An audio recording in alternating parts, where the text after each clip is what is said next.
Participate in these sectors, we take a seat at the decision-making table, ensuring that the voice of Hindu society is heard and that the interests of Hindu society are furthered.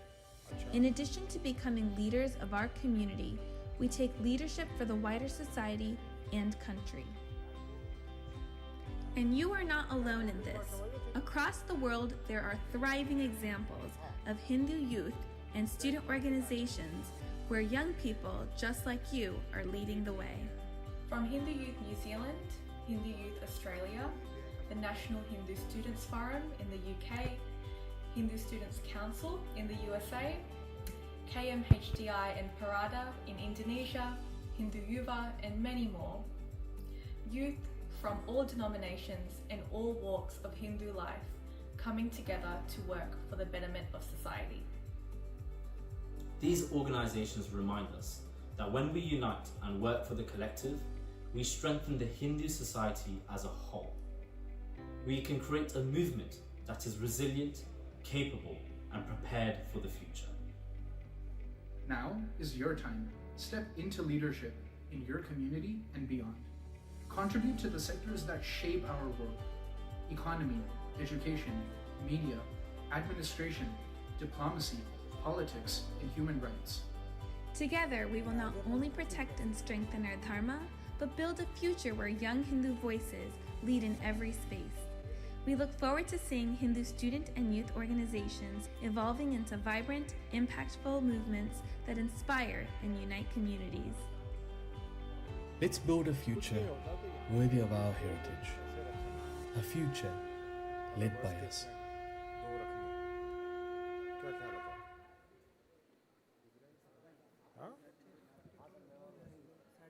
क्या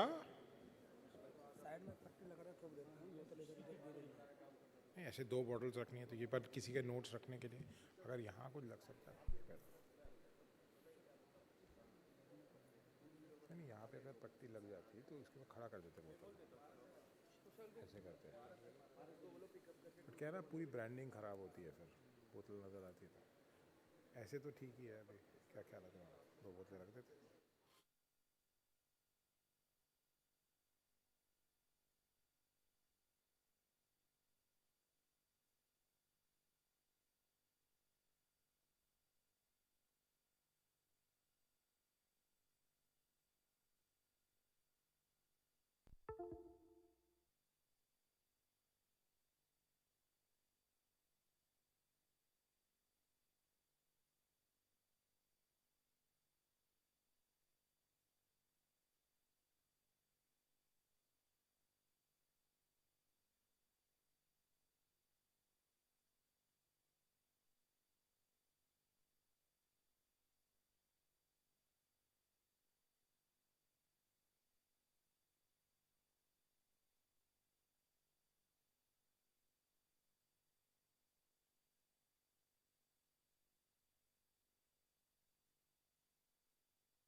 Okay, hello everybody.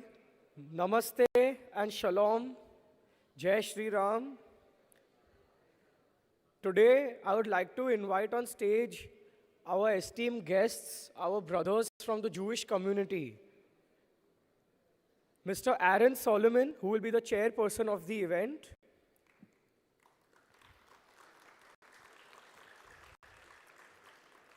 Along with him, we had three esteemed panelists, all three who come from Israel, and one of them has been living with us in the city for the last 4 to 5 years. Our beloved and famous Consul General of Israel, Mr. Kobi Shoshani. Please join us on stage.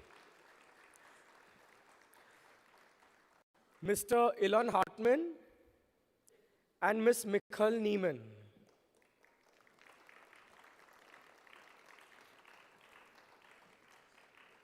I'd be requesting everybody to be attentive in this session because we are going to be having a decently long question answer session following this.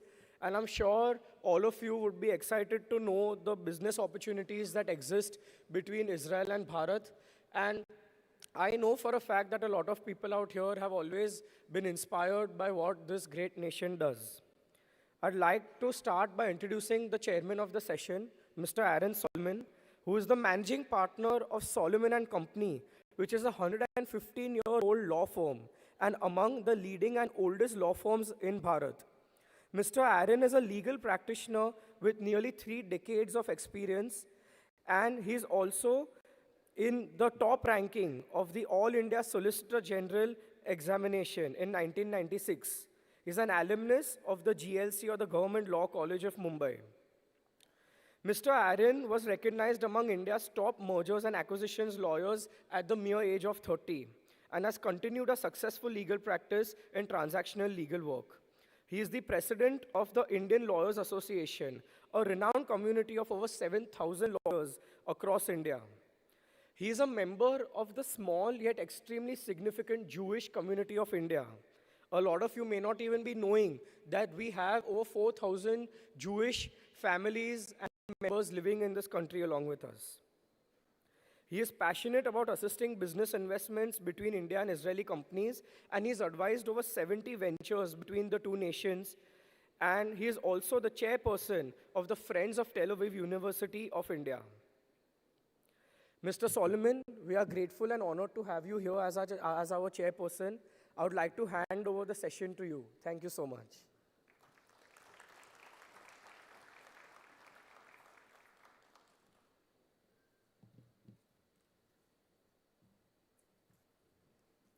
Thank you, Kushal, for the lovely introduction, and thank you for having us here today. Our morning's panel is about strengthening the Bharat-Israel strategic partnership. It's lovely to see all of you bright and early on a Saturday morning. We have an exciting panel with some esteemed speakers to share their experience, their insight on building the beautiful relationship between my motherland, India, and my spiritual home, Israel.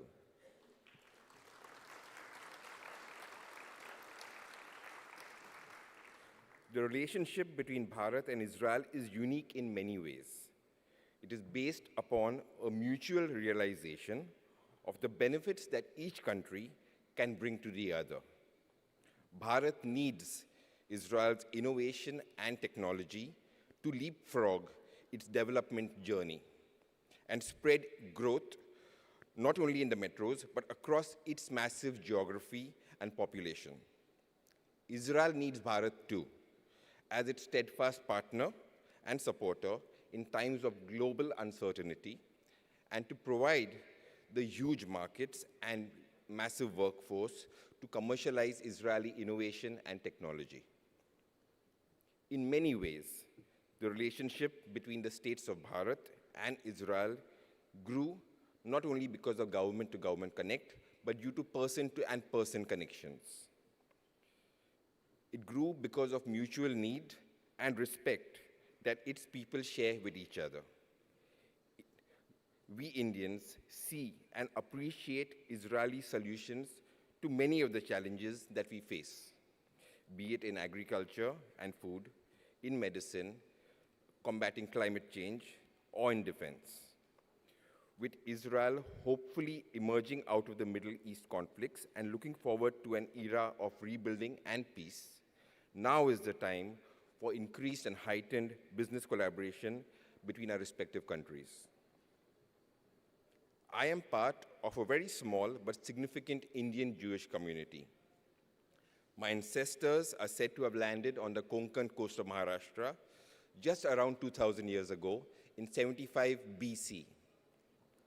Bharat has provided us a home and a refuge, and it's one of the only places in the world where we Jews have never faced anti-Semitism.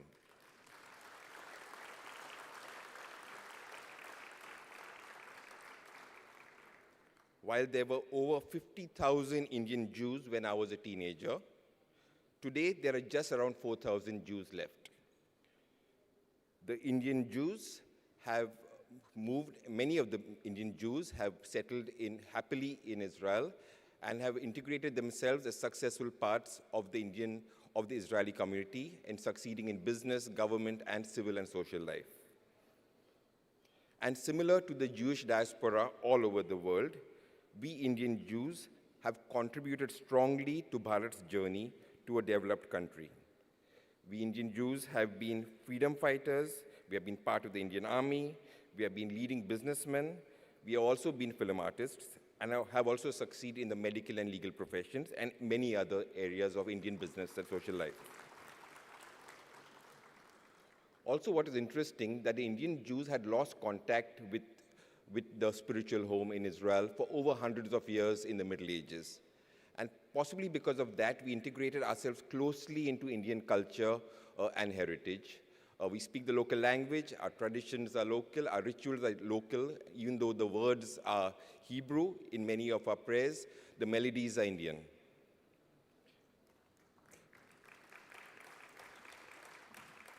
Today, we have a wonderful panel and session planned for you to speak about India-Israel business opportunities. I would like to begin by introducing our first speaker and my friend, Shri Kobi Shoshani. Shri Kobi Shoshani is the Consul General of Israel in Mumbai. In this capacity, he is the official representative of the State of Israel in the states of Maharashtra, Gujarat, Madhya Pradesh, and Goa. He is a retired captain in the Signal Corps of the Israeli Defense Forces. Shri Shoshani holds a BA in International Relations and an MA in Public Diplomacy from the Hebrew University of Israel. He has been a frequent visitor. Not only has he lived in India over more than 4 years, he has been a frequent visitor to India since 1992, and he helped with establishment of the Indian Embassy in New Delhi. He was sent by the Ministry of Foreign Affairs of the State of Israel on official visits to India after the 26/11 attacks in Mumbai and also in 2018. He has led leading roles in embassies in Bangkok, Tokyo, Stockholm, Brussels, as well as the Israeli mission to the European Union. He is a close part of the Indian Jewish community, and in Israel we refer to him as Mr. India. Mr. Shoshani, can you join us, please?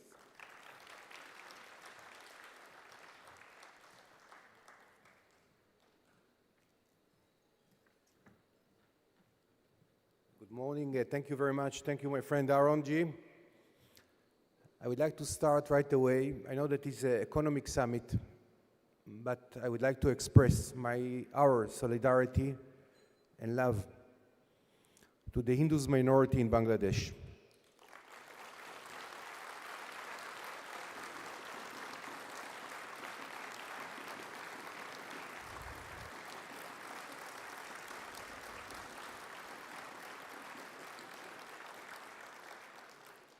Thank you. What's happened there is unacceptable.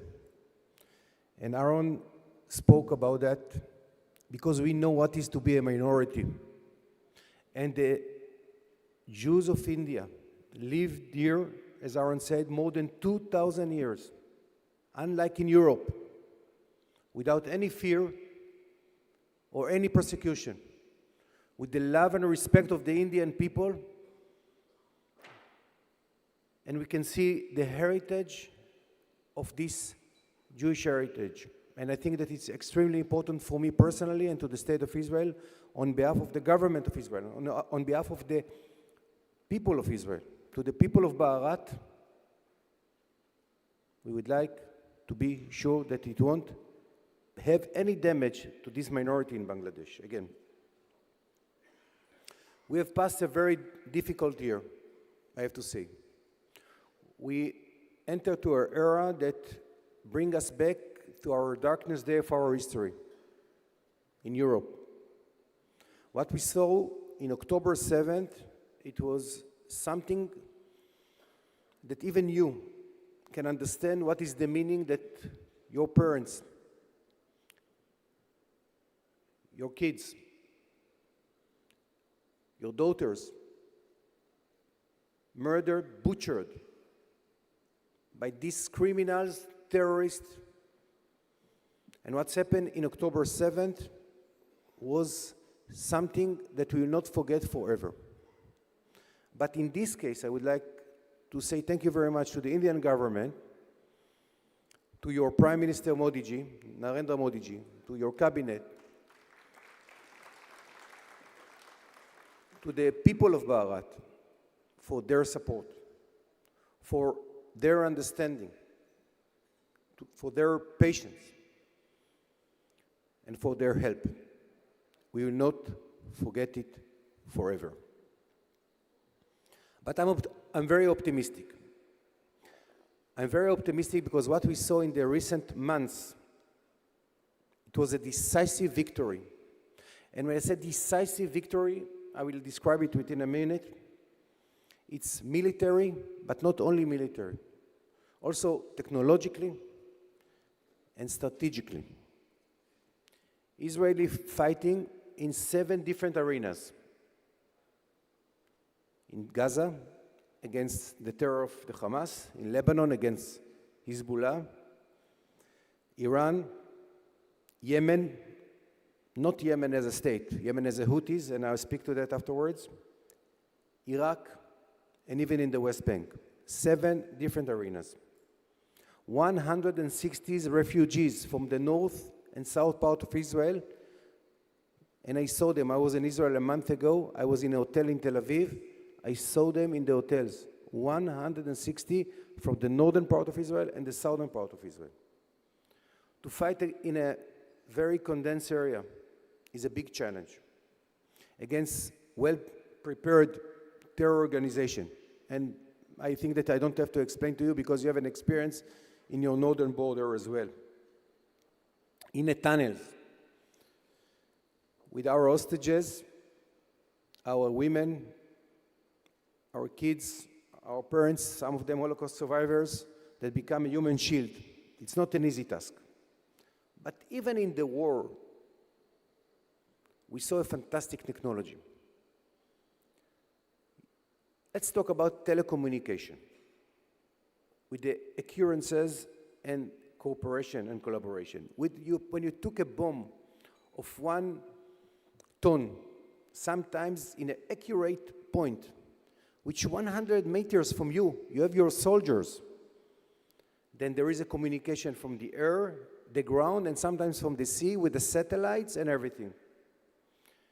In the time of everybody today send a WhatsApp, we actually brought into the new technology the old pagers, and we send a good morning message to our enemies.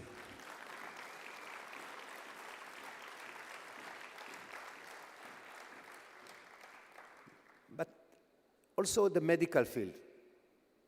What the experience we had of taking care of injuries in the battlefield, in the antibacterial materials in the times of war. This is technology and it will come to a dual use in the industries, and I will speak about it briefly afterwards, to improve our radars and to maintain the strength of our economy. Hamas terror organization, they don't have any leadership today after 1 year. Thanks God. They almost don't have a military capability, but they still have our hostages. We still have 100 hostages, some of them dead, some of them alive, women, elderly people, and kids. They abuse their community. They eliminate their opponents. They are hiding, sometimes behind kids. They are cowards. Their friends that in their first days were supporting them run away from them now. Some of them, maybe it's better to say many of them, are not in life. Everybody understands what is the power of Israel.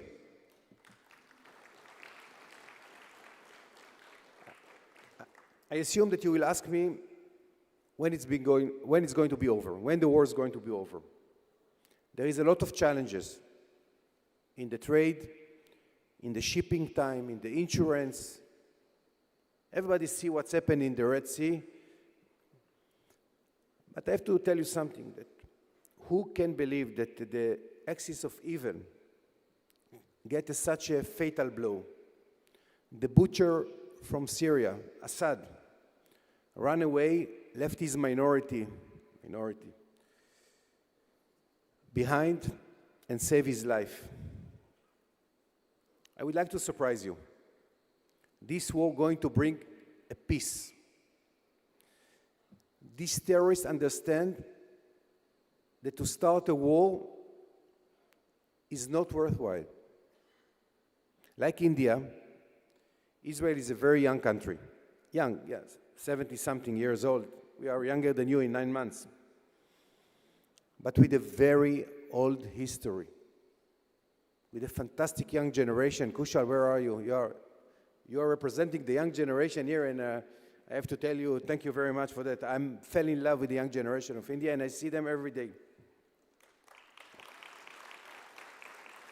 India and Israel has a big military and social challenges. But we have a very fantastic industries. I very often go to Pune, which I like very much, to see the power of India in Bangalore, in Delhi, definitely in Maharashtra. I met Adani recently. What he has is extraordinary. You have fantastic industry.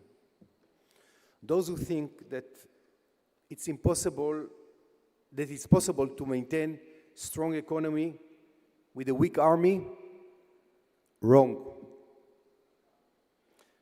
There is always someone trying to destroy your economy.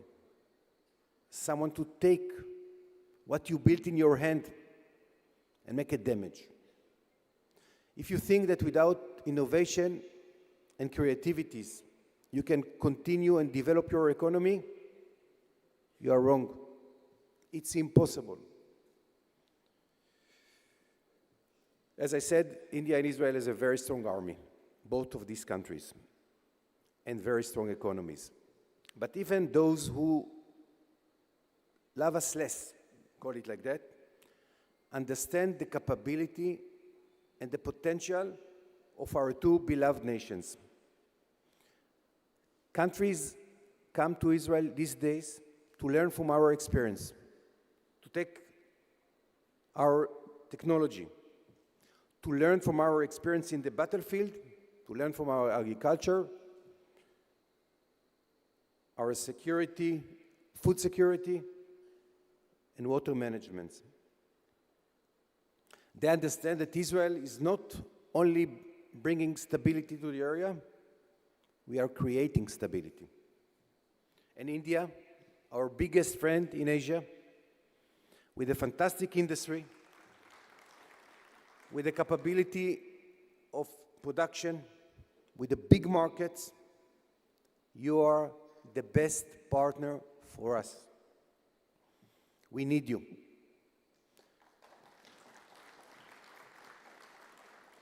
We love you because of the family values, the tradition and the customs, the social structure, the fight against terrorism, and you know what is to fight against terrorism, and the mutual way that we did since 1948, because Israel was established in 1948, I told you 9 months after India, but especially since 2014, when Prime Minister Modi ji came into power. And I remember the day that he came to Israel, people were in tears in their eyes. I feel this love every day in India, and I would like again to thank you for that. America, Modi ji and President of the United States Biden started the IMEC. The IMEC is the Indian-American Corridors. It's a very exciting. It's the line between India, I don't know if it's going to be Mundra or different ports in India, through the United Arab Emirates, Saudi Arabia, Jordan, Israel, Haifa as a port, Europe, Greece, Cyprus, Europe, and United States. And I don't want to even to mention about the parallel lines that I'm talking about, but everybody understands what is a parallel line, for which line we are talking about. That's going to bring not only economical benefits to India and to the world, it's going to bring peace to the Middle East, and we need you for that. We need you to help us with your connections, with your ability to build up tracks and roads and the railway lines towards Haifa. There is missing of 200 kilometers, and to build an alternative route to what we saw today in the Red Sea. It's, as I said, it's going to bring a peace, stability, I'm sure about it. Today, along with me, there are two amazing people that they're representing two different topics, let's call it like that. Ilan Hartman, that you will be introduced very soon, he was at my school when we were kids in Jerusalem. And I remember he was a fantastic basketball player.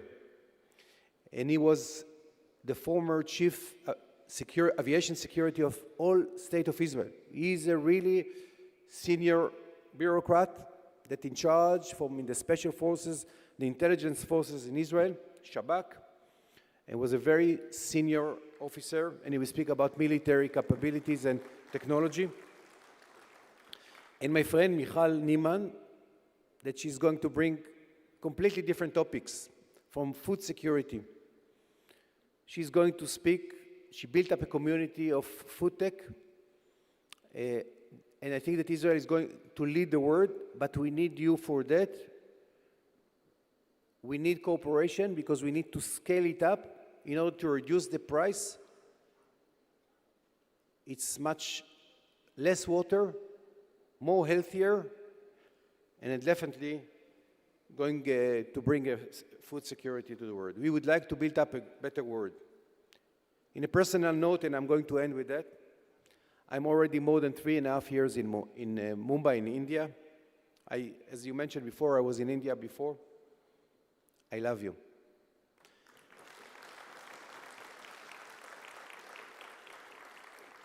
The people who knows me, I think that understand, and they can see my love towards Bharat. I love your culture. I like your film industry, Bollywood, very much. And I have, of course, my favorite actor and actress. I like your food. I love your music. Kishore Kumar is a genius in my point of view. But the most and above all, I love the people. You are an amazing state. An amazing state. When I'll go back to my beloved homeland, some of my heart going to stay in Bharat. I love you very much, and a lot of respect to you. Thank you so much.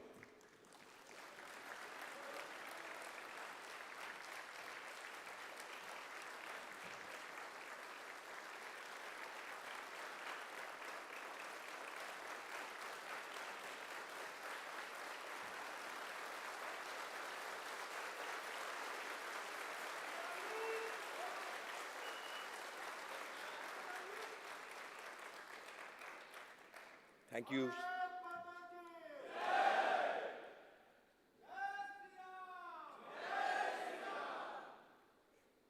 Thank you, Shri Shoshani, for your lovely words, for building and developing the huge connection between our countries. We will quickly move on to our next speaker. With over 25 years of managerial and operational expertise, Shri Hartman is a senior business and management consultant. Shri Hartman recently retired as the Director of National Aviation Security at the Office of the Prime Minister of Israel. In this capacity, Shri Hartman oversaw Israeli aviation security operations, managing over 3,000 employees across 44 fixed and 100 temporary global stations, and at an annual budget in excess of 1 billion Israeli shekels. Post-retirement, Shri Hartman volunteered as an advisory board member for the Field Spirit, an NGO promoting life skills for children through outdoor activities. In addition, he's a senior advisor to the CEO of MagicX, a multinational company specializing in optimizing financial investment in e-campaigns. Shri Hartman has visited and traveled extensively across India, enabling business collaboration and opportunities between our two nations. Shri Hartman, can I please invite you to the panel?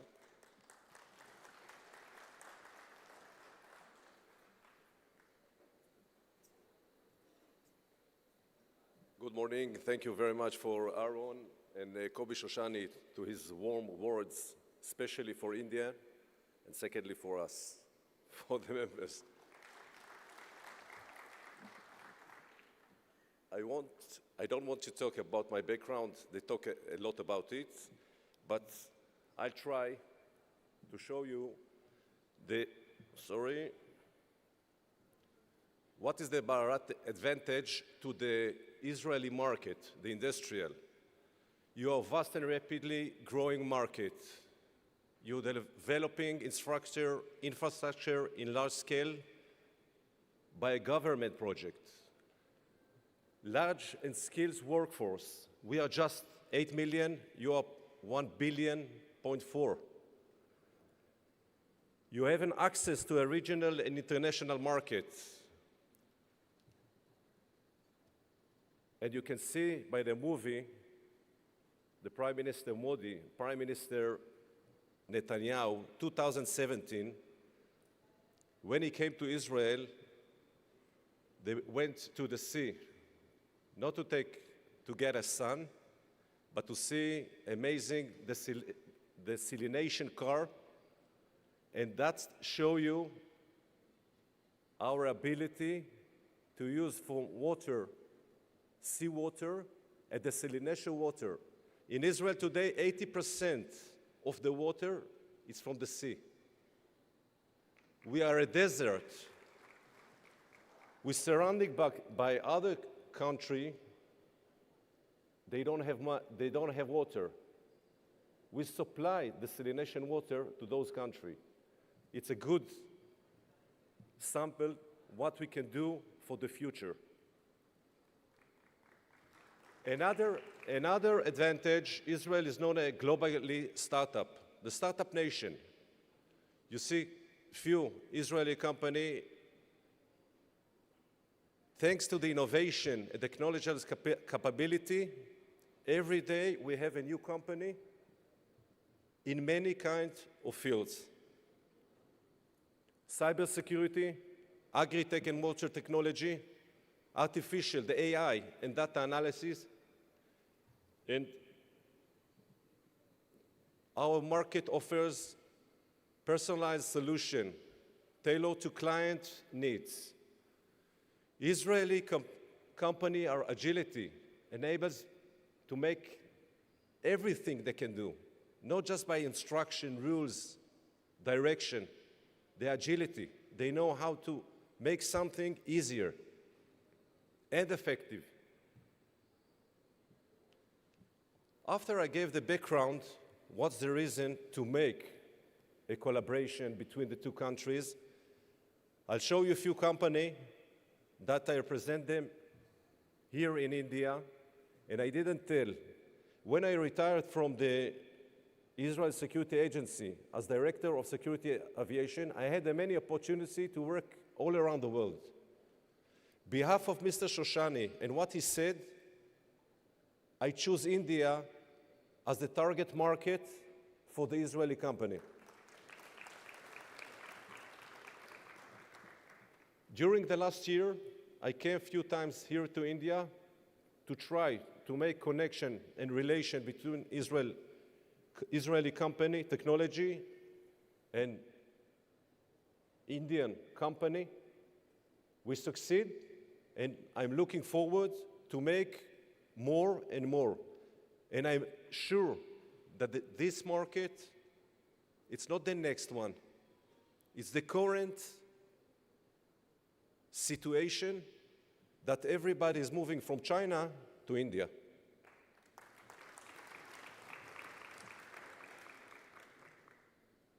The first company, the name is Twilight Cyber. They are serving or surfing in the darknet. They are looking for militias, ransom, and info stealer over there. As soon as they recognize by the algorithm anything of that, immediately they push it to the owner of the information. It can be banks, insurance company, government, any other kind of business that you think about it. Today, they are in the Israeli airline, they are in insurance, as I said, bank, transportation company, and unfortunately, they can't find everything. But let's say 90% of the info stealers who are surfing around Israel, they found that company, and they have a good opportunity to grow anywhere. The second one is either in cyber. This is let's say, the people who would like to use it. It's not just the CISO, how is writing over here. It's either the chairman or the director of company.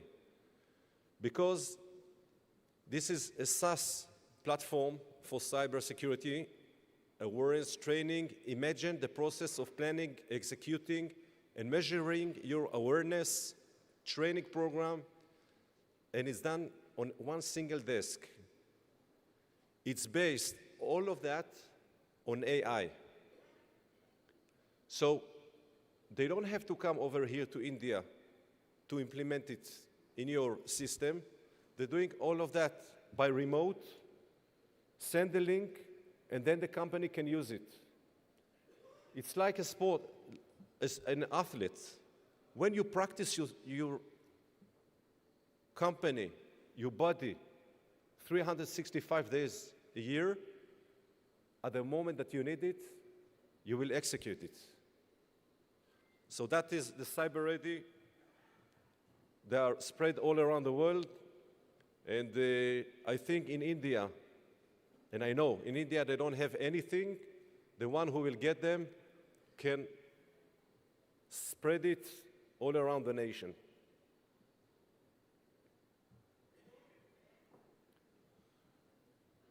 Kobe talked a lot about our security, protection, and etc. This is a unique company, SNTA.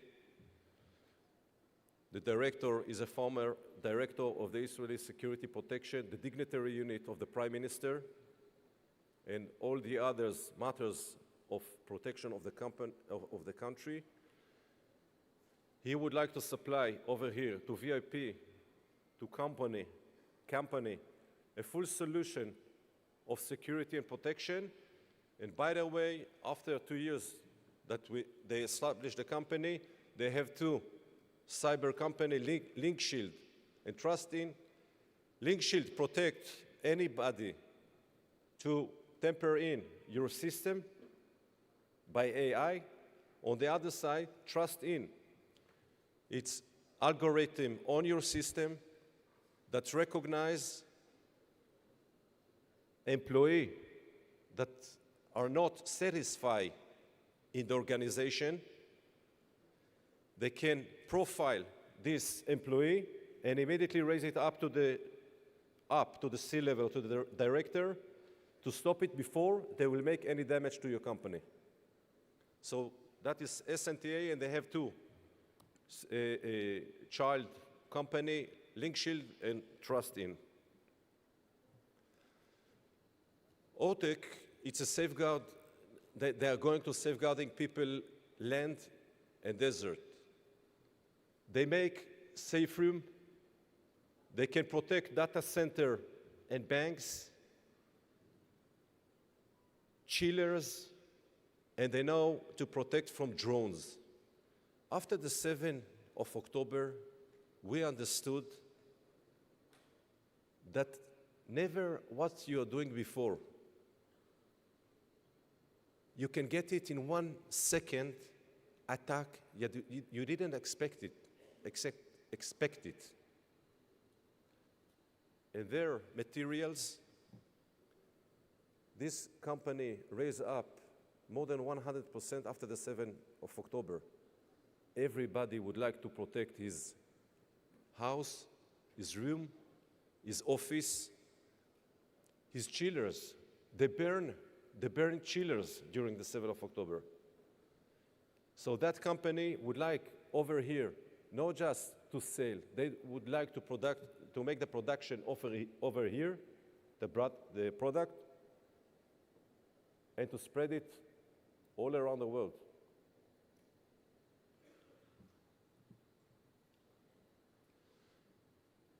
Robotican, it's a DJI drones company that got the most, let's say, highly experienced in Gaza Strip and in Lebanon. They have all the ability to protect anything because they use it during a war, a real war, inside the tunnels. Those drones inside the tunnels, instead of soldiers, they are digging inside the tunnel and bring back the screening, what you see over there. They can protect electricity, port, airport, everything that you need. That's a capability you can find with Robotican company. Heka is a quantum encryption. Quantum encryption, we are using it to military, to banks, to port, to insurance company. Any industrial that need to secure his information, you have a quantum encryption. It's the first company in Israel. I know that in India there is another one, but this company already we are using in the Israel Security Service, in the Mossad, in the banks, everything around our country, and now they start to spread it around. So who would like to bring it to India? It's a very good opportunity to do something with it. Face verification, the face verification platform, either but by algorithm or technology. We are using it for HLS, Homeland Security, healthcare hospitals, car rental kiosk, training and digital signature station. In hospital today, instead the patient will come to the secretary and give him all the documents from his own doctor. He put it on the machine. He tried it, and immediately he get all the strips on his hand and the paper that he needs to fill, instead to fill the form with the secretary, he does it by himself. We're using it all the station of the Israeli Airlines. You verify the passenger that's standing in front of you, and instead of 20 employees every flight, they have today 3 employees a flight. You can imagine when are you using the face verification, what you can do building here in the convention center. I saw so many people over here. Instead of that, put 2 electronic gates, put your ID, and then you can go inside. That is the face verification. The next one is the Geo Intel. They are doing AI for mining and energy. It used to be a data scientific company from an oil and gasoline company in the United States. Those guys came to Israel, established that company. They can help a big company, to find oil, gas, the real place where are they. Now, one of the big, huge company in the United States use it. Nobody knows about this company here in India.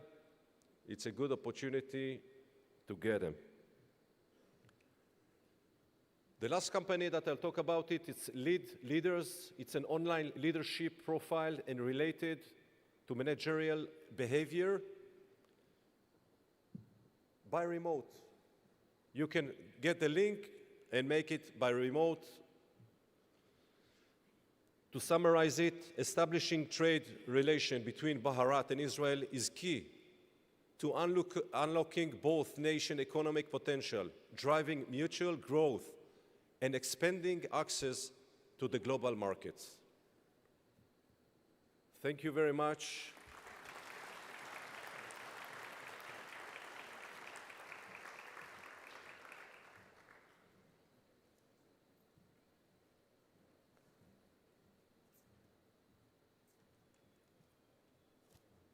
Thank you, Shri Hartman, for sharing your insight and experience and some of these amazing ideas for further growing collaborations between Bharat and Israel in terms of cybersecurity, security systems, and other spaces.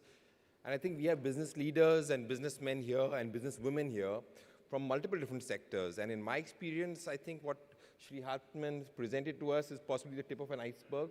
And what amazes me in every sector of business, whenever I deal with Israel, whenever I visit Israel, in every sector of business, you tend to run into at least tens of game-changing ideas which could do wonders in our country.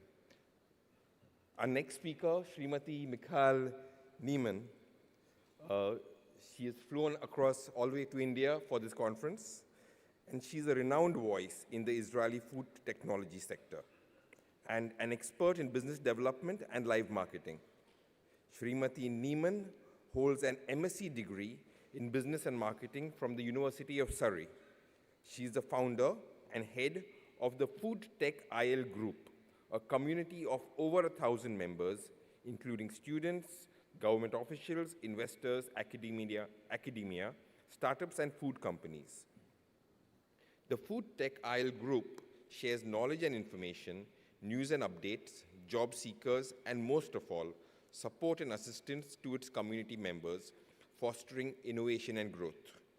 Srimati Neiman was a director of the Food and Beverage Division at the Israeli Export Institute, a well-known Israeli government body, and she expanded its global market reach. Srimati Neiman also leads Show You, a boutique agency enhancing business development and growth through live marketing. As a renowned global speaker and mentor, Srimati Neiman supports startups, promotes diversity, judges industry competitions, and shares her deep expertise on innovation, market strategies, and startup success. Please could I invite Srimati Neiman to share it.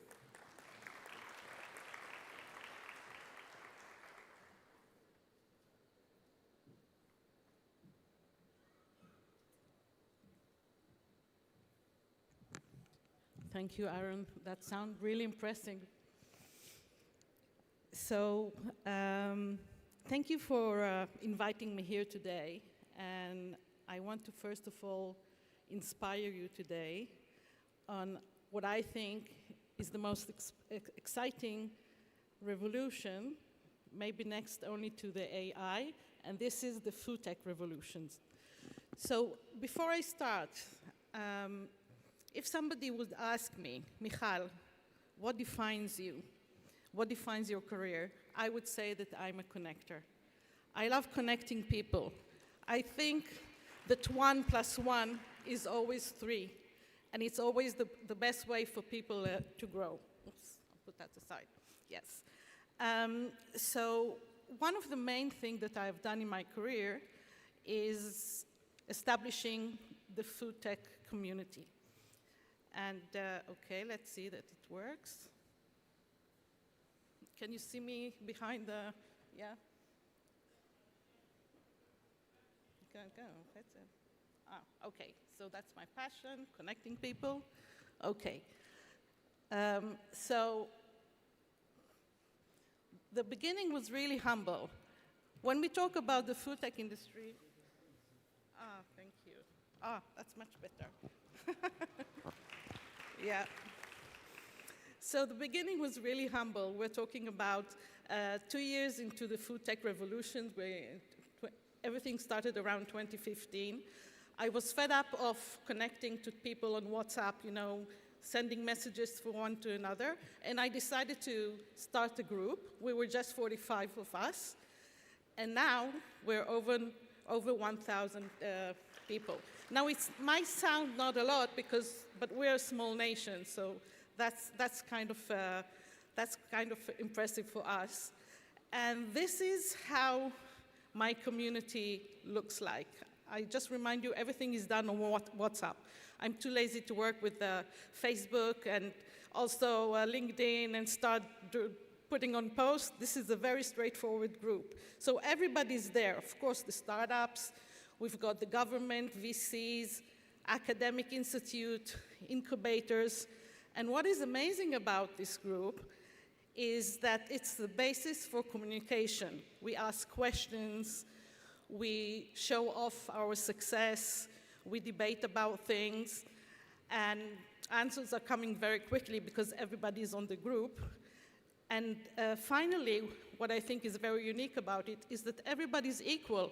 So you could be the CEO of a VC, or you could be just a student just starting your new career in a new startup. Everybody's equal and have the same opportunity to get knowledge and to experience the group. Okay, so we talked about the community, but let's now dig into the food tech itself. And this slide, in the end of my presentation, there's going to be a QR code, so you will be able to scan it and see this much better. But this is how we divide our community.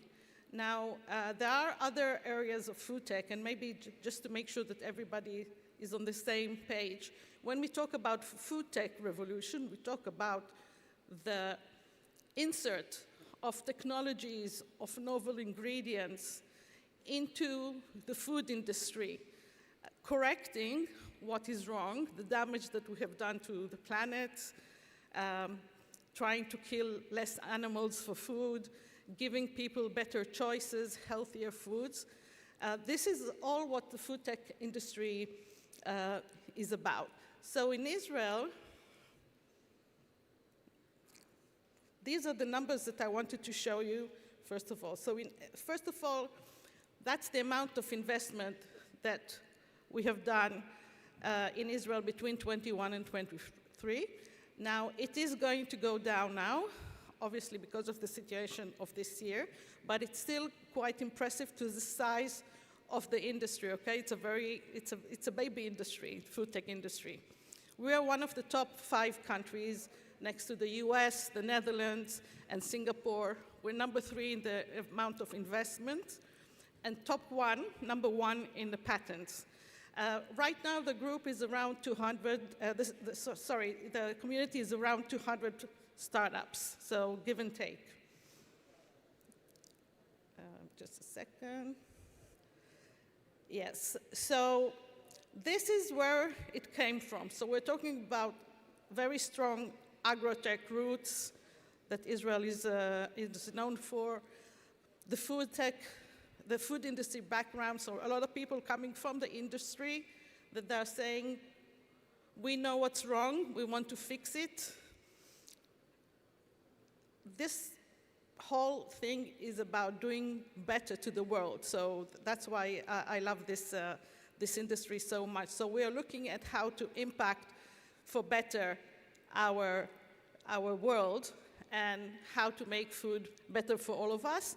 And there's a very strong academic background. A lot of these things come from the academic background from the university and then goes into business. So let's start with alternative protein. Very quickly, what is alternative protein? Any type of protein that doesn't come from animals. So it could be plant-based, it could be things that are grown in the lab, it could be algae, anything that is not connected to the animals. And we're quite known around the world with products that, or ingredients that we make for this, this industry, either the meat substitute, the dairy substitute, fish substitute, and so forth.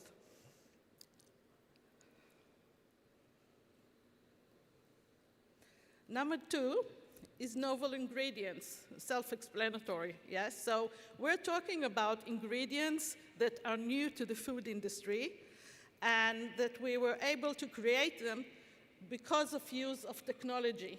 So they are implemented either in products, for example, a sugar reduction or salt reduction, or improving products that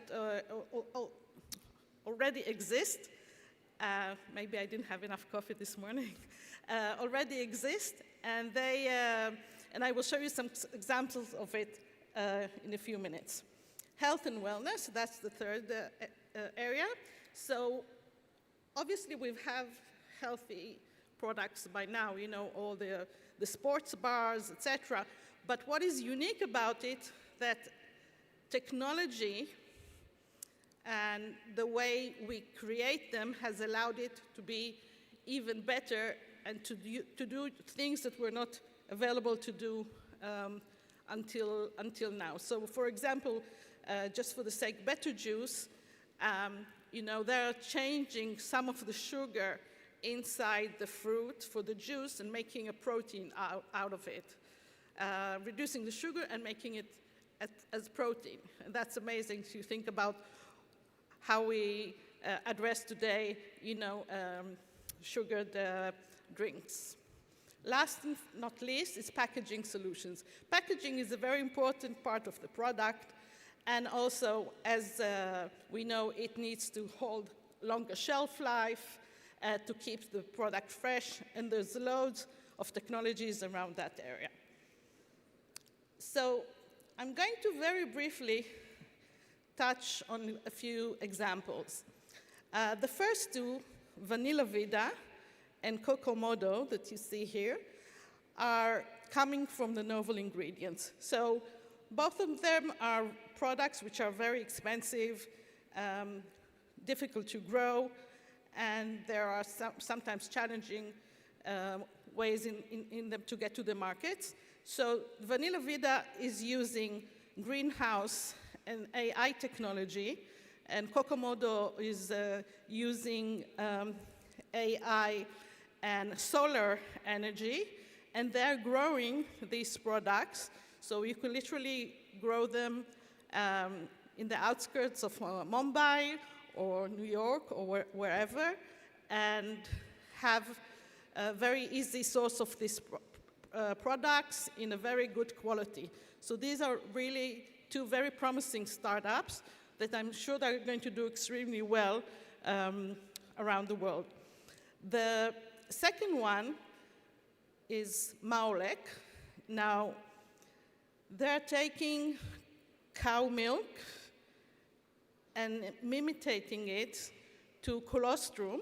Colostrum is the milk that the baby receives in the first 2-3 days from his mother. It is like a superfood, it is gold.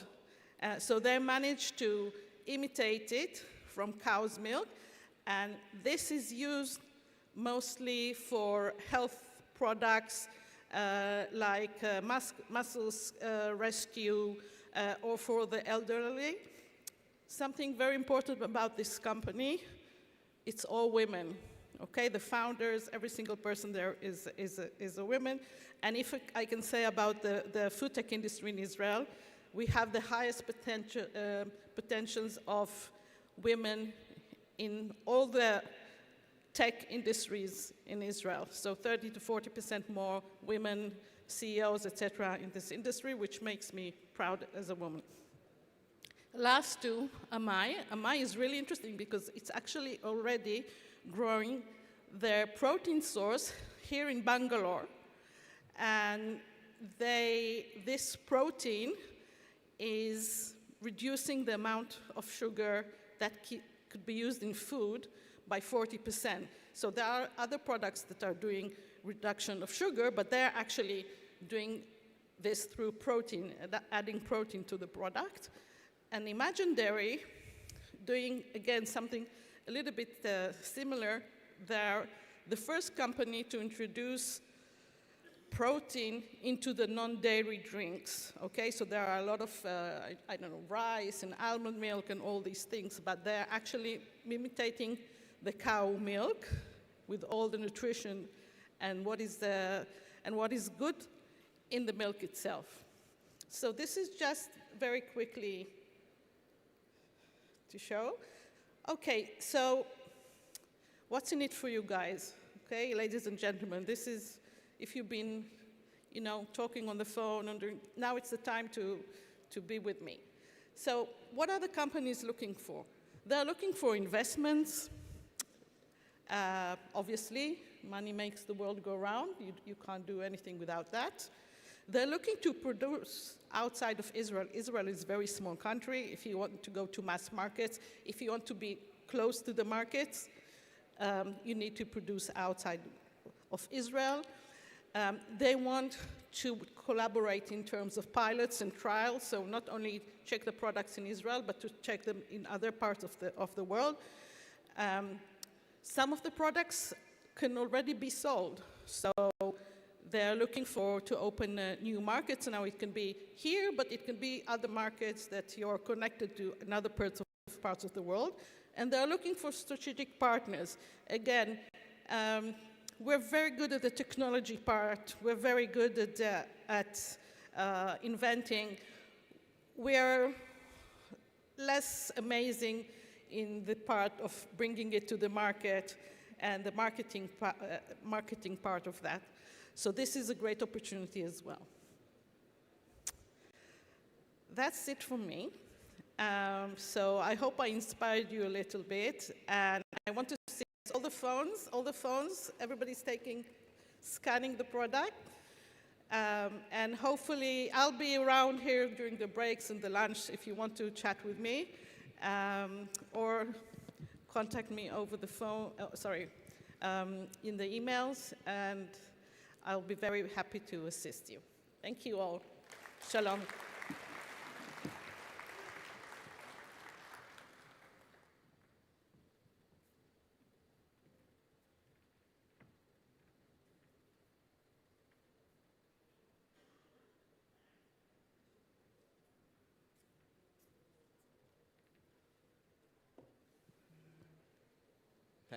Thank you, Srimati Neiman, for being here with us and for your excellent talk about, to my mind, agriculture has always been and will continue to be one of the pioneering industries in our country. And I think with Srimati Neiman's insight, she presented us a glimpse into the future of this important sector.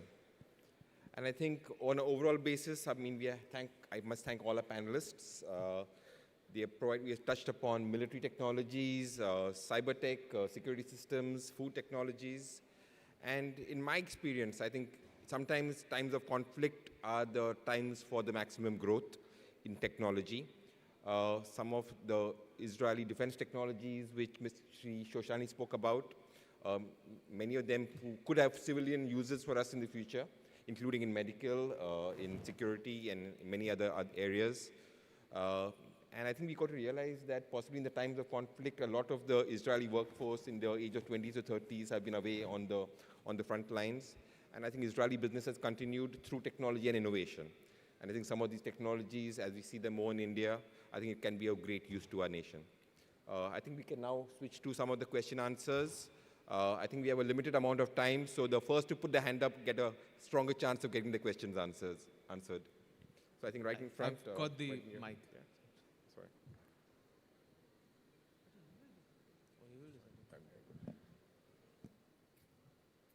Morning, sir.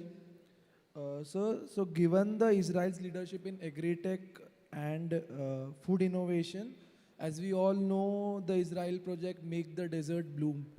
So I want to know the opportunities for collaboration between Indian MSCs and government initiatives with Israel to drive the sustainable food solutions, and what are the future opportunities for India given the vast population and the great agricultural base in India?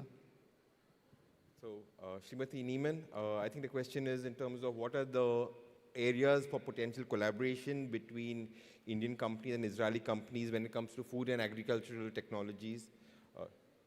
Yes.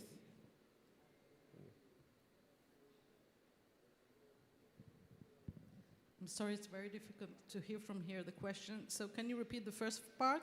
Where do you see are the possible areas of collaboration between Indian and Israeli companies in the food and agricultural sector? Where do you see the areas of possibly high growth and opportunity? Okay, so as I see it, as I mentioned, Israel is very good at developing technologies. It is very based, I mean, our food tech industry is largely based on agri-food, then coming from there. So if you've seen what I was talking about, these are the four main areas that could be an opportunity to collaborate in. So these are products that are already quite ready to go into the market or in better stages.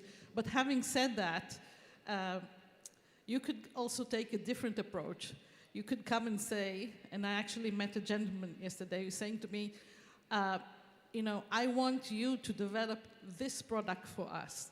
So that's also an opportunity. He saw a gap in his field, which is fishermen, fish, and he said, "Can you introduce me to somebody who can develop that product?" What I think is very crucial to understand is the cultural different, the business cultural different is very different. We are give me results yesterday kind of people. So that is something that once I think both sides understand, it will be possible to collaborate. With your permission, just for a second, Aaron, with your permission, yep. Aaron? Yes, please. I would like to add one more thing about your questions, because it's a very good question from my point of view. Today, in order to produce 1 kilo of, sorry to say, meat, you have to invest 17,000 liters of water. What we are going to do with all this best plant, and definitely with the culture meat, it's only 20% water less. The big challenge today is the cost of production of 1 kilo of meat.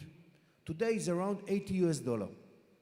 If we will bring it down to $20 per kilo, I'm not talking about just saving cows and saving the life of animals, which is extremely important.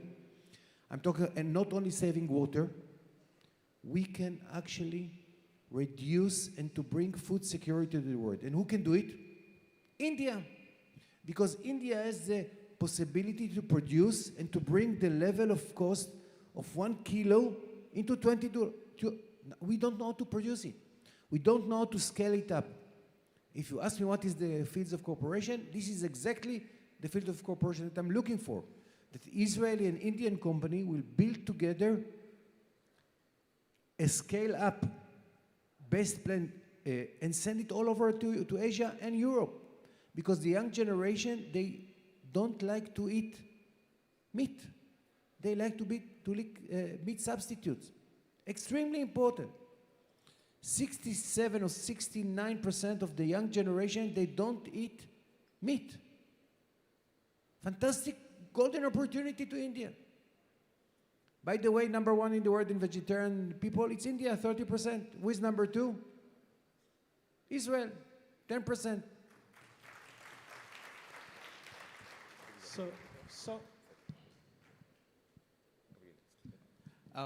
Thanks a lot for having a wonderful presentation, all three of you. My name is, I'm a criminologist, and my name is Snehil Dhal. I've been working on United Nations transnational organized crime for the past 11 years. Jewish and Hindus are always under war, until unless the government declares it a war with the neighbors at whichever possible scenarios. How do you find we can collaborate on the lines of transnational organized crime? Because at the moment, while you've already highlighted the elements of Bangladesh, but Hindus are facing a proxy war where Bangladeshis are not only coming and becoming sleeper cells in the country, but also targeting Hindus in their own country as well. So how can we have a strategic alliance and collaboration specifically for handling transnational organized crime? You want to answer as well? I tell you in a very, India is a superpower. You have 1.4 billion people. If you think that it's not a power, you make a mistake. It's a big power. The numbers playing a very important role. And along with Israel, we are 1.40009 million, more or less. I don't know if my calculation was good. Yesterday I met a group of American Jews that came to India. And I met 2 weeks ago Indian from the United States that came to Mumbai. Both of them said, let's cooperate. Let's build up a group together, especially in the United States. Now, I took the glove from the floor, and I'm going to do it. Collaboration between the Indian diaspora and the Jewish diaspora, along with India, because of the number. We are sharing the same problems in United Nations. I have to tell you in a very open way. There is an automatic majority in the United Nations against Israel. We need you. See what's happening in the social media. All our enemies, part of them, they are criminals and terrorists, but they're playing with their numbers. You're a superpower. You have to act like a superpower, and you are acting like a superpower. Your prime minister bring India to the front of the police, I think today, leading the world in the international relations politics. You understand politics, international, number one in the world. Everybody respect him. Sorry for that. So, thank you, sir. So before I ask my question, there is just a small correction. So our country is not 75 years old, it's thousands of years old. We got our independence in 1947. However, sir, we look upon Israel, right from when we were children, we were told that when Jews can get their promised land in 2000 years, we can also get our Akhand Bharat in few years. The only thing is, we have to tell our children that hope has to be kept alive. Now to my question, sir. So my first question is regarding agriculture. You said there are opportunities in agriculture. So, sir, does Israel is doing any research in Go Adharit Kheti? You see, Bos Indicus in India, we are reverting back to agriculture based on cow, Bos Indicus, or indigenous cow. So, is Israel, ma'am, you just said that you tell us what to be done, as Brazil is being importing our Gir Kai. So, can Israel help us in this field? My second question is, sir, our children, they go to America, UK, etc., Canada for studying. So are there any educational opportunities in Israel for our, for our children, or vice versa? Okay. Thank you so much. Thank you. Maybe I would suggest maybe answer the second part of the question in terms of educational opportunities in India. Why don't you go for it? But before that, I would like to answer for your first comment. Anai Jogleker, maybe you will just stand up for a second. He is the most brilliant man that I met in my life. Not in India. In India, it's only 1.4 billion people. I'm talking about the whole world. And we have everyday conversation about the history of India, about the politics of India, about the culture of India, and he's my guide to this amazing country. We are young, and that people see you, he's a brilliant guy, I have to tell you. Eh?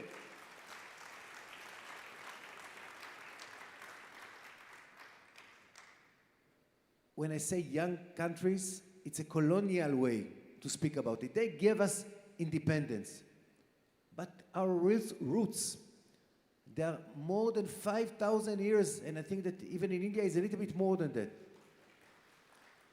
When I read some books about India, I understand that even in the astronomy, you're leading the world. All your genius people that brought the knowledge out to look to the sky is amazing. Now, it's only colonial way to say young. We are 40. You know, you were born in August 1947 by colonial decision, and we were born in May 1948 by colonial decision. We need the United Nations to vote for that. For us, you make a partition. Both of the countries make a partition plan. By the way, was not so good, but anyway, that's the life. Concerning your question, in order to implement, I tell you in a very open way and very frank way, in Israel today, in India today, the people dealing with agriculture, you know what is the percentage? 65%. You know what is the percentage of people who are dealing with agriculture in Israel? 2%. There is a lot of meaning for that, but I have to tell you that I don't think it's a good idea to implement the Israeli technology in agriculture into India. What you're going to do with the 63% of the population? It's a big challenge for India to give food, water, and work for 1.4 billion people. It's your biggest advantage, but it's also come along with the challenges. But definitely we can coordinate how to utilize, to use less water, to try to bring technology into the fields, and we have 29 centers of excellence all over India that dealing with agriculture. And I saw some of them, and I was in Nagpur. Listen, the oranges of Nagpur, they are not less, I don't want to say even better to the Israeli oranges. Fantastic oranges. That's concerning agriculture. Concerning students, you know how many universities we have in Israel? Only 8. That's it. Number 1 students from abroad is United States. Number 2 is India. And I tell you that the students from India, and I know because I have a very good connection, and Darshi is with me, we are dealing with, they are the most beloved person. I tell you, students, and I tell you why. Because they are eager to learn, and they want to succeed. And I want to add one more thing which is extremely important. I meet a lot of students. You know, in every event that I make at home, I bring automatically 4 students to understand what is international relations. All of them, or 99% of them, when I ask them, where do you like to live? In the streets of London, or in Boston, or in LA, or in New York, or New Jersey, or in India? 99% tell me, I'm going back to Bharat. And I love this answer. Because here you have the family, you have the smell, you have the food, you have the warmth. And here you are not foreigner. But the biggest challenge, I tell you frankly, if there is an American here, I don't want to insult them, it's not going to insult them. salaries in the United States is a big challenge for Israel and India, for students. They take this brilliant mind and take them to the United States. Why? Bring them there. You have to take them here. You have a fantastic industry. So thank you. I think we've run out of time. Sorry, I mean, we don't have any more time for more questions, but our panelists and us, we are going to be with you for a large part of today. So we'll be happy to speak with you outside to take this conversation forward. So I hope you enjoyed this panel and found it as enriching as I think the rest of us did. On behalf of our panelists, I think we can certainly thank you again for the opportunity to be here and to be part of this lovely conference, and our best wishes are always with you. Thank you.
Yes, I'll come for that. You can just turn around. I'll be.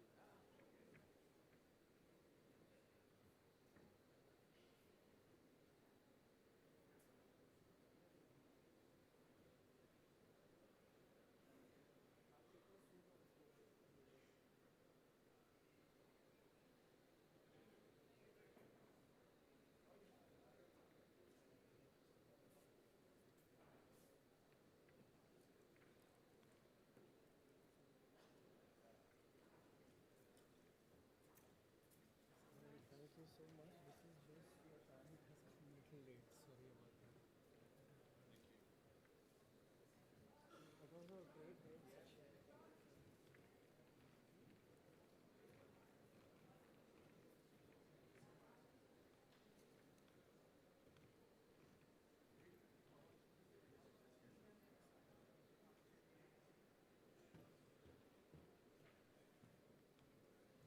Requesting everyone to please vacate the hall. There is some snacks outside, but 11:15 sharp, the parallel sessions will begin. Just the way it was done yesterday. There will be 5 sessions down and 1 up. We have also given a feedback form to everyone. Please fill that in. And requesting everybody to be on time. Today we are not going to run behind schedule at all, so please make it quick. And we have volunteers outside who will be pushing you inside the rooms. When they do that, please kindly go and seat yourselves and do not waste more time. Thank you.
भाई सिंगला जी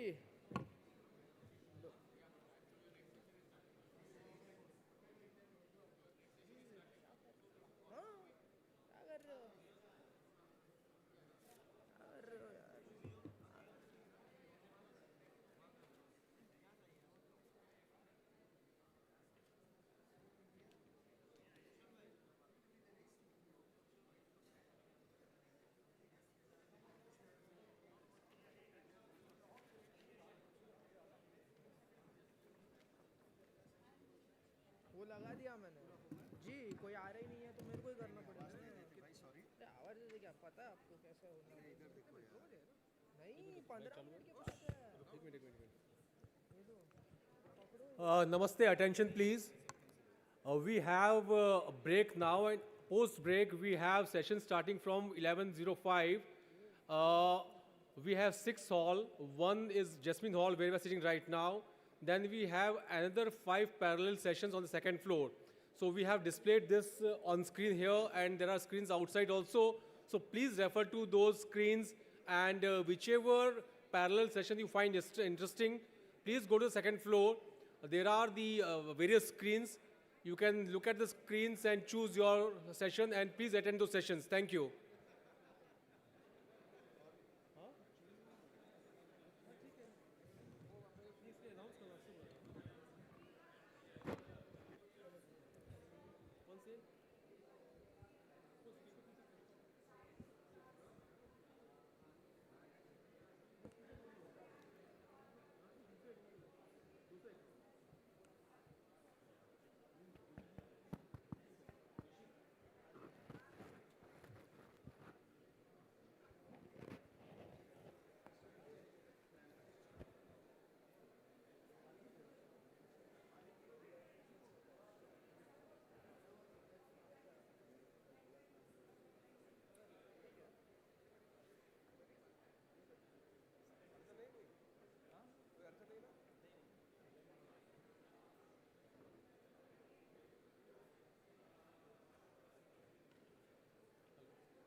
अब यहाँ के airports को compare करोगे America से तो यहाँ का ज़्यादा अच्छा, या यूरोप के तो हमारे यहाँ के ज़्यादा अच्छे लगते हैं। और जिस तरह से फिजिकल इंफ्रास्ट्रक्चर बन रहा है अगले 10-20 सालों में, हमारा भी एक डेवलप्ड वर्ल्ड इंफ्रास्ट्रक्चर होगा।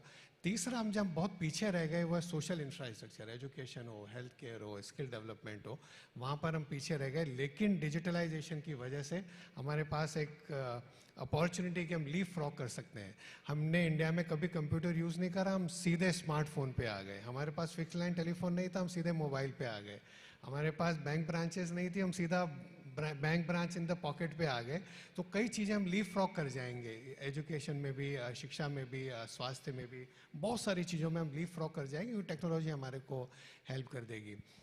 मैं जब भी लोगों से कहीं भी बात करता हूँ, लोगों से पूछता हूँ भारत में सबसे बड़ा रिफॉर्म क्या हुआ 10 साल में, तो लोग बात करते हैं जीएसटी की, लोग बात करते हैं रेरा की, लोग बात करते हैं आईबीसी की, लोग बात करते हैं पीएलआई की, लोग बात करते हैं इंफ्रास्ट्रक्चर में जो हो रहा है, लोग बात करते हैं डिजिटलाइजेशन की है। वो मैंने कहा शायद एक इनसे भी बहुत बड़ा है जो इतना डिस्कस ही नहीं होता है, या मॉनेटरी पॉलिसी कमेटी की 4% की इन्फ्लेशन की एक इतना बड़ा रिफॉर्म हुआ है, वो बहुत ही साइलेंट है, जो किसी को समझ में नहीं आ रहा है, लेकिन 140 करोड़ के देश में वो बहुत ज़रूरी है। वो उसको मैं कहता हूँ इंडिया का यूनिवर्सल बेसिक इनकम प्रोग्राम।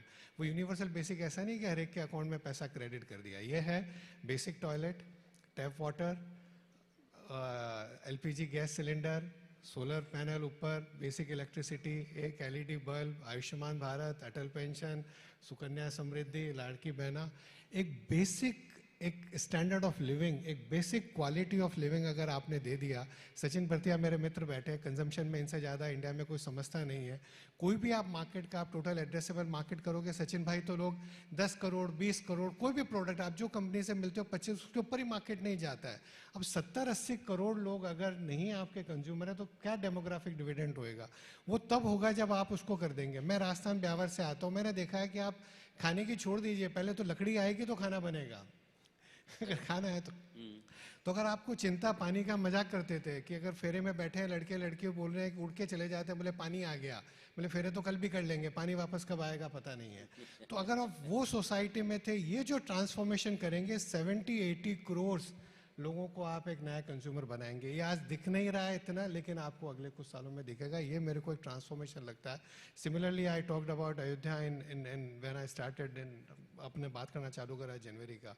मतलब ये टूरिज्म में कंट्री क्या बन सकती है, मतलब हमारे पास क्या नहीं है, इतना प्राकृतिक सौंदर्य, इतना धार्मिक सौंदर्य, ऐसा इतिहास किसी के पास नहीं है दिखाने के लिए। आप हर 100 किलोमीटर में जाइए, आपको कुछ अलग 5000 साल का इतिहास दिखेगा हर 100 किलोमीटर पे। यहाँ पर कितने लोग क्योटो में जा रहे हैं, इस्तांबुल में जा रहे हैं, कहाँ जा रहे हैं? अरे भाई वाराणसी देखा है क्या तुमने? तुमको पता है इतिहास?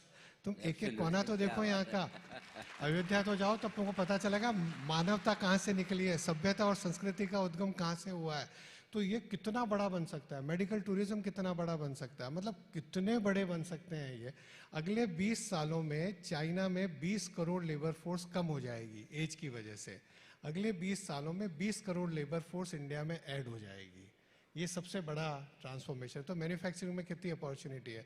पर एक ध्यान रखना पड़ेगा कि वो, हम बात कर रहे थे वो खिमानी जी से, उनसे बाहर कि वो अगर आपकी तकदीर में होगा, अगर आपके भाग्य में लिखा होगा तो हो जाएगा। मैंने कहा ऐसा होता नहीं है, बिकॉज पूरा गीता के उपदेश के बाद अर्जुन ने कहा, अर्जुन भगवान ने विराट रूप दिखाया, बिकॉज अर्जुन को नहीं समझ आ रहा था कि देख ले भाई ये जितने भी लोग हैं सब मर चुके हैं और तुमको राज्य गद्दी मिल चुकी है, तो बोले भगवान फिर क्यों करा रहे हो ये सब, आज ही कर दो। उसने बोला ऐसे नहीं चलेगा, युद्ध तो बराबर होगा, कर्म की गति को मैं भी नहीं बदल सकता हूँ।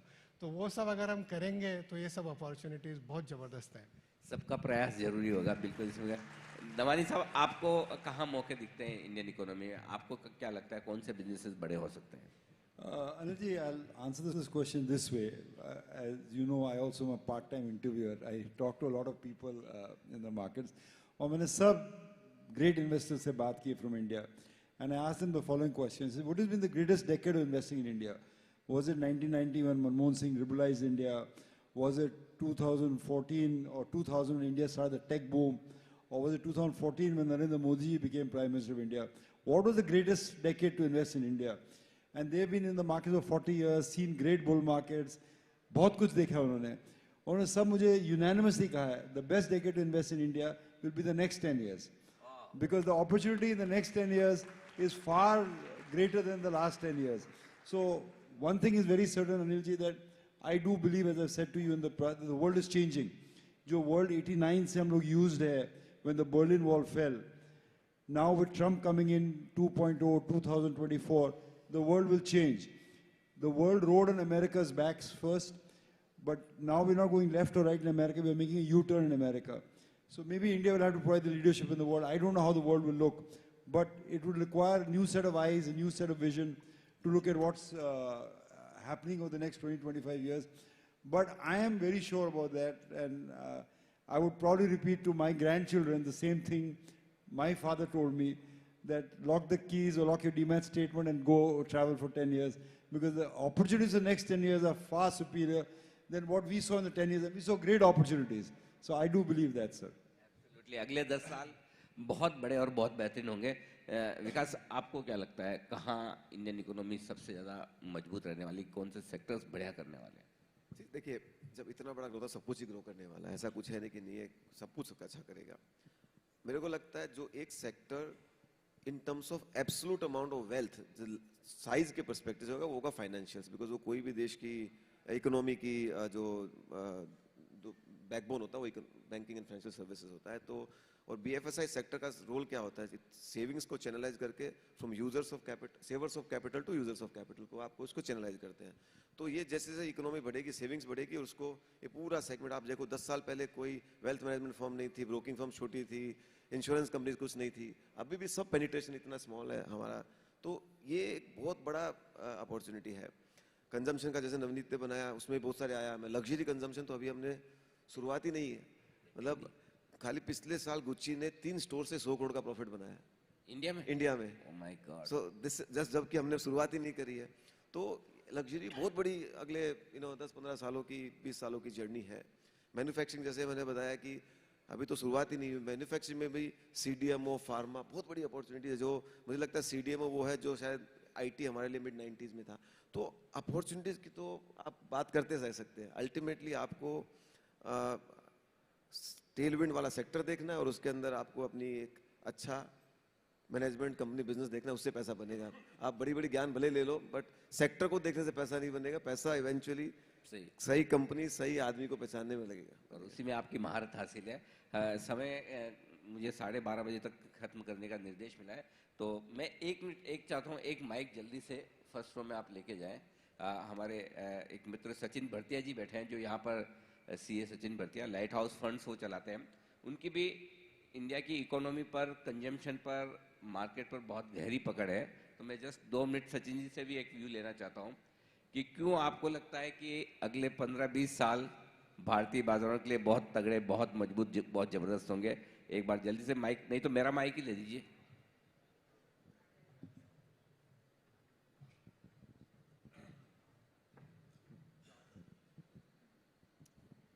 Thank you Anil ji. मैं शुरुआत करूंगा 2 लाइन से जो हमारी, थैंक यू सो मच।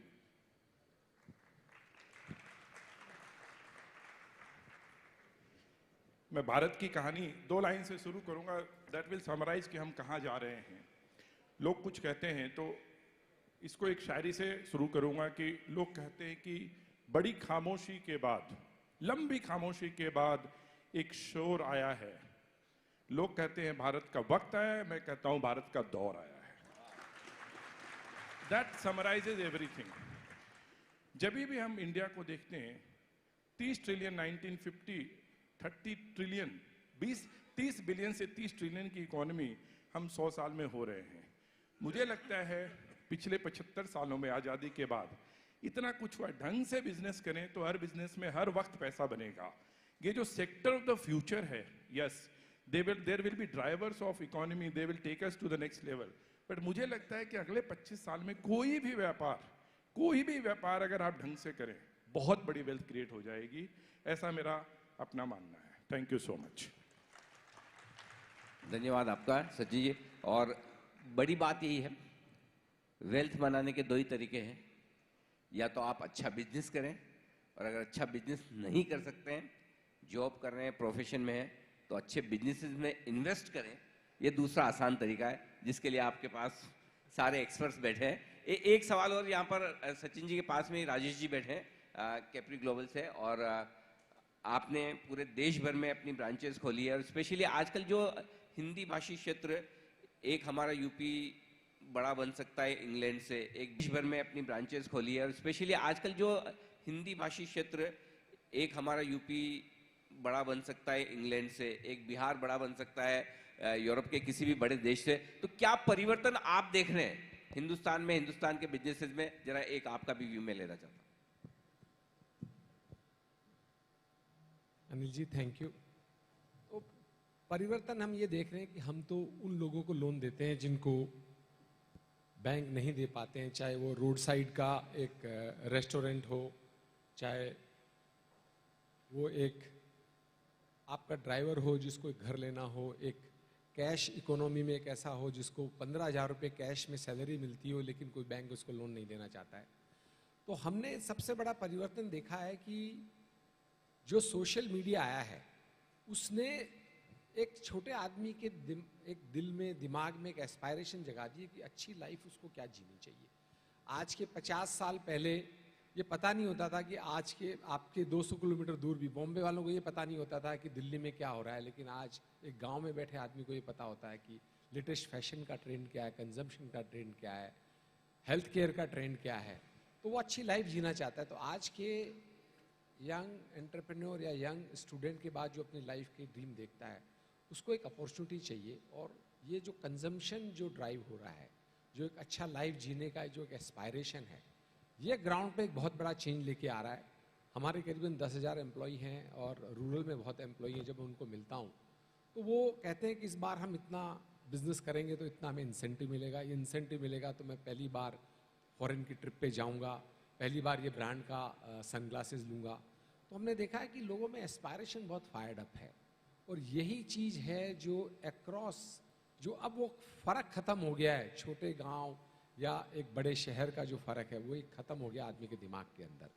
और ये कंजम्पशन को ड्राइव करेगा, ये लोगों के एस्पायरेशन को ड्राइव करेगा, ये लोगों की एक लाइफ को अच्छी जीने की जो एक उसकी ड्रीम है उसको फायर अप कर रहा है। तो मुझे लगता है कि ये, जैसे सचिन भरतिया ने कहा, ऐसे बहुत सारे बिजनेसेस क्रिएट हो जाएंगे। इसके सबसे एक एग्जांपल मैं देता हूँ कि वुमेन फैशन, आज के 25 साल पहले गांव में हैंडबैग खरीदना एक अपने आप में एक ड्रीम होता था। आज एक ऑटो रिक्शा चलाने वाले की डॉटर के पास भी 3 हैंडबैग होंगे, चाहे वो एक्स प्राइस वाले हों, पर वो होंगे। तो ये एक चेंज आया है, ये चेंज कंजम्पशन को बढ़ाएगा, नए बिजनेसेस सेटअप होंगे। टेक्नोलॉजी का बहुत बड़ा चेंज आया है, जो टेक्नोलॉजी ने जो डिस्रप्शन लाया है, कम कॉस्ट में आप किसी भी आदमी के पास पहुंच सकते हो, कुछ भी एक इक्वल लेवल प्लेइंग फील्ड है। तो ये 2-3 चीज़ें हैं जिनके चलते हमें लगता है कि इंडिया की जो हम आज के 20 साल पहले, 25 साल पहले एयर मतलब फ्लाई करना एक आम आदमी के लिए एक ड्रीम होता था, आज परहैप्स एक ड्राइवर, एक वेटर भी जो काम करता है वो भी 2200 रुपये की टिकट खरीद के अपने गांव में फ्लाइट से चला जाता है। तो ये एक फ़र्क आया है लोगों की थिंकिंग में, और हमें लगता है कि आज हम सोच नहीं सकते थे। आज बॉम्बे में 3 एयरपोर्ट बन गए हैं। आज के 10 साल बाद हो सकता है हमें 4 एयरपोर्ट की ज़रूरत पड़े। ये एक इंडिया की स्टोरी है। हमें लगता है 10 से 15 साल में हम इमेजिन नहीं कर पाएंगे कितनी वेल्थ क्रिएट होगी, कितने जो है लाइफ का जो लेवल है कंजम्पशन का, स्टैंडर्ड का, वो कंज्यूम हो जाए, वो चेंज हो जाएगा। Absolutely, thank you. यानी कि बदलते हिंदुस्तान की कहानी बहुत बड़ी है और बहुत लंबी है। ये तो ट्रेलर था, पिक्चर अभी बाकी है दोस्तों।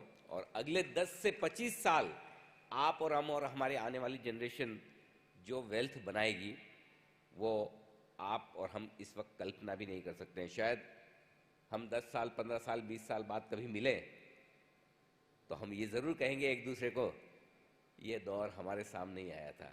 इतिहास बनते हुए हमने देखा है, भारत को आर्थिक रूप से विश्व गुरु बनते हुए हमने देखा है। और मैं उम्मीद करता हूँ कि वैसे तो समय समाप्त है, बाकी आप ये 3 ऐसे महानुभाव हैं जिनको आप घंटों सुनते रहें तब भी कम लगेगा, और आपको लगेगा कि अभी भी प्यास अधूरी रह गई है। इसलिए कभी और कहीं और आप सबसे फिर मुलाकात होगी।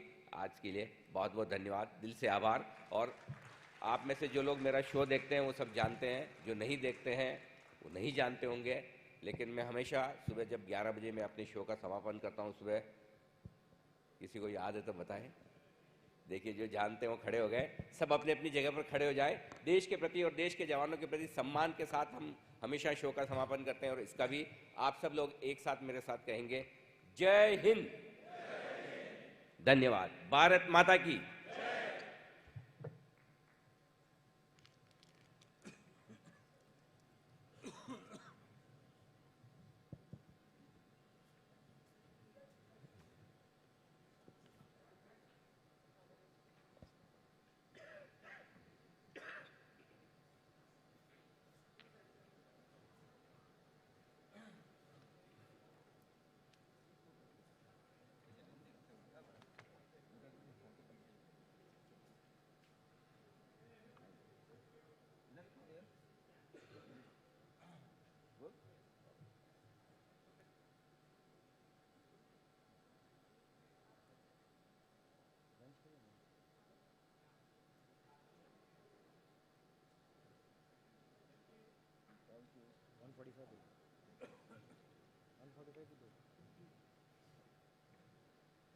Thank you everyone. We'll now break for a networking lunch, which will start in the hall next to you.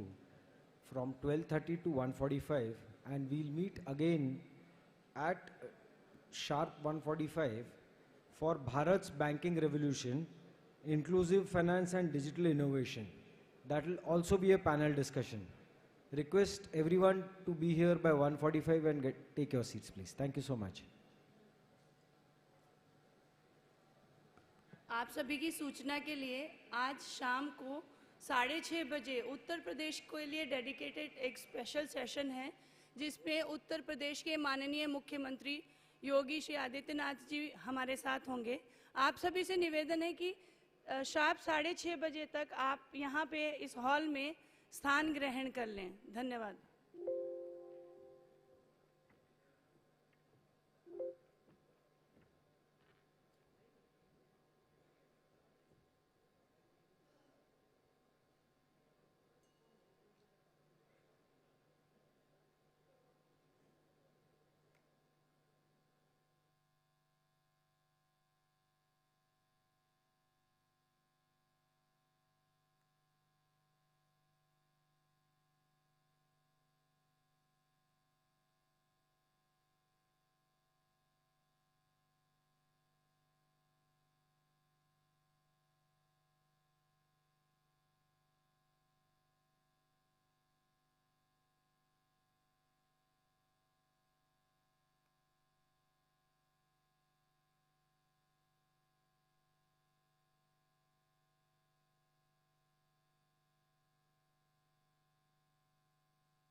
It's a delegate, the black delegate bags that we all have.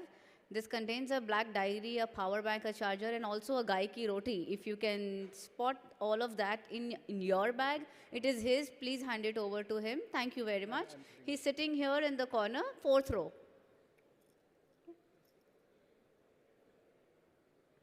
Our panelists have arrived, and I request all the delegates to kindly be seated.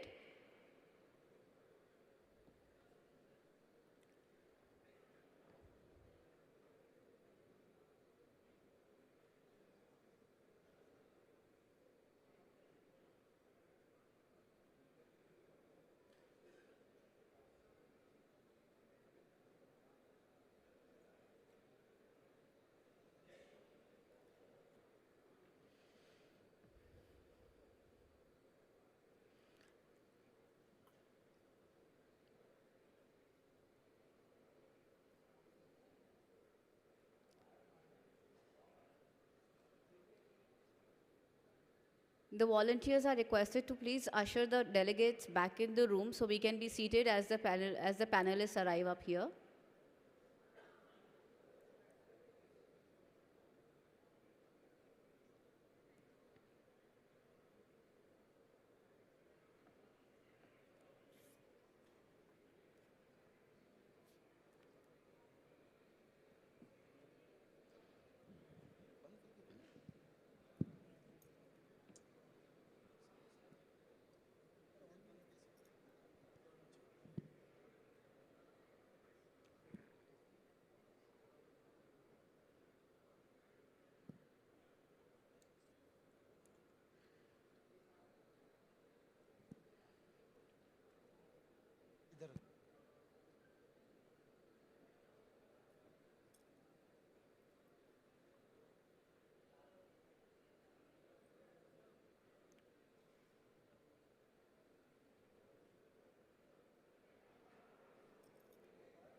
Those who are standing at the back, I request the delegates to kindly be seated. Our panelists are already here, and we're beginning the session shortly.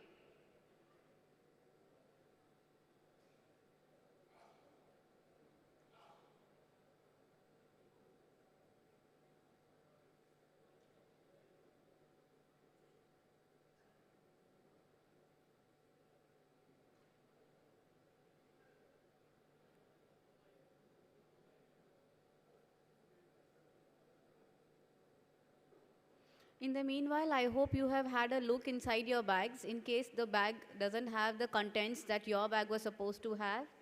We have one gentleman here who has lost his bag. I think it's just mixed with any other delegate bag. Just have a look. It has his charger and power bank and a gai ka roti along with it. So please hand it over to Shri Anil Mansinka ji.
To the people who have just walked in inside the hall and still standing outside, कृपया अपना अपना स्थान ग्रहण करें.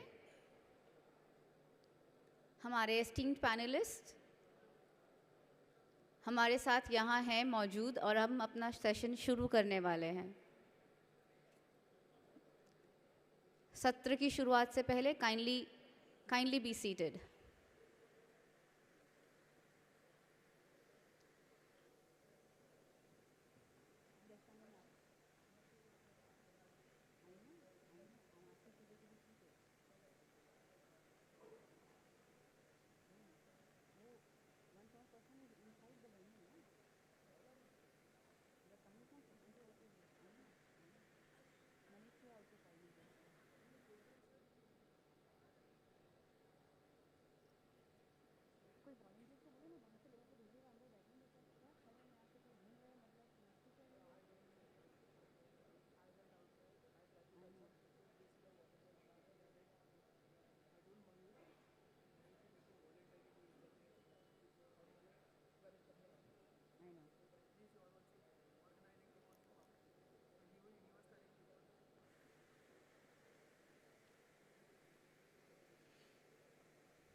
I humbly request, kindly do not leave the seats in the front vacant.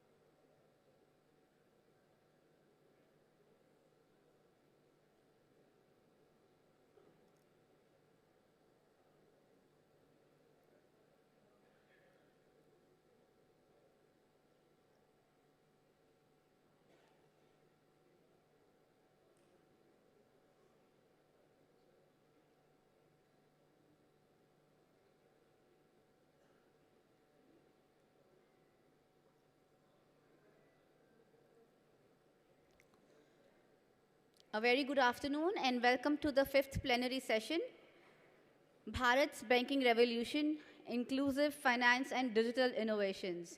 Before I call my esteemed panelists on stage, I request everyone to just check their phones again and ensure they are on silent mode. This is a session after lunch. People are sleepy. I want you to just wake up, stand, put your hands out, have a look at your phone and make sure once again it is on silent mode. I'm now inviting Srimati Lata Venkatesh, Executive Editor, CNBC TV 18, to come on the stage. Shri K.V. Kamath, Chairman of the Board of Directors of Jio Financial Services, and Shri Dinesh Khara, Ex-Chairman, State Bank of India, to join us on the stage for the panel discussion.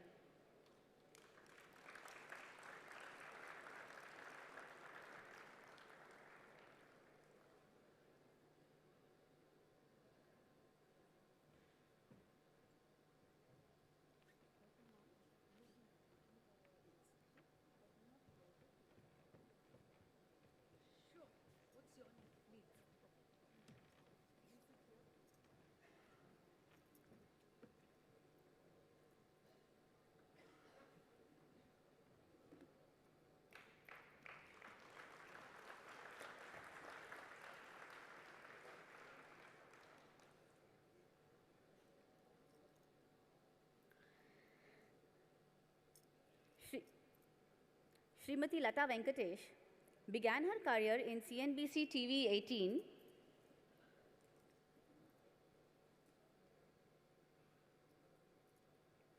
as chief of the Mumbai News Bureau. Over the years, she has come to be recognized as one of the keenest watchers of Reserve Bank of India and a respected commentator on banking sector issues, money markets, and macroeconomic trends. In 2010, she was conferred the Ramnath Goenka Award for Excellence in Journalism for her coverage of how central banks tackled the Lehman crisis. She's been a business journalist for 30 years and has specialized in covering all markets, stocks, currency, debt, commodities, And she has also had stints in all major streams of media, having worked in Economic Times and Dow Jones Newswire for 5 years each. She graduated in economics and politics and has a doctoral degree in political science. Along with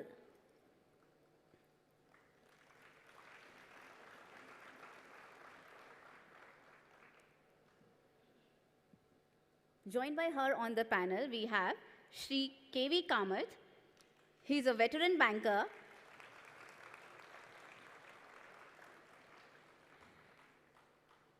He started his career in the 1971 at ICICI. He then moved to the Asian Development Bank and spent several years in Southeast Asia before returning to ICICI again as its managing director and CEO in 96. Post its merger into ICICI, he transformed itself and diversified technology-driven financial services group. In 2015, he was appointed as the first president of New Development Bank set up by the BRICS countries. He has also served as the chairman of Infosys and the National Bank for Financing Infrastructure and Development. Currently, he is the chairman of Geo Financial Services. Mr. Kamath has been awarded the Padma Bhushan, which is one of the highest civilian honors of Bharat in the year 2008.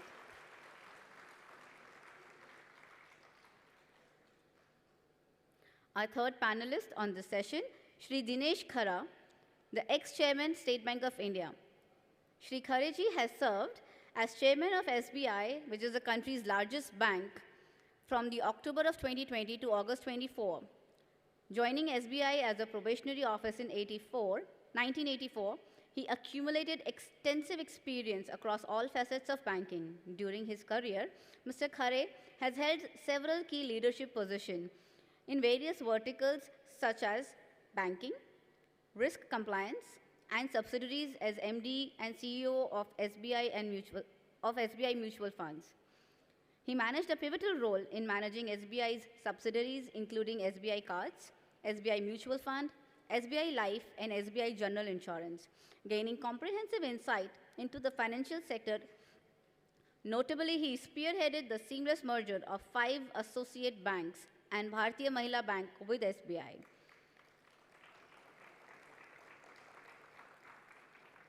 This has been a landmark achievement in Bharatiya banking. Shri Khare is a postgraduate in commerce from Delhi School of Economics and an MBA from FMS New Delhi.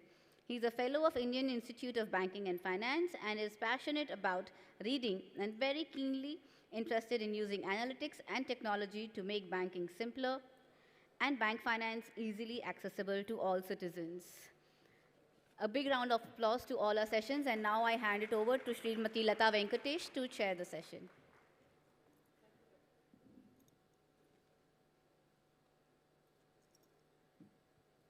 Thank you very much, Lisa.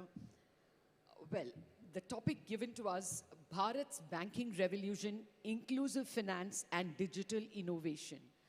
You will have to say that over the last, say, 5-10 years, on both these aspects, financial inclusion and digital innovation, India has taken strides that has left the rest of the world far behind us.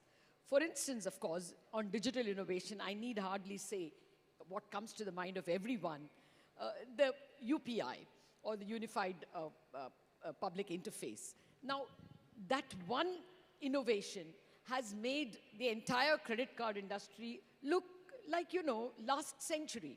It's such an extraordinary innovation that it is at once encompassing all the citizens of India. So in terms of digital innovation, we've done extraordinary things, and I'm just naming UPI as one of the grandest achievements. We will have many more to speak as we proceed with the conversation. And likewise, inclusive finance. Inclusive finance took a quantum leap when we started Jan Dhan. Until then, perhaps India was 50% banked. Now we are 90% banked.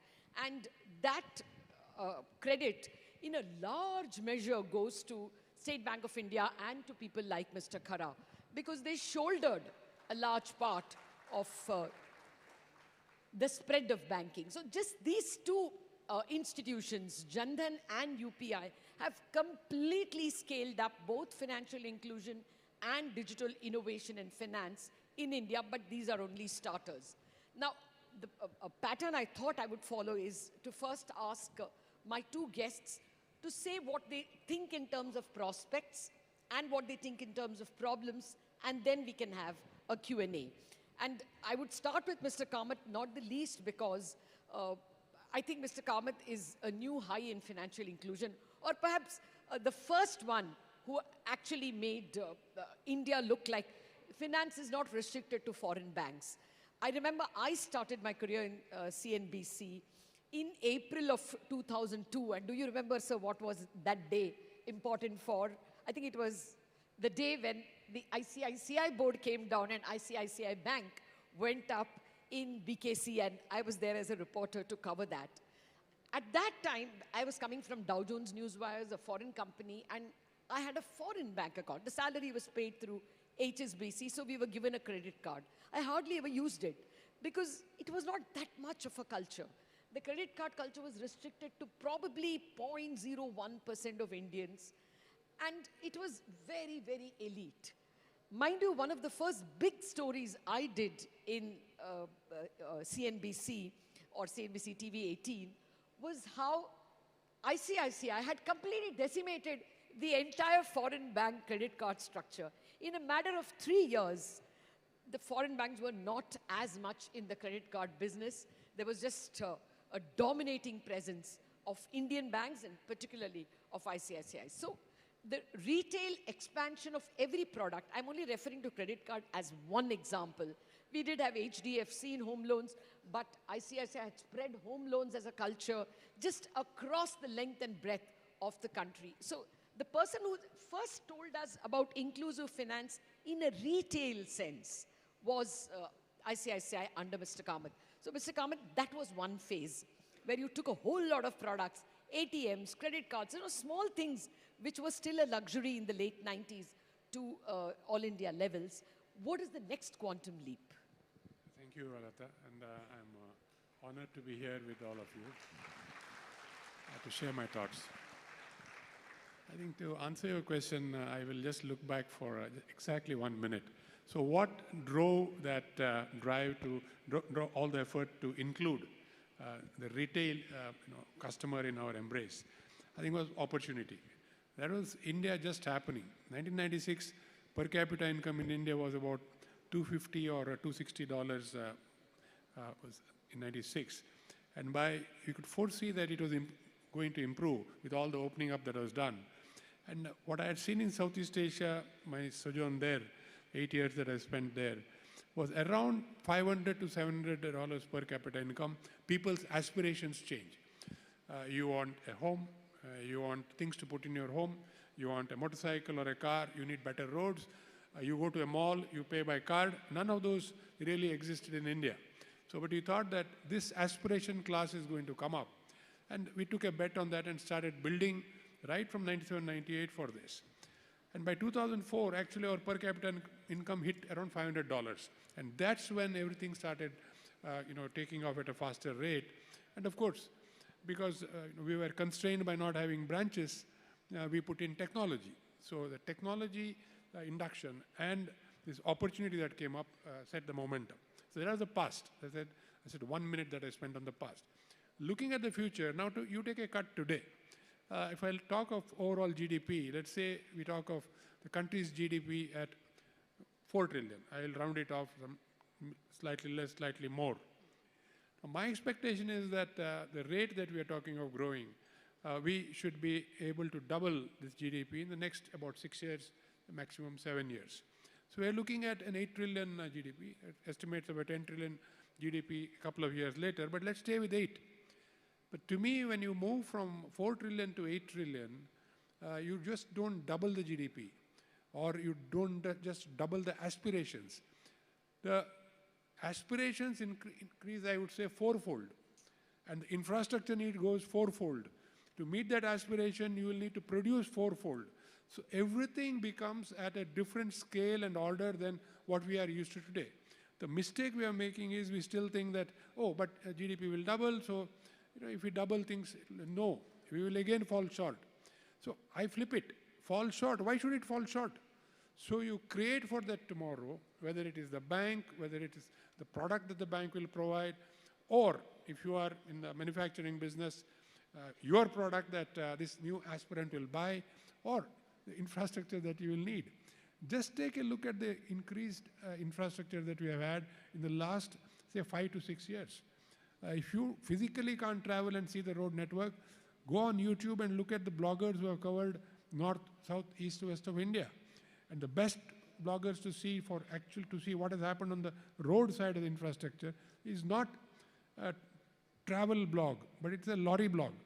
Try to figure out a truck blog where the trucker blogs and takes you all over the country, and you will see what is really happening, not only on the road, you will see what's happening in the dhaba, the way the dhabas have come up, you will see what's happening in the fields, what they are growing, the diversity that is coming up. I mean, it is an education by itself. So things are happening at a pace where we living in the cities are not exposed to, and of course it's difficult to get a snapshot. I'm again putting this in context because in the next 5 to 6 years, all this will quadruple. So that to me is the new India, and that to me is what new Bharat, and that to me is what we have to prepare ourselves for as banks. And that is a huge opportunity. So I will come back to you in terms of the digital opportunities over there. But Mr. Khara, I want a slightly different spin. Now, while we have ICICI in 2001 or 2002 precisely, showing us how the retail credit or how the retail inclusion would come by, that was still the top 20% of India. Even today, that the credit card culture or the home loan culture envelops the top 20% of India. But who takes care of the bottom 80? How many Jan Dhan accounts we have today? I went through the PMJDY account just before coming. 54 crore accounts. And of that, how much do the public sector banks contribute? Take a guess, anybody. Out of the 54, how much comes from the public sector banks? 52 crore comes from the public sector banks. And out of that 52 crore, I think 33% comes from State Bank alone. So that is something like 15 crore accounts. It's not laughable. I mean, it would be like the population of Europe or something like that. It's a large number that we are talking about. So technically, although the advertisement says banking to every Indian or banking to the next Indian, that exactly is what State Bank has achieved. And to that last Jan Dhan account, a RuPay card is available. And if that person is savvy enough, he or she can transact on GPay. And I must tell you with some pride, Mr. Khara, the lady who cleans my house, she's from Calcutta. Children are still in Calcutta. And she takes the salary only in GPay, because she can send it to the children quickly. And there are still people who pay her in cash, and she comes and tells us, aap cash leke GPay kar do na. Because that is what State Bank has been able to achieve. And incidentally, a State Bank of India bank holder. So I wanted to ask you the prospects that you see in terms of inclusion. You'll have achieved a lot. What is the next that the Indian banking system must achieve in terms of inclusion? First of all, thank you very much. Am I audible? Yeah. First of all, thank you very much for giving me an opportunity to be here among all of you. Well, Lata, what you mentioned in terms of the opportunity, I think sky is the limit, if I may put it like that. Because why I'm saying that, when we started opening these Jan Dhan accounts way back in the year 2014, they were all zero balance accounts. And nobody would have imagined that it will actually help in channelizing the savings of the common man in the country. And today, the average balance in these accounts goes as much as to 4,000 rupees. So very clearly, when we talk about the inclusive growth, this is something which is very, very important. When we can channelize their savings, and the next step is that if at all we can extend them the credit. So naturally, those who have got the savings flowing into the account, we have got some kind of visibility of the behavior in terms of the ability to absorb the credit. And that is helping us in terms of extending credit also. If I may add here, this is another revolution which has happened, which probably is not being observed quite a lot, is essentially when we started lending to the street vendors. You know, when we started lending to the street vendors during the COVID period, that was a point of time when probably it was a felt need.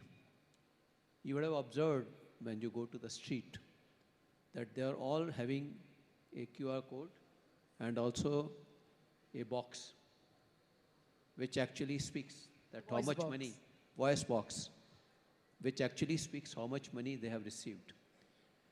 So the next revolution is going to come from there, because based upon the kind of credit which is flowing into their account, they will be entitled for availing the credit also.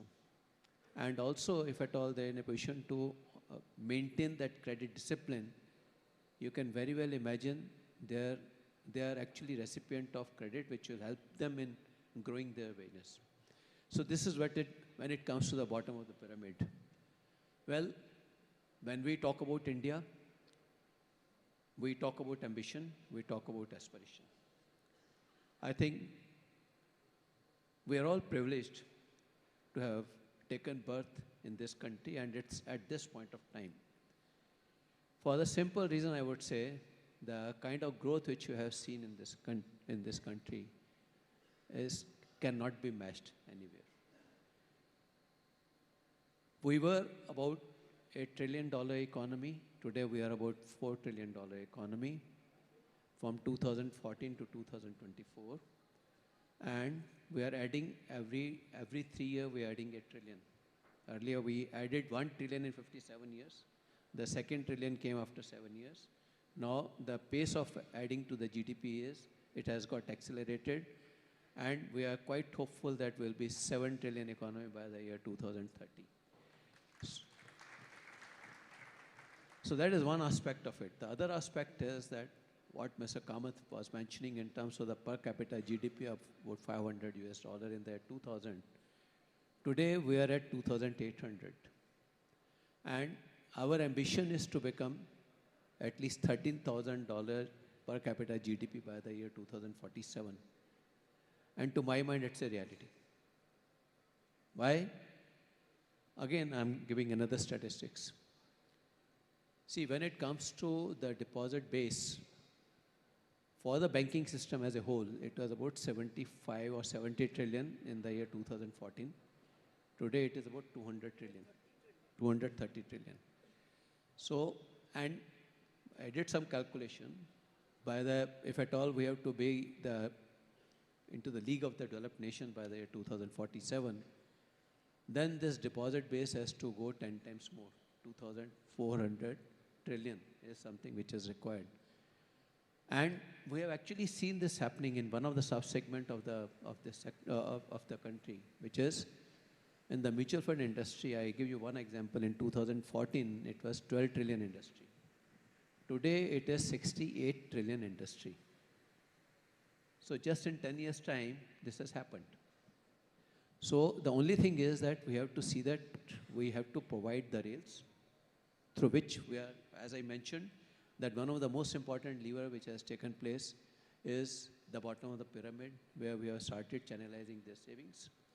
Now, when we are in a position to extend them credit also, it's always, the credit will lead to the deposit creation as well. The multiplier effect will kick in. And that's how we'll be in a position to reach the numbers which I have just indicated, $2,500 trillion worth of deposits and 2,000 odd trillion worth of loan book which will happen. And I think, to my mind, it is certainly a reality. And why? Because how the GDP will move up. GDP will move up because the kind of new levers of growth which have come into the economy. And those new levers of growth are renewable, EV, semiconductor, defense manufacturing, and also our effort and endeavor to become a major manufacturing export economy. And on the top of it, when we have the call centers which used to be call center, now they will become the global capability centers. So this is something, these are some of the things which to my mind are the levers of growth, and these levers of growth will propel this country into a developed economy by the year 2047. That's what my belief is. Thank you. I think the stock market has recognized these levers better. Sometimes you don't see the what you call legacy stocks moving, but exactly what you said in terms of renewables, EVs, or e-commerce, those stocks are all flying. So clearly, growth is happening, but where probably we are not noticing.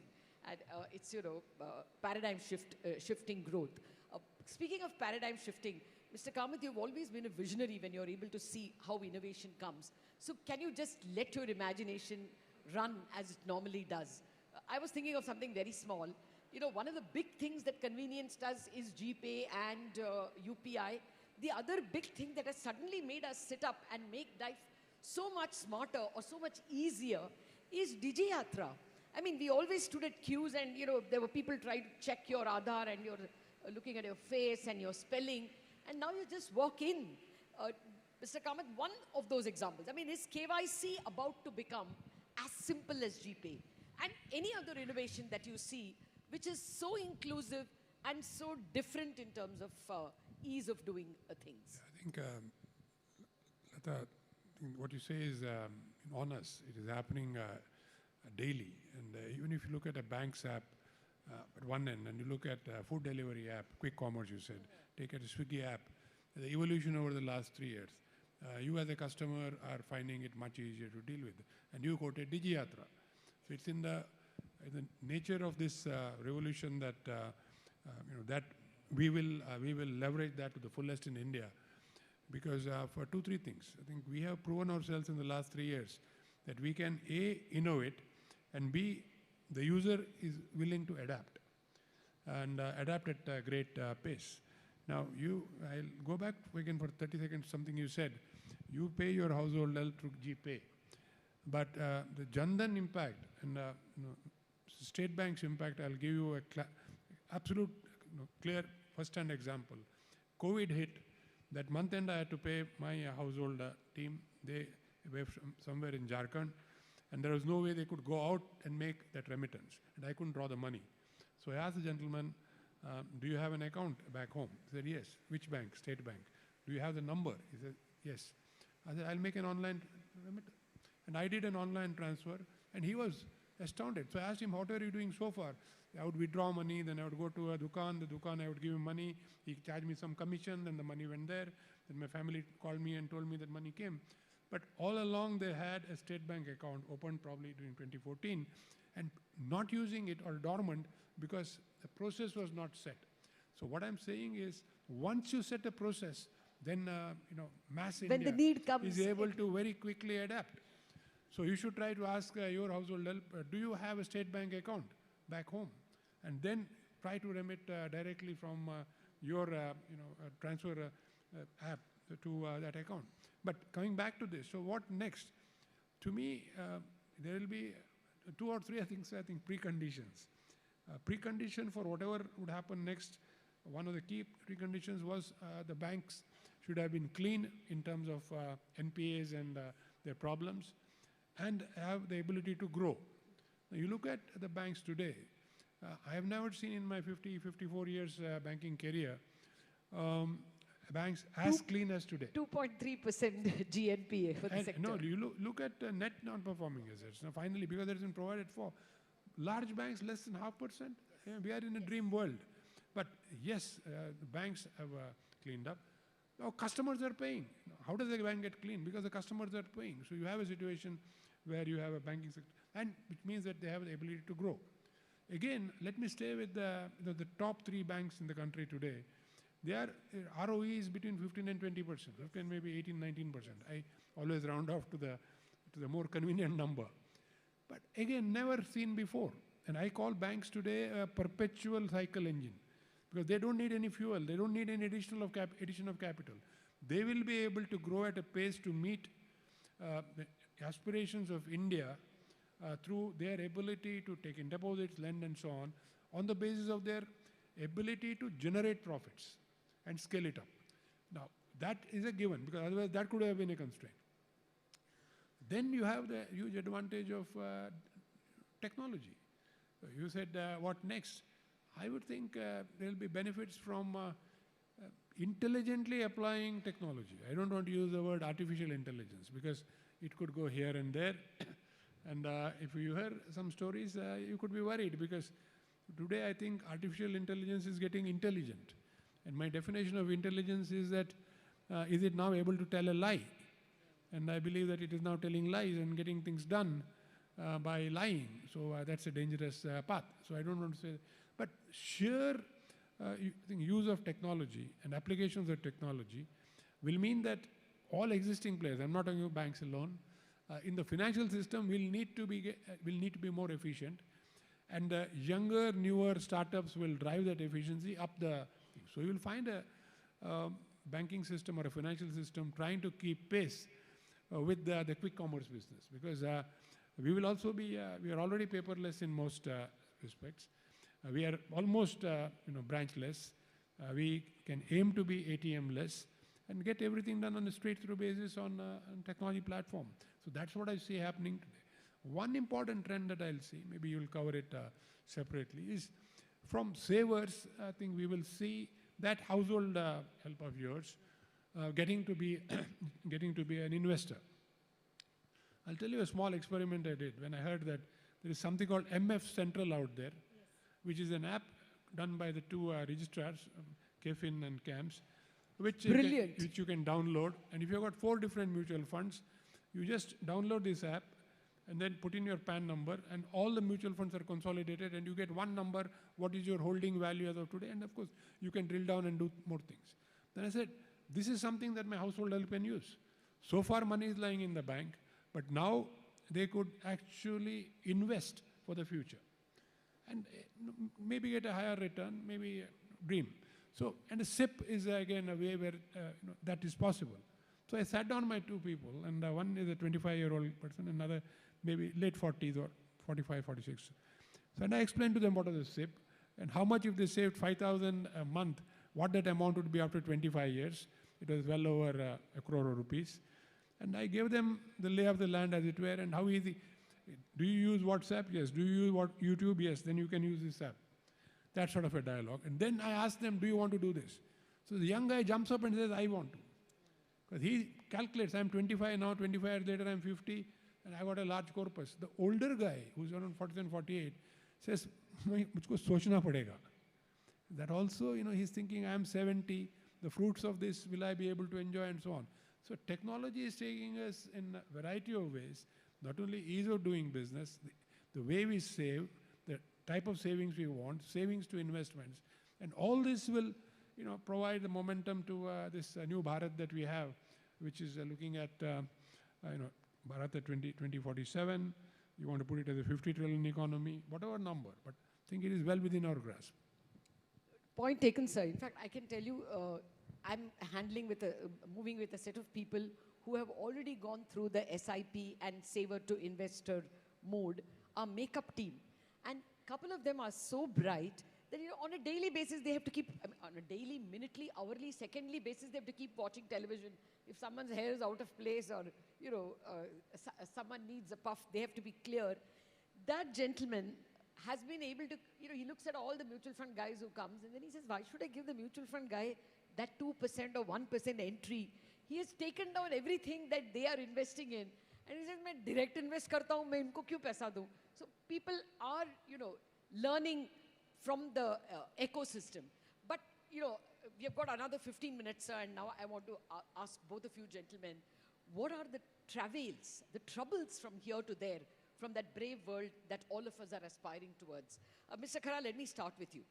In terms of problems, as I see it, the MFI problems. I mean, up until a year ago, we thought that, this financial inclusion, and we have been recovering from COVID, but MFI has given a cruel blow saying that much digital information is not available about those people, or someone is ignoring in spite of perhaps knowing.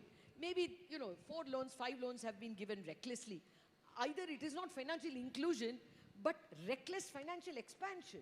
You're just giving money because some private equity has given you, or we have not yet created the digital footprint to be able to do good due diligence. So what are the troubles you see from here to the last man?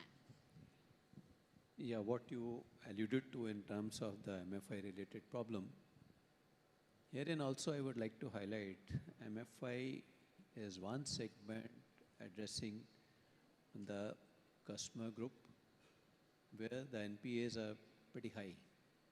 At the same time, the other segment, similar segment is SHG. In case of SHG, self-help groups, the NPAs are just about 1%. So what has happened is it's a bit of a reckless lending and irresponsible borrowing.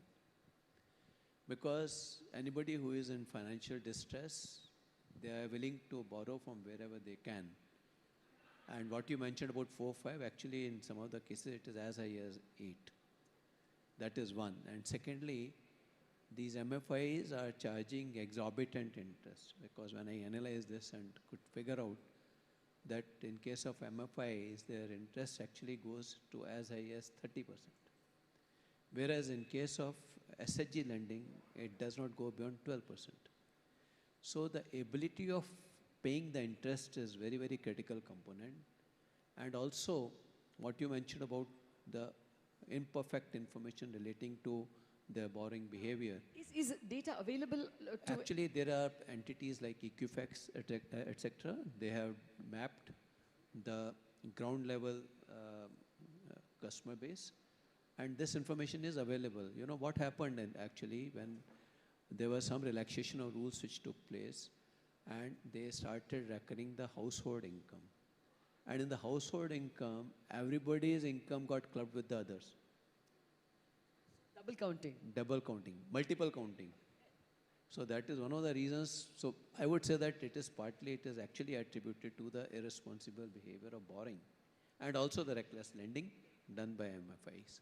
So this is something which we need to ensure that we should not allow our people to get into this kind of a debt trap. They're actually into the debt trap today. To get out of this debt trap, perhaps the MFIs will have to reconcile to the fact that they cannot probably settle with 30% kind of an interest rate. They'll have to reduce their interest rate and settle it out. That is one. What you mentioned, I have some thoughts in my mind. There are 3 things which I would like to highlight. One, of course, we as an economy, we need to be much more efficient. And 3 things.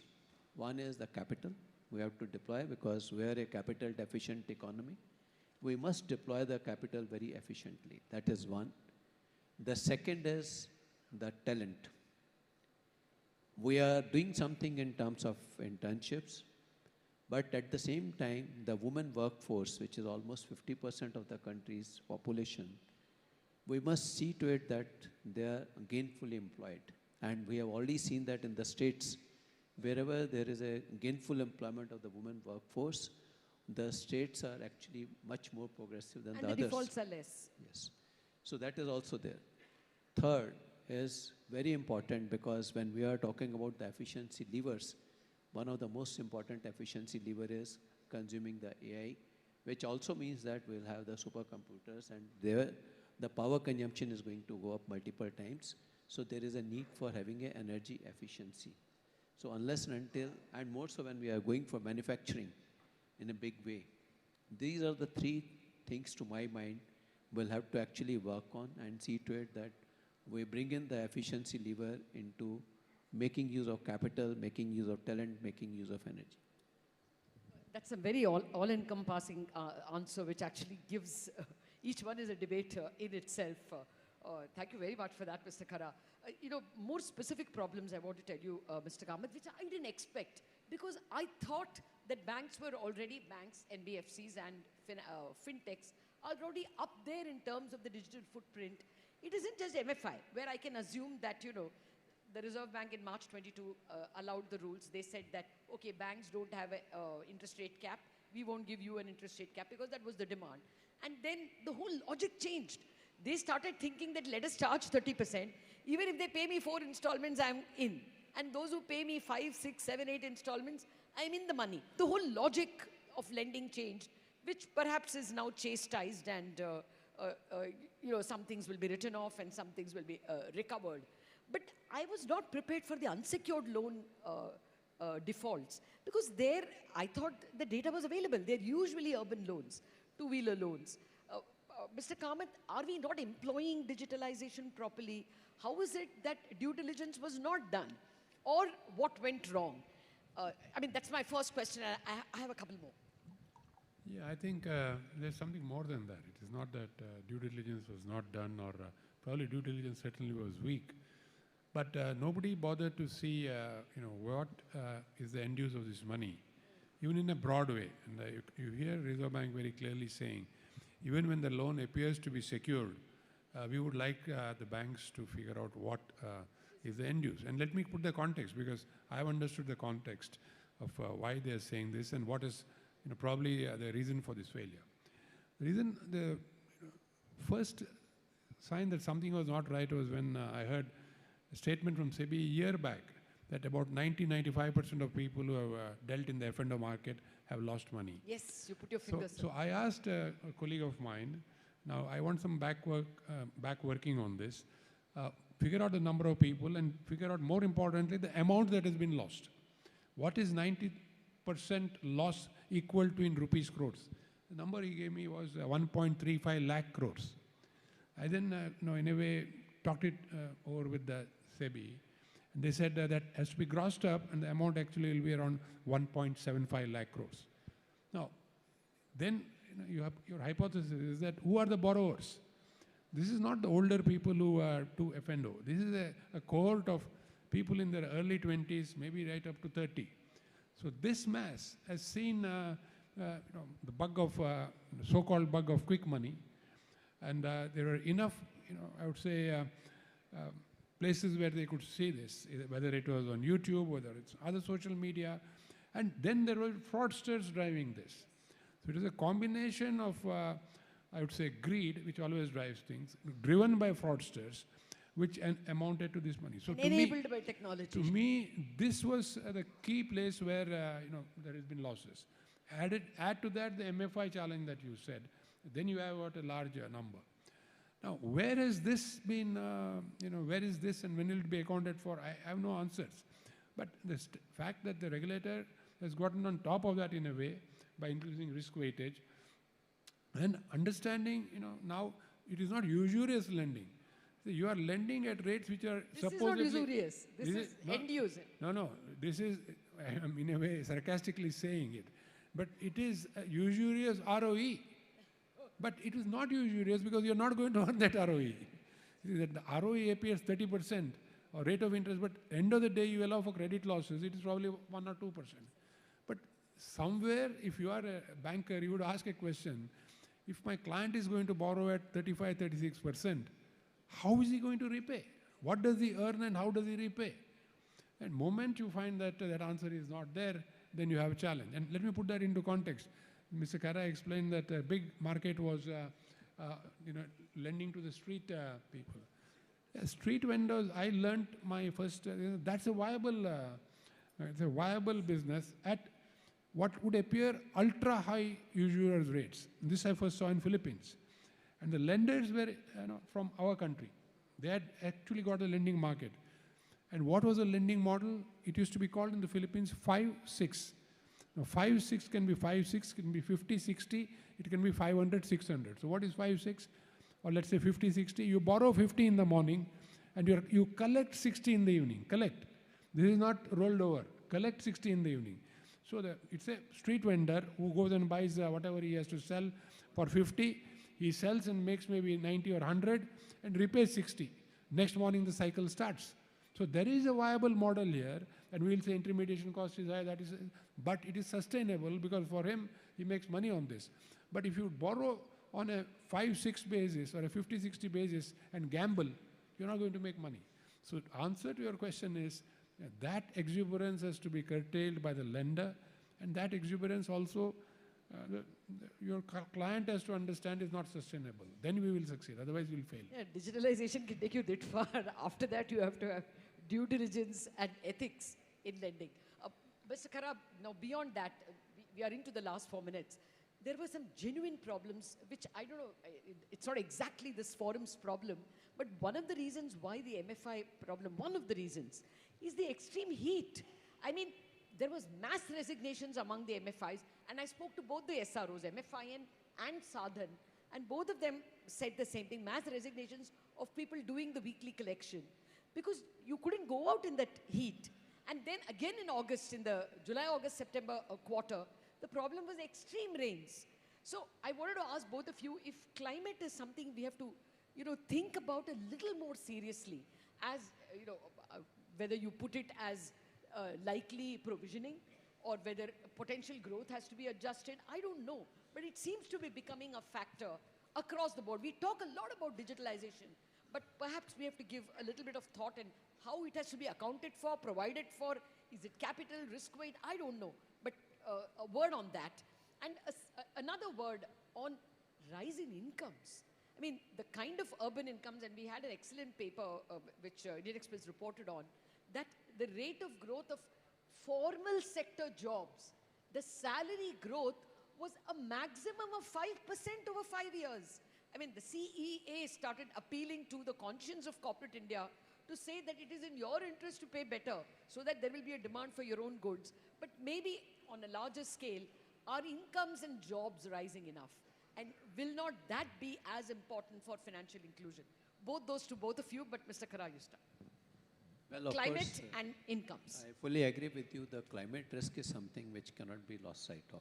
And of course, what you mentioned in terms of the recovery, but nevertheless, otherwise also, the kind of floods which you get to see and the kind of the weather adversities which actually impact the economic activity overall, and then of course it also impact the productivity of the entities. So I think that is one of the very important aspect. And while we have actually at State Bank of India, we have already developed a matrix to evaluate the compliance of various corporates in terms of the ESG norms. And as of now, it is we were not using it for deciding the interest rate, but we started educating the customers about what is their ESG ranking.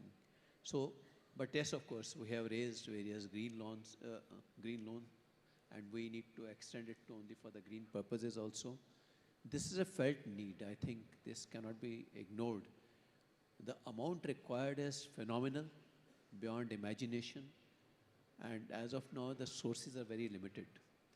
So I think this is a real area which we need to work on, but we were, in fact, I'm happy that at least the regulator has also started thinking in terms of it, and I'm sure in due course there will be some kind of a guidance for the industry as a whole. So, which will probably also push the corporates to ensure the compliance with the governance norms or the green norms. What you talked about, the MFI related collection effort, I think it is, if at all had there been a responsible borrowing, perhaps this collection effort would not have come in the way. And those who have to repay, they will repay. They know that there is an obligation on their head. So that's what my sense is about this particular aspect. Out of time, so I'll ask you more to speak about, whether income growth and job growth is becoming the obstruction to financial inclusion, at least the very slow pace of salary growth, even in the formal sector. And that was seen as the reason for lower urban consumption in the last 2 quarters. I'm just asking you whether that will be that will thwart financial inclusion. Yeah, I'm conscious of 26 seconds. My short answer is that more data is needed. I think at the aggregate level, is this a number or is it at the individual worker level? Because there has been a whole lot of things that have happened. Take corporate India, for example. Senior people have retired, senior people left, younger people have come, the wage is down. So it depends on what and how you, what cross-section you looked at. I really don't have data. But since it is on the table, one should analyze it. But I think everything, when you look at a journey that we have, a 25-year runway to do things that we have to do, I think all these get resolved as we go along. You have clean corporates, you have clean balance sheets, you got young, youthful people. I don't think anybody can stop Bharat. So, That's beautifully summed up. The last sentence was, India is unstoppable at the pace at which we are. I won't take any more time to wrap up. Thank you very much, and it is over to you, Lisa. Thank you for a very, very informative session. And I also now open the session for Q&A. We have 10 minutes to ask questions to our esteemed panelists, and I request the volunteers to hand over the mics and move around where you see a raise of the hand.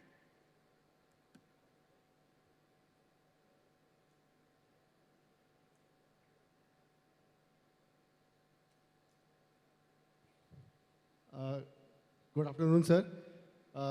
Two stalwarts are there from a private bank and from a PSU bank.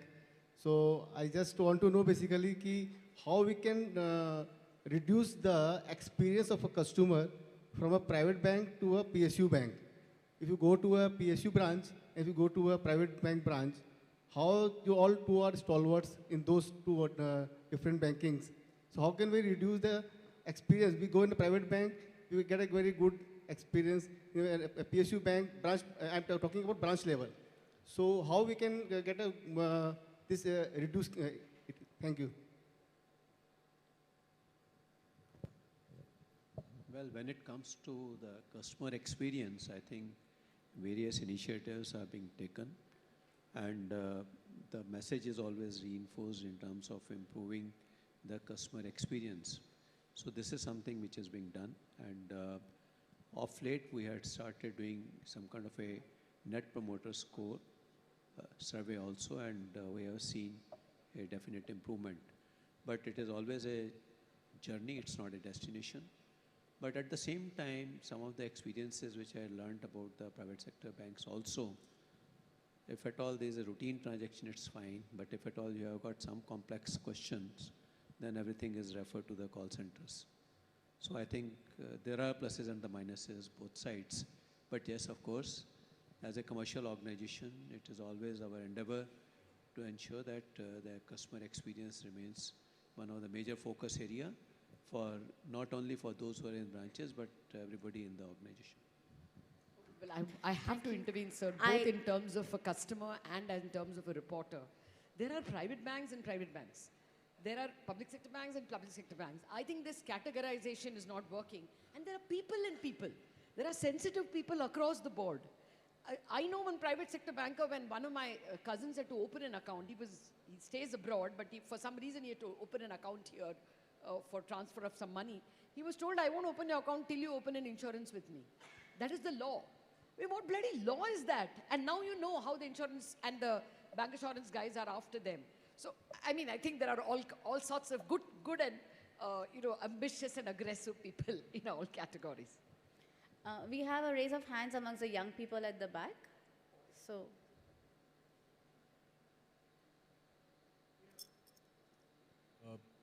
Namaste. Namaste, my name is Abhishek. I'm from HDFC Bank. My question is to the esteemed panel. One of the key challenges we face in the banking industry is about acquisition of new to credit customers, especially in the retail segment. So how do you kind of advise on overcoming that? Because across spectrum, whether it's a private or a PSU bank, this always has been a very, very a big pain point. That's for the retail segment, that's also for the agri-lending segment also. I didn't catch the question. New to credit customers. Yeah, I think it's always a problem catching them. Yeah, I think the customer is these days getting smarter than what we think. It is a question of all the things that we have done. It's a question of educating the customer. And I'm saying it from my experience looking at digital going back 35 years when we rolled out. That everybody would say that, but the customer won't use digital channels. So, and then, the customer taught us differently. The customer was willing to use. So again, new to credit, we'll have to explain to the customer do's, don'ts, and how to do it. And he's seeing people around. So I think very quickly he will adapt and learn. I see it as our customer is getting to be very savvy.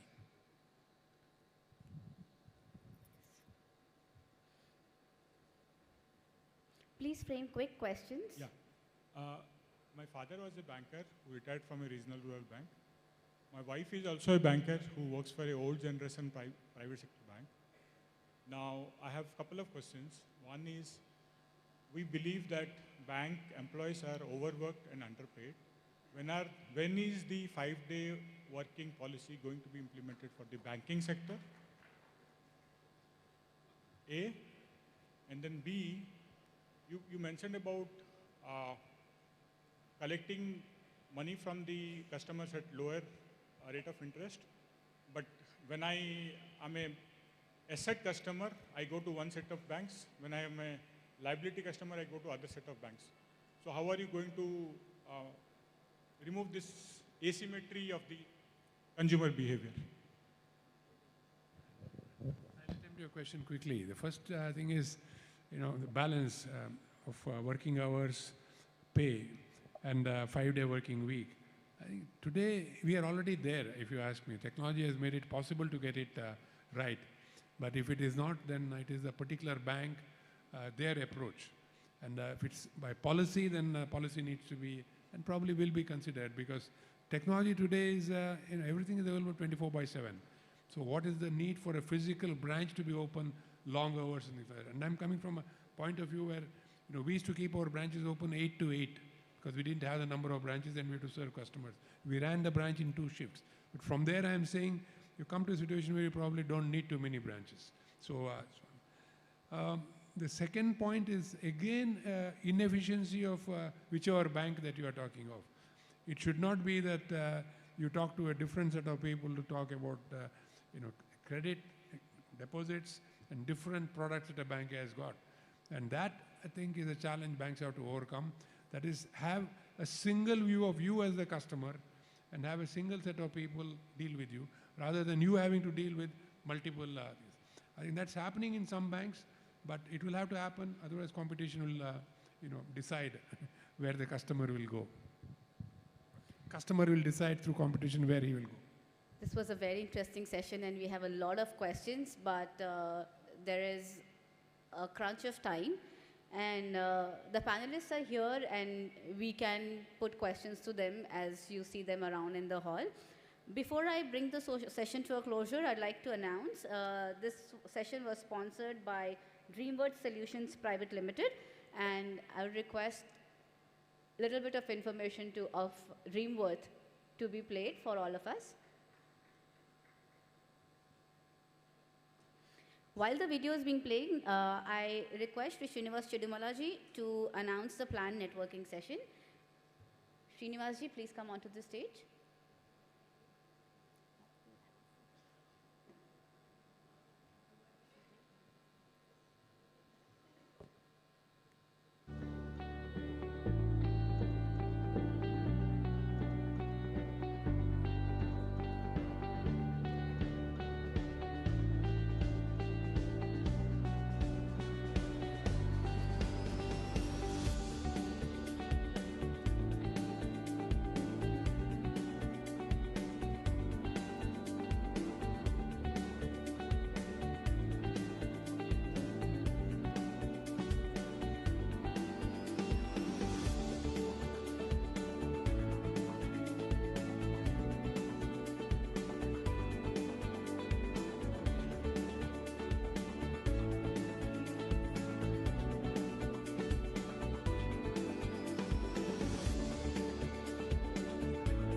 Namaste everyone. I'm just going to take 5 minutes to discuss about the networking session. Many of you have provided your input in the survey we sent for networking, and based on all the input we received, we have decided how to structure this networking. Of course, you have been doing all the networking from yesterday, day before yesterday, so this is for us to give you idea about where you can go and meet your like-minded people, because among 1,200 people it is difficult to do it. So we have people from all over the world. So what we have done is on the floor number 2nd, these are the rooms we have organized based on the interest and inputs you have provided. And this is our suggestion. Of course, you can go wherever you want to go. Room number 202, technology, digital transformation, business services. So people who want business services, people who provide technical services can go. We have finance, investment, manufacturing, textile, healthcare, pharma, policy regulations. But you can decide where you want to go. On the finance and investment, to give an example, we have asked certain investors who were there yesterday to also be available in case you want to ask any questions, you want to connect with them and know how to raise funds. So I have a Marwadi Catalyst company, and I have Anant Oja, Chintan Oja from Anantam Oja, and I also have Launch Capital, Milinji and Girishji. They are going to be there in case available, and any other investors also want to either provide investment or want to connect, happy to do that.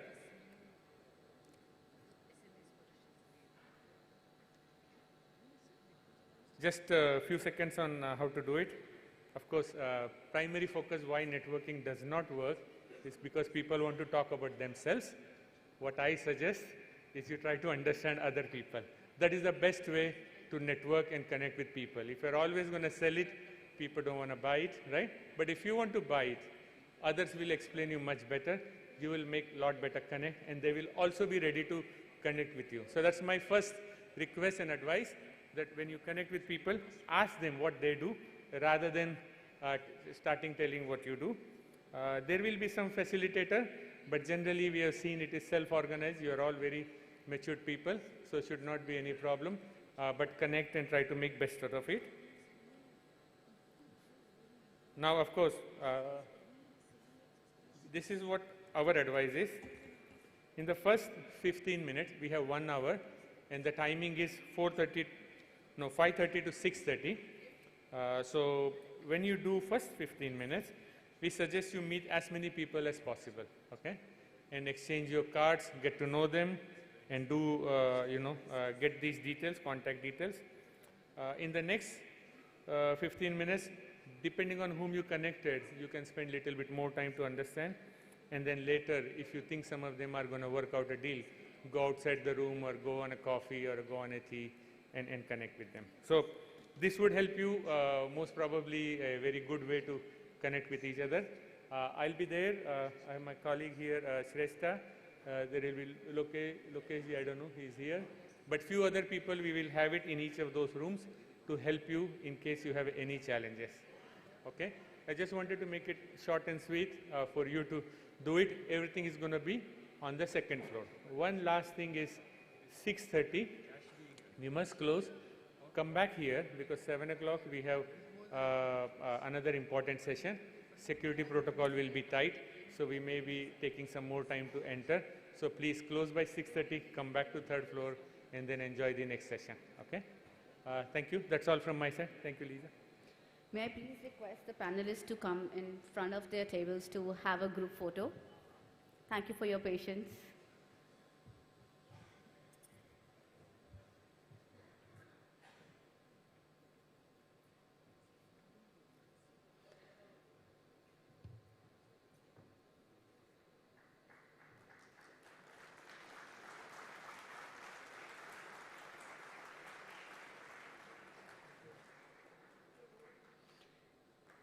I thank the panelists again for a very insightful session. There's a short announcement.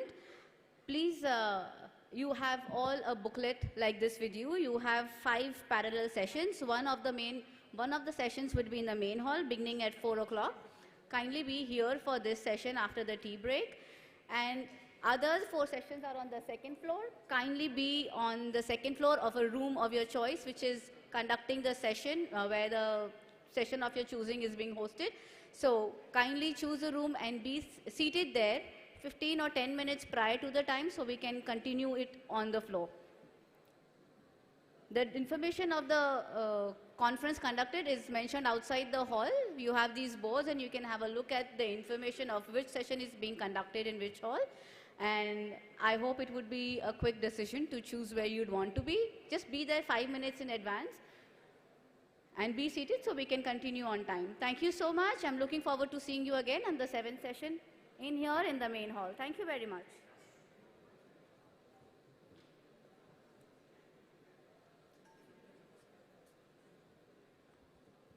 नमस्ते। एक बार फिर आप सभी को बता दूं कि शाम को 6:30 बजे यूपी के लिए डेडिकेटेड एक सेशन होगा जिसमें उत्तर प्रदेश के मुख्यमंत्री माननीय योगी आदित्यनाथ जी होंगे। तो आप कृपया 6:30 बजे तक इस हॉल में अपना स्थान ग्रहण कर लें। साथ ही 2025 का world Hindu economic forum Australia में होगा, ये आप सभी जानते हैं। कल तक जो भी लोग रजिस्टर करेंगे उनको 50% का डिस्काउंट है। बाहर WHEF ऑस्ट्रेलिया का स्टॉल है, आप वहां जाके अधिक जानकारी ले सकते हैं। धन्यवाद। आई हो तो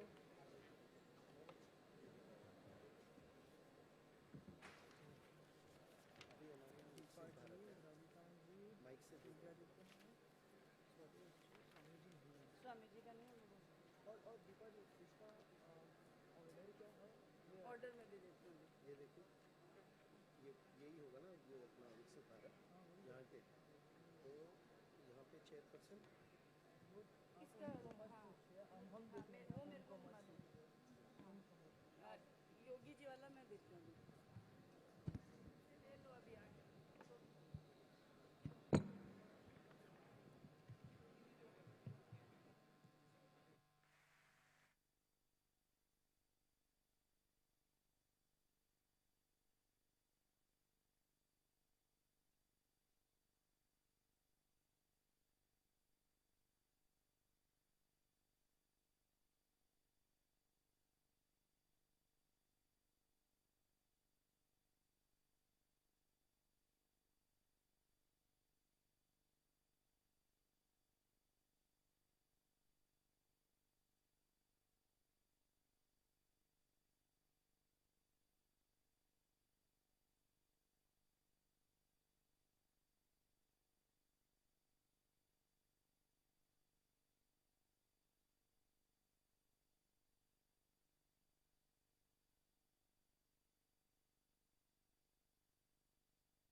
Harsh Madhusudan Gupta. Now, Harsh is not only an investor and an economist, but he manages to squeeze more out of his 24 hours than most do. He is also an author, and he's already published 2 books on macroeconomic theory and derivatives, and the third is actually getting germinated in his head. So in a couple of months, we will see the third publication from Harsh. So I take this occasion, without much ado, of first requesting Neelkanthji to share his presentation and thoughts, especially around how can India catapult from a mid-level economy to a developing economy, and given his 360 understanding of the domain, what are the recommendations for policy that the country should be considering? Neelkanthji, over to you.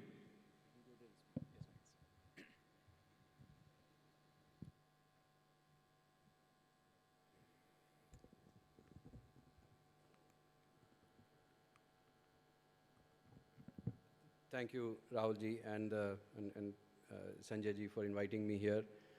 It's an honor to be presenting. I'll run you through a few thoughts I have on what reforms are needed for India.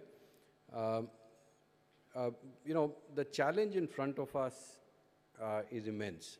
We are trying to do something that has actually never been done in history, which is to go from underdeveloped to developed in about 60 years. This journey took most of the currently developed countries about 150 to 200 years. If you are trying to do it in a shorter span of time, you have to grow at 3 to 4 times the speed. As we all know, when we are driving the car at that speed, the risks of accidents go up. There are always new challenges, unexpected challenges. We are also a precocious democracy. There are many challenges that will come in front of us, like growing income and wealth inequality, which is inevitable at this stage of development, and that forces the politicians in very different directions. So the challenges in front of us are multifold and requires a lot of hard work to avoid the pitfalls and drive growth. What you see on the chart here is what the classic middle income trap. So on the x-axis are companies as plotted on the GNI per capita in 1990. On the Y is 2019. You can see that there are several countries which actually have been unable to break out from the middle bar. There are very, very few countries. Korea, Taiwan, Spain are a handful that were middle income in the 1980s and who are now become prosperous. So the path to Viksit Bharat, the path to prosperity is a very challenging one, and I'll run you through some of the major steps that may be necessary to get us there. The current growth path that we have, about 7% growth a year, which most people seem to be quite comfortable with, and it is by a margin among the fastest among the major economies. But I don't think this is sufficient. So as you see on the right, and these are simple extrapolation charts, anyone with an Excel sheet can do it. If you grow at 7% real, maybe 9% in US dollar equivalent nominal terms, you will perhaps be an upper middle income country, but you need to grow faster than that. So we need to aim for 8% plus growth, at least over the next decade, because remember that if we grow at 7, it will be impossible to grow at 7% for 30 years. It is very likely that as we start getting close to the productivity frontier, we'll start slowing down. So we must aim for faster growth right now. Why do the countries get stuck in middle income traps? Because the path that you take to go from low income to middle income, which is mostly about importing technology, is very different from the path that you take from going from middle income to high income. What also happens is that the skills needed in the population are very different. So this is something that even China is now struggling with. So you'll see, there's a book called Invisible China where there's a very deep research on how workers who were very useful in shoe factories and textile factories, as those factories have been automated or as they've been priced out, are now struggling to get employed because they didn't even finish high school. The access to capital, access to financing, the exhaustion of the imitation game, as I said, I think these are all challenges that become very serious, and therefore countries can get stuck. So there are a whole list of areas where I think reforms are still needed. Like in labor reforms, we have simplified them, but some of those rules have not yet been notified. So the 44, 48 laws being compressed into 4 codes, I think the rules have not been notified. I think we need significant reform on our energy markets. The pricing of energy across petrol, diesel, electricity is something which makes us very inefficient. Maybe in the Q&A we can discuss some of those. Given that we are among the few countries that is trying to become developed without owning a lot of dense forms of energy. Most countries today, you will realize, so whether it is Russia or US or UK, they have all relied on dense forms of energy. Others who have done it, like Taiwan and Korea, are too small. We are a subcontinental-sized economy with 1/6 of the world population. Not having access to cheap energy is a big problem for us, and therefore making energy markets efficient is incredibly important. And as I will highlight, some of these factors, like say developing tier 2 and 3 infrastructure, these are all challenges that we need to continue making. There are many changes needed on the administrative side. Let me start with the point at which those changes are needed. This is how the Constitution of India divides the responsibilities between central and state governments. You will realize that at the central level, most of the reforms have either been done or and are pretty much underway. Some of these are slow-burning beasts, basically say the banking sector privatization. This is steadily happening, and efficiency continues to improve.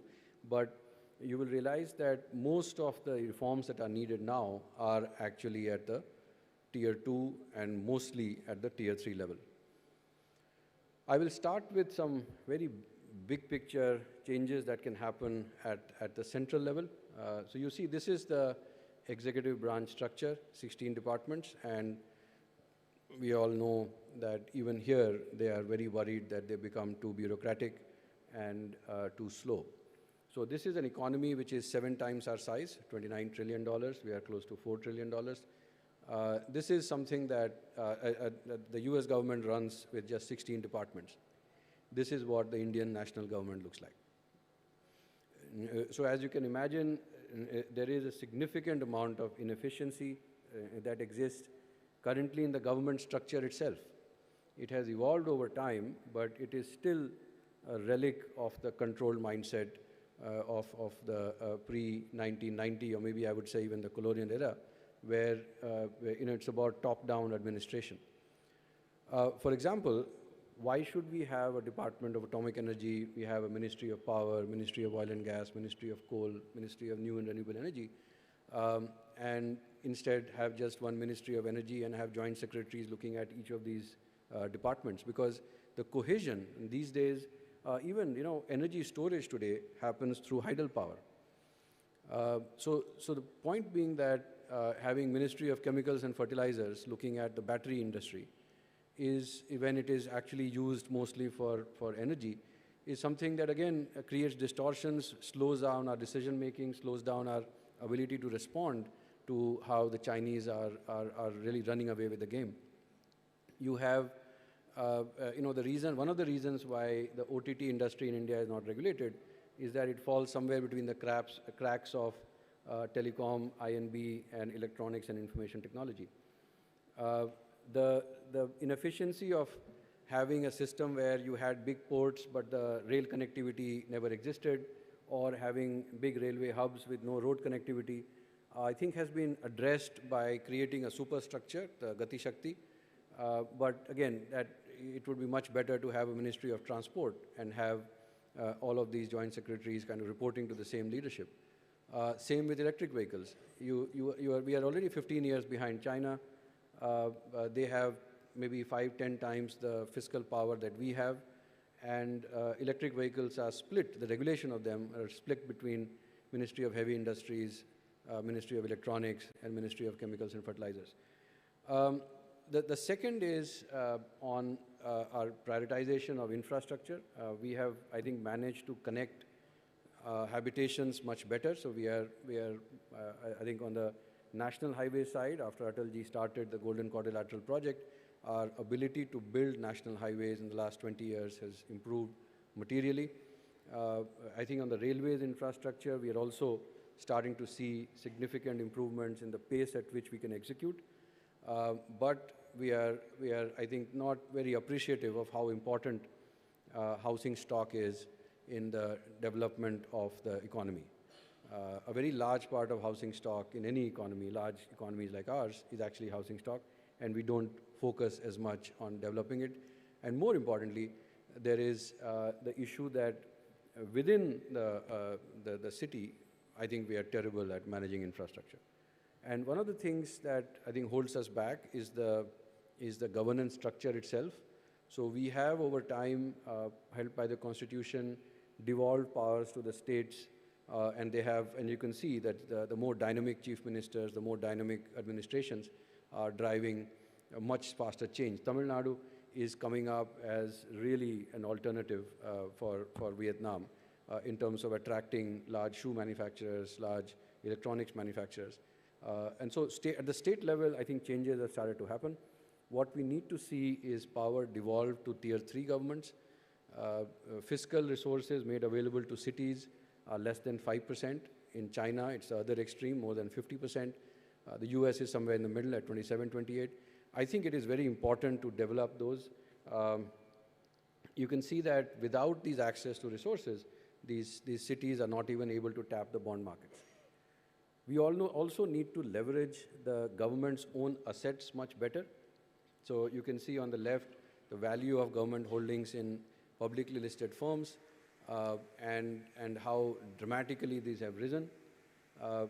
Why shouldn't the government use this more strategically and ask itself what is the purpose of holding on to an iron ore company at this stage when the private sector has mostly ramped up, and instead sell that stake and maybe buy some foreign lithium or iron ore mine, or spend a lot of capital to, or give a lot of capital to Hindustan Copper, or maybe privatize Hindustan Copper. So I think these are questions that we still need to keep asking. We have, I think, gone slow on some of these. And lastly, I'll spend some time on the focus on creation of IP. See, we have so far focused on, most of our public discourse continues to rely on administrative interventions. And I think and we like to see, for example, apparel is a big area of a job creation. But there are unseen markets behind it. For example, if you go to a shoe factory, even in India, I was recently visiting some shoe factories north of Chennai. All the equipment is Chinese. You look at airlines is a big industry. The big heavy lifting behind that is the aircraft manufacturers, and within that, the engine manufacturers. So a lot of the value add is in unseen markets, and I think we need to develop those. To do that, we need to create ecosystems. We need to focus on ecosystem creation instead of having large government-owned companies driving investments in specific sectors. And the India stack is a very classic example where the government just gives the framework. The government just develops the framework over a period of time, provides some digital public infrastructure like Aadhaar, which I'm very proud to lead, given all the things that it has achieved, and there's a long way to go. There's a lot of good work to be done there. But providing that and then letting everything else be done by the private sector. So the contours, the rules of engagement are set by the government, but everything else remains in private hands, and that drives a lot of churn. So that, in India, or in any other economy, the private sector, it does not have the incentives to think 10, 15, 20 years, whereas the government can.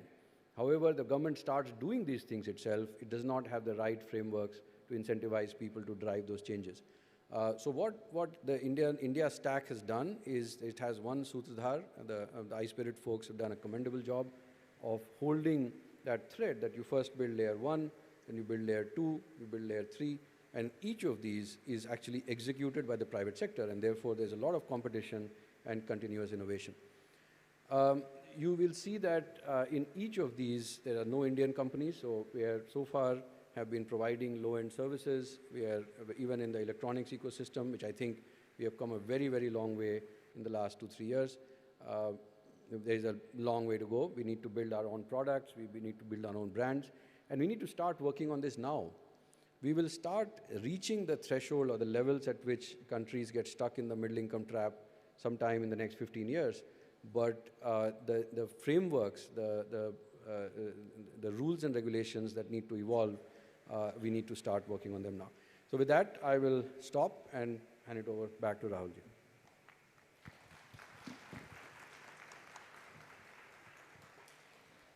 Neelkanth-ji, thank you very much. When he spoke, I think the name is like a mantra.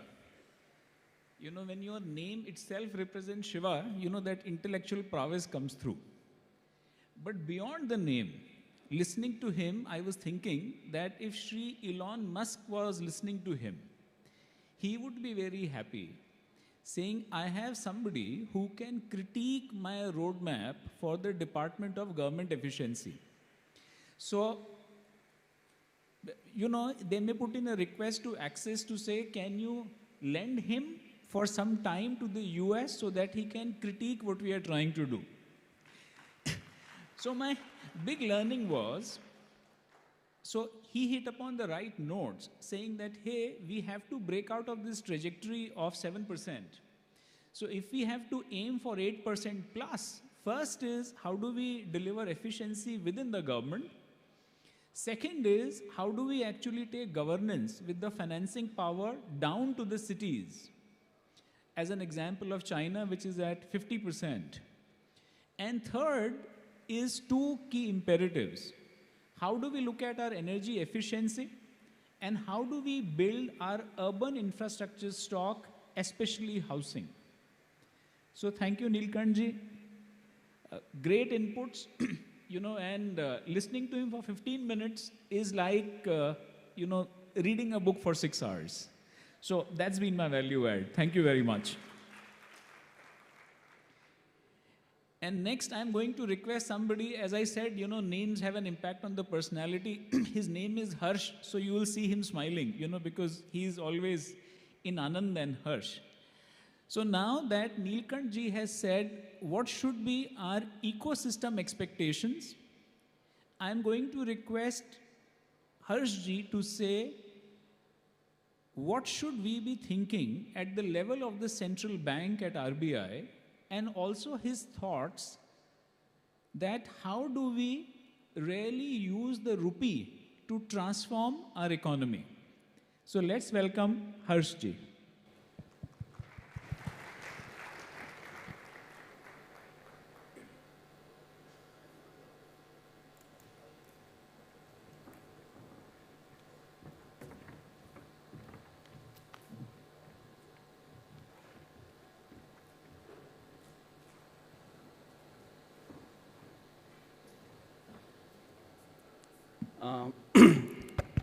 Thank you so much, Rahulji. Thank you to World Hindu Economic Forum for having me here. And as always, it's a complete honor and privilege to be on the same platform as my friend Neelkanth. I learned so much from him. Really, thank you so much, Neelkanth. Neelkanth, I think, gave a good roadmap of what needs to be done. I'm going to try to talk about India's how to make Bharat more secure for the future from a macro point of view. And to begin that, we need to go to the past. So this map is a map of all the Roman coins found outside of Europe. This map is developed, curated by Oxford University. And as you will see, many Roman coins were found in the coastal areas of India, not just in the southern and western parts, but even in the eastern parts. This is around from 1500 to 2000 years ago. So in the south, the Cholas, Cheras, Pandyas; in the north, to the early Gupta Empire; west, so on and so forth. You find all the Roman emperors, the Roman gods and goddesses on the coins, all on these coins. Interestingly, as far as I know, there are no, or let me put it, there are hardly any Indian coins found in ancient Rome or in archaeological finds of Rome today, or Italy or Europe more broadly. And once you ask this question, I think the first response most people have is, obviously India was much more productive. India was exporting much more, and therefore we were sending them goods like, say, spices or textiles or what have you, and we were getting these gold and silver in return. And since we were more productive, we got the coins. Why would they have our coins? Because they were sending us money. And that is generally seen as something positive, and it is obviously positive in a sort of way. But I want us to think slightly counterintuitively. We were making something and sending it to Rome, or Roman Empire more broadly, and we were getting something which they either exploited or they dug out of the ground. Gold in large quantities was not really found in India till much later. In fact, those of you who have seen the movie KGF, comes from the Kolar mines. The Kolar mines started being mined around 2nd century, but really properly in the 9th century, and in large quantities only under the British. Now, why is gold or silver as a coin important? Like, what was before metallic money was used?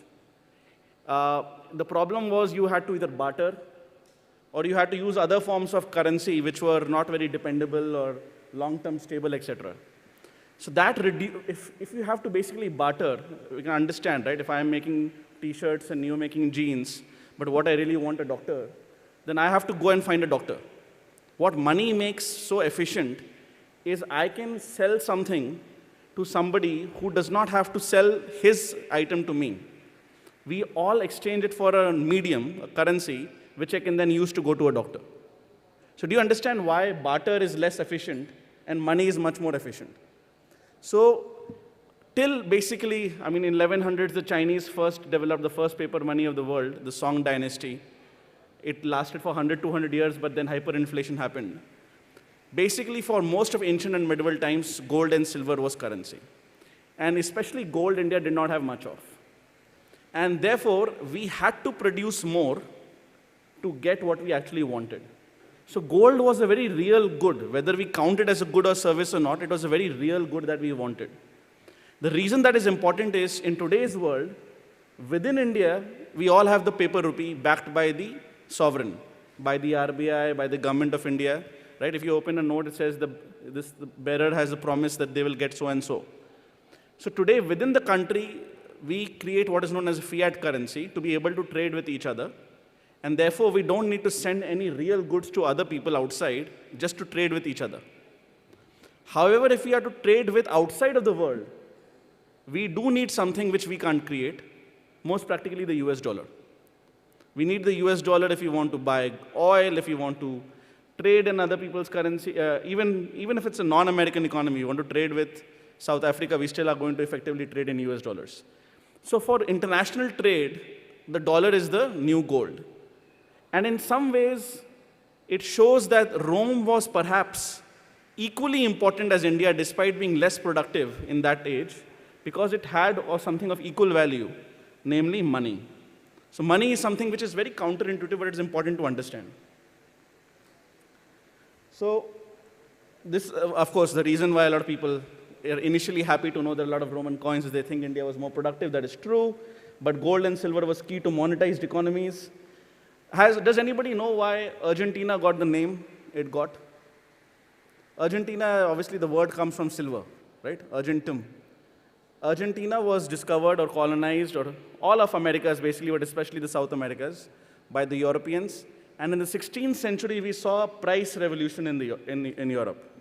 Prices went up around 4-5 times in 100 years in all over Europe. So a European person was already 4 times richer by the 1600 if you went by silver wages compared to an average Indian. But if you compared by rice or wheat wages, they were at the same level. This is the first case of what today economists call purchasing power parity.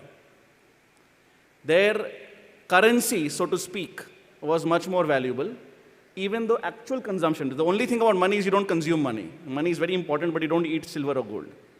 So in actual consumption terms, the divergence between Europe and India came much later, 19th century. But in terms of metallic money, the divergence had already happened by the 16th century. This same divergence is what we see today, let's say, between India and the US. So the Indian GDP is around $4 trillion, slightly less. The US is $29 trillion. But in PPP terms, the Indian economy is close to $15 trillion. That's about half of the US. Now, there are many problems with how it is calculated, how it is relevant. But anybody who goes to New York and see, you are not going to get vada pav for 20, 30 rupees, or whatever the equivalent is. You'll have to probably pay $10, $20 to get a good vada pav in some exotic restaurant in New York. So the cost of living matters. Why that is relevant is today's gold is the US dollar. The question in front of us is, can the rupee be tomorrow's dollar? Can the rupee be a hard currency by itself so that we do not have to produce goods and services beyond a point just to sell to foreigners, create forex reserves, which is very important for the interim period for our macroeconomic stability. But can we envision a time in, say, 10, 12, 15 years where the rupee can be a hard currency and therefore we can see some real appreciation in the Indian currencies unit? So just to give some historical context, by 1950s, we had become independent after 1,000 years of on and off foreign rule. By 1970s, Bharat had become sovereign or self-autonomous in food after the Green Revolution. By 1990s, we had a relatively credible nuclear deterrent.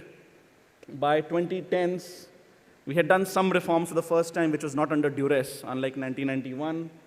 We had reached Moon and Mars, and we had relatively deep equity markets, which we are now seeing even more in the 2020s. So we had become Atmanirbhar in at least public equity market risk capital. By 2030s, there are 3 areas where we need to be Atmanirbhar.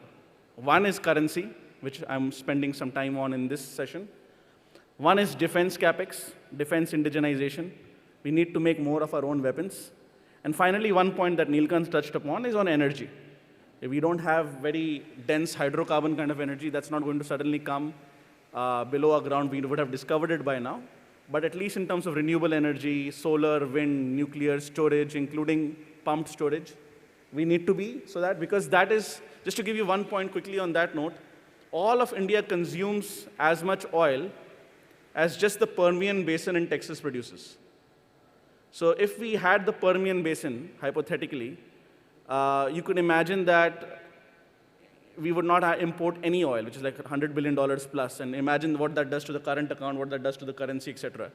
Of course, developing the Permian Basin also required human capital.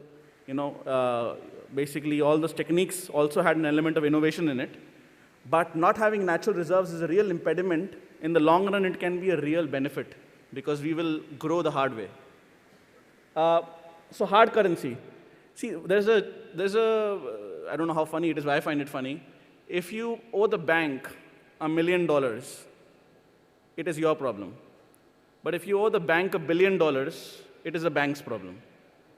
See, similarly, the larger your bond market, the larger your sovereign paper is, and so long as you have broadly stable macroeconomics, the more liquid your bond market is, the more attractive it is as an asset class for foreigners. So it's a bit counterintuitive. You need to actually have more debt for that debt to be attractive to foreigners. Of course, the massive caveat is you should not be issuing that debt for consumption reasons. You should ideally be using that debt to build your infrastructure, to build your human capital. So whenever we discuss in terms of debt or fiscal deficit, etc., I don't think we discuss it properly enough. I mean, one, we do cash accounting, not accrual accounting, that's fine. But we don't necessarily break it down how much of it is capex, how much of it is revenue expenditure. We discuss it at an economist level, but I don't think that goes down the political stream in discussion terms. Because if you take a loan to do an MBA at a good place and your salary goes up, that debt is good. If you take a loan to buy a Mercedes and nothing changes about your life in terms of your productive power, that debt is not so good. So debt is depending on how you use it. And if debt is used well, more debt for a large economy is extremely beneficial. See, one area of nuance which I'll maybe add to Neelkan's presentation, the middle economy trap came out many times. I feel one nuance of the mid-income trap is actually it's a middle scale trap. The thing is, very few large populations exist in the world. The largest are India and China. China is right now, you can say, optically kind of hitting a middle income trap, but we'll really only know after 5-10 years. It's too soon to say. Some of the smaller countries which broke through were those who were US allies. They could export to the US market, it's the world's largest market. As of now, it is at least not to me very clear that for India, whether a middle income trap is in and of itself a necessary thing. In the sense that scale has its own momentum. Of course, that should not make us complacent in any way whatsoever. But that scale is also relevant to the financial market and the currency market. So the world's largest bond markets are now with US, Europe, China, and Japan. Japan is a treaty ally of the US. It does not have its nuclear weapons. So ultimately, Japanese currency can only be so much powerful compared to the dollar. The Europeans, even if they become slightly more united, but they are not right now, until they become more united and France shares its nuclear weapons and Germany shares its financial prowess, they cannot be a real competitor.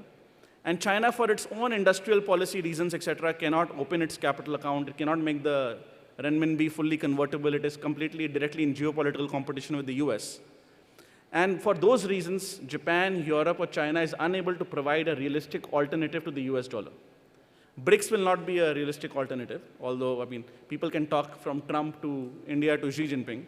But India in the 2030s, maybe second half of 2030s, can be a realistic alternative as a democracy with a relatively balanced economy, centralized polity, stable polity. It could actually replace or at least supplant or supplement to some extent. And there's a lot of empirical research that shows that there can be 2 or 3 reserve currencies simultaneously. This is interesting because, of course, long term we can discuss about what can happen, what will not happen. This is a chart of the dollar in real terms over the last 50 years. This is against a basket of currencies. So the dollar has, the dollar used to be pegged to the gold till 1970-71. It was called the Bretton Woods standard. Richard Nixon removed it. He said, now if you have dollars, it's only on the faith and credit of the US federal government. We don't have any gold backing anymore. And after that, the dollar has gone through 3 full cycles. One full cycle is a down move and then an up move. Right now, we are close to the 3rd full cycle completing. So basically, I was early on it a couple of years ago, but we should see the dollar moving down. And maybe this year, maybe 2026, but it is long overdue, as you can see in the chart. And that will allow a lot of the currencies, including Indian and Chinese currencies, to get inflows, to become harder. And by the time the next cycle starts, the Indian currency will be the economy will be much larger for it to break free from the dollar cycle to some extent. Finally, not to get too technical here, but of course, building forex reserves for the moment is extremely important. RBI should do that. We need to gradually open our capital account. So right now, the good thing that happened in the last 1 year was we've entered a lot of bond indices. Just like equity money was coming in, now bond money is coming in. That is a good first step. The RBI, unfortunately, has become, jo Hindi mein bolte hain, lakir ka fakir in the Monetary Policy Committee. It had a 4% target. It only focused the headline. It did not look at core. It did not look at WPI. It did not look at the deflator. So one of the reforms that RBI MPC needs to happen is it needs to have a dual mandate like the Fed. It needs to focus on growth also. And finally, I would just conclude by saying that as our economy becomes larger, as we go from 3, 5 to 10 beyond $1 trillion, we should be able to use the rupee as a strategic asset. And the increase in pace of the Indian economy will be a bit faster than our growth, because as we become a harder currency, we have something called as real appreciation. The currency becomes stronger over and beyond the inflation difference with other countries. So there is a good chance that we can make it, provided we use debt and deficit strategically to invest in infrastructure, create a larger bond market, which is then more liquid and accessible, and then strategically arm and use the rupee just like other great powers have done. So that's how I think Bharat should think about the rupee going forward. Of course, we can discuss more in the question and answer. Thank you so much.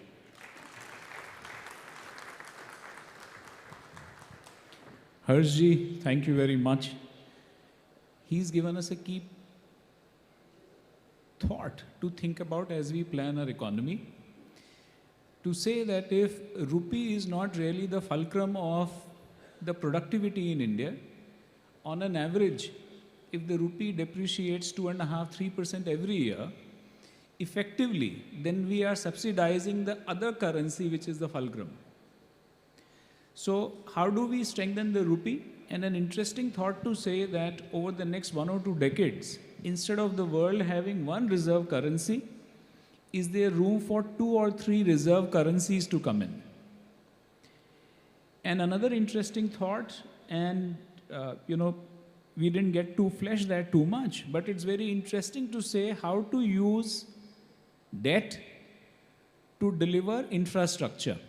And instead of being afraid of debt, how can we look at debt as building a gross asset block? Thank you, Harshji, much appreciate. Now I'll quickly take some time to share some thoughts. So Neelkant ji is given an overview of what's happening in the country and how do we need to get out of this orbit of a mid-income.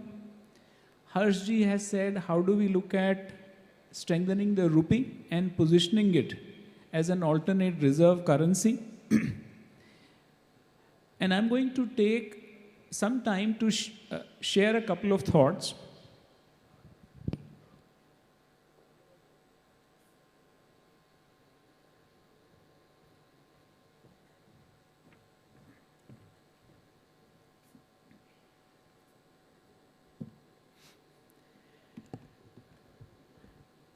First is, where do we stand today? Second is, what are the learnings available to us from history? What can we learn from others so that we don't have to reinvent the wheel? And third is, 4 critical items that we should focus on as we plan a resurgent India. So where do we stand today? In 1990, India, Bharat, and China, our per capita GDP was similar. So Bharat was $368, China was $319. And today, China is 5.5 times of India. So within 3+ decades. So what is it that we can learn from China, and what is it that we can learn from US, the 2 dominant economies today? The 28 trillion US economy and the 18 trillion Chinese economy. And interestingly, there are 3 things which are common to both. And we could consider how do we adopt as we look at Viksit Bharat or India. The first is, and I have to say hats off, and I have to salute the Americans, and I have to salute the Chinese. Because whatever we may be thinking of those countries from the outside, when it comes to nation building, these countries are really patriotic. Both US and China have created a map for infrastructure growth and promoting the economies, which at least over 3 decades they have stuck to. So if we see, and this 3 decades is very interesting because this is going to come to India also. US has had 3 decades after World War II, especially 1955 to 85, starting with General Dwight Eisenhower and continuing till 1989-90 with President Reagan. So first was, and interestingly I say they are patriotic because both the Republicans and the Democrats, whatever we may think of them from the outside, stuck to the national agenda. So Dwight Eisenhower started the interstate policy, interstate highway construction policy. 65,000 kilometers of interstate highways. That led to the development of the office stock, the warehousing stock, the hotel stock, and the residential stock. And along with that, they said, hey, we need to focus on our demographics. And US said, great, if we don't have it in-house, let's get it from outside. So US started importing talent, and it started focusing on building infrastructure. So the US of today, the ports, railroads, office, hotels, is effectively those 3 decades. And interestingly, over the last 2 decades, US hasn't built even one single airport. And what happened with this public capex was that it started attracting private capex. So public capex typically takes about a decade plus of investment, and then private capex comes in. So the critical item of policy is that are we looking at nation building as building a strong balance sheet, or are we pandering to politics and vote banks? And are we trying to do a short-term P&L adjustment? So US and China have demonstrated that you build a great country by building a great balance sheet for the country. And the third thing, which is common to both US and China, and which stands in favor of India, is unleashing their demographic dividend. The generation that we call the baby boomers today propelled US. Similarly, the youth of China propelled the Chinese economy. And today, we have our demographic dividend, which could also be a double-edged sword. Because we need to be generating, our run rate is we need to be generating 1 million jobs a month for the next 25 years. If we do that well, Bharat will be the workforce provider to the world. If we don't do that well, it will lead to social disharmony. So these are our learnings from US and China. So what is it? There are 4 items I wanted to draw our attention to that we should be focusing on. First is achieving energy independence.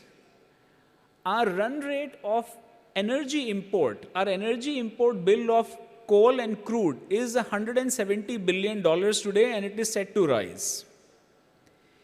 Our installed energy capacity, power capacity in India today is 400 gigawatt. China, it is 2,500 gigawatts today. And imagine 30 years ago, China and India were at the same place. So what do we need to do? Because if we are not energy independent, we will be dependent on somebody, whether it is for civilian use or military use. And I remember in school we had Ramdhari Singh Dinkar. And Dinkar said, Shama shobhati us bhujang ko, jiske paas garal ho. Garal is wish, poison or power. Bhujang is the hooded snake.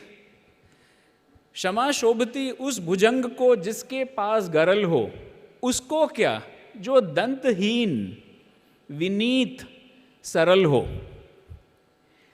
So energy is really power. If we don't have energy independence, we will have energy dependence. And the biggest advantage to India is we have the largest storehouse of thorium. 25% of thorium supply sits in India, while we have not even 2% of uranium. And interestingly, in 1950, Dr. Homi Bhabha had already proposed a 3-step plan to unleash thorium, which, because of various political considerations and the fact it needs long-term balance sheet investment, the country didn't do.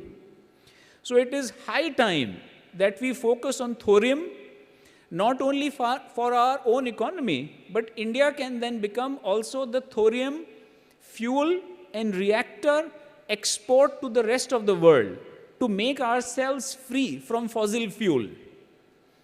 And thorium or nuclear energy per se has zero impact on the environment.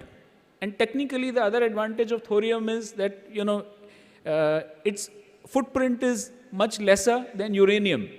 The second is solar energy. We have massive rooftops, we have factories, we have office buildings, but in India we do not allow net metering, meaning that people can create their own capacity, use it for their consumption and feed it to the grid. Because we feel discoms will lose revenue, and because different sections of society are given different subsidy incentives. So it's a matter of policy. So changing policy will actually unlock the rooftops of modern India to be generating energy. And it's a solution that doesn't require any capex. And today, unfortunately, states have, it's a disincentive. Because even in this state in Maharashtra, the cap is only 1 megawatt, so nobody can do it at scale. So if we allow net metering of solar energy, it will reduce our dependence. And when I was speaking of dependence, one reason the Russians and the Ukrainians are still fighting, and beyond everything else, people don't realize that 30% of Russia's energy and Ukraine's energy is nuclear. Imagine if it was not nuclear, they would not be able to fight. In Japan, 30% of energy before Fukushima was nuclear, and now they are going back. The reason the French appear to be so not bothered about energy prices, because 50% of French energy is nuclear. So we have to go nuclear, we have to harness solar. And third is, we have to bring our fuel under GST. If we don't do it, it leads to evasion and it's very inefficient. And we have to consider allowing ITC this on fuel for investment into green energy. So corporations will be very happy to see a direct benefit. And that's how private capex in green will kick off. The other is logistics. China's cost of logistics to their GDP is 8%, India is 14%. A 6% differential on a 3.84 trillion economy effectively means we have an opportunity to save $200 billion a year. And the two big areas are agri and urban logistics. In India, we waste more food grain every year than Australia produces in 1 year. In India, post-harvest, we waste more fruit and vegetable than UK produces in 1 year. Why? Because we don't have warehousing. Because we don't have cold storage. We store our grain in open trucks. Our total warehousing stock in the country is 350 million square feet. In China, it is 1.2 billion square feet. In US, it is 13 billion square feet. So this is the impact on the economy. And the government here has to come in with land on PPP, and the private sector will put in capex and technology. Otherwise, we will forever continue paying the burden for this. The second is urban logistics. 70% of our GDP is produced by 3% of the land mass of the country, which is urban areas. And this urban macro is accelerating in India. Over the last decade, 85 million people, it's like the population of Germany. 85 million Indians have moved into our cities. 34% of India is urban. In the next 10 years, in the next 25 years, 50% of India is going to be urban. We have to have urban logistics as part of a real estate for urban areas. If we don't do it, A, our supply chain costs go up, B, the traffic on the roads becomes a killer, and C, it will have a big impact on pollution. Third, and hugely important, is driving, accelerating women in the workforce. As you can see, we have only 24% women in our workforce. China has 61%. So the formula for doubling India's GDP is actually quite simple. Double women in the workforce and double India's GDP. That's it. It's so simple. So what do we need to do? Two small recommendations. First, why are women not in the workforce? Because they are seen as, tertiary earners, and what's the advantage? And, you won't skill girls. Is that the Prime Minister, the government of India has a CSR fund. We don't even need to make an allocation outside. We should be using that fund to fund and incentivize women's participation in vocational training. So women going for ITIs should be given a stipend of 10,000 rupees a month. And that is going to be brilliant jobs creation, and that's going to be incentivizing women to come in the workforce. And there are 3 priority areas where women could be in the workforce in the geography and using the capabilities set through vocational training.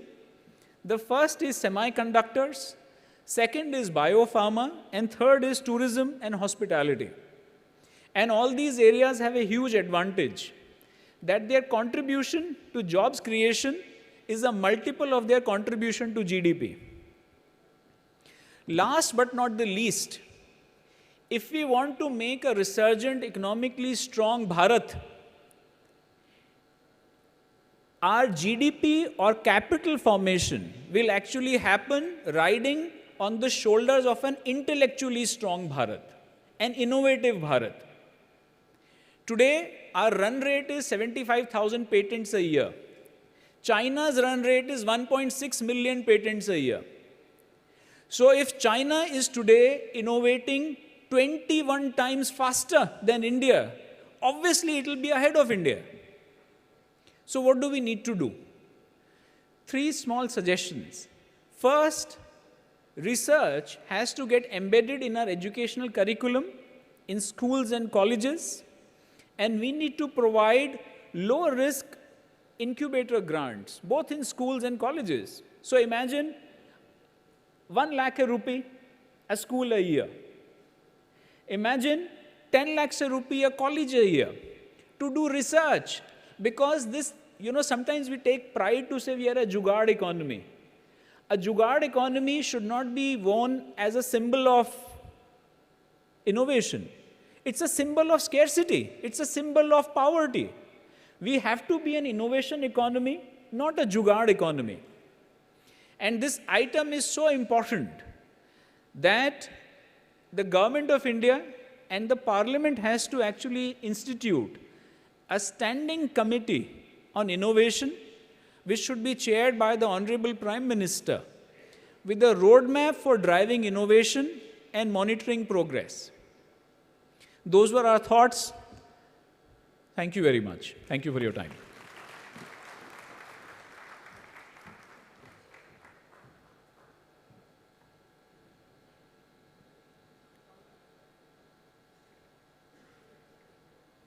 We have, okay. So we have time to take 3 questions. So, gentlemen in the front row.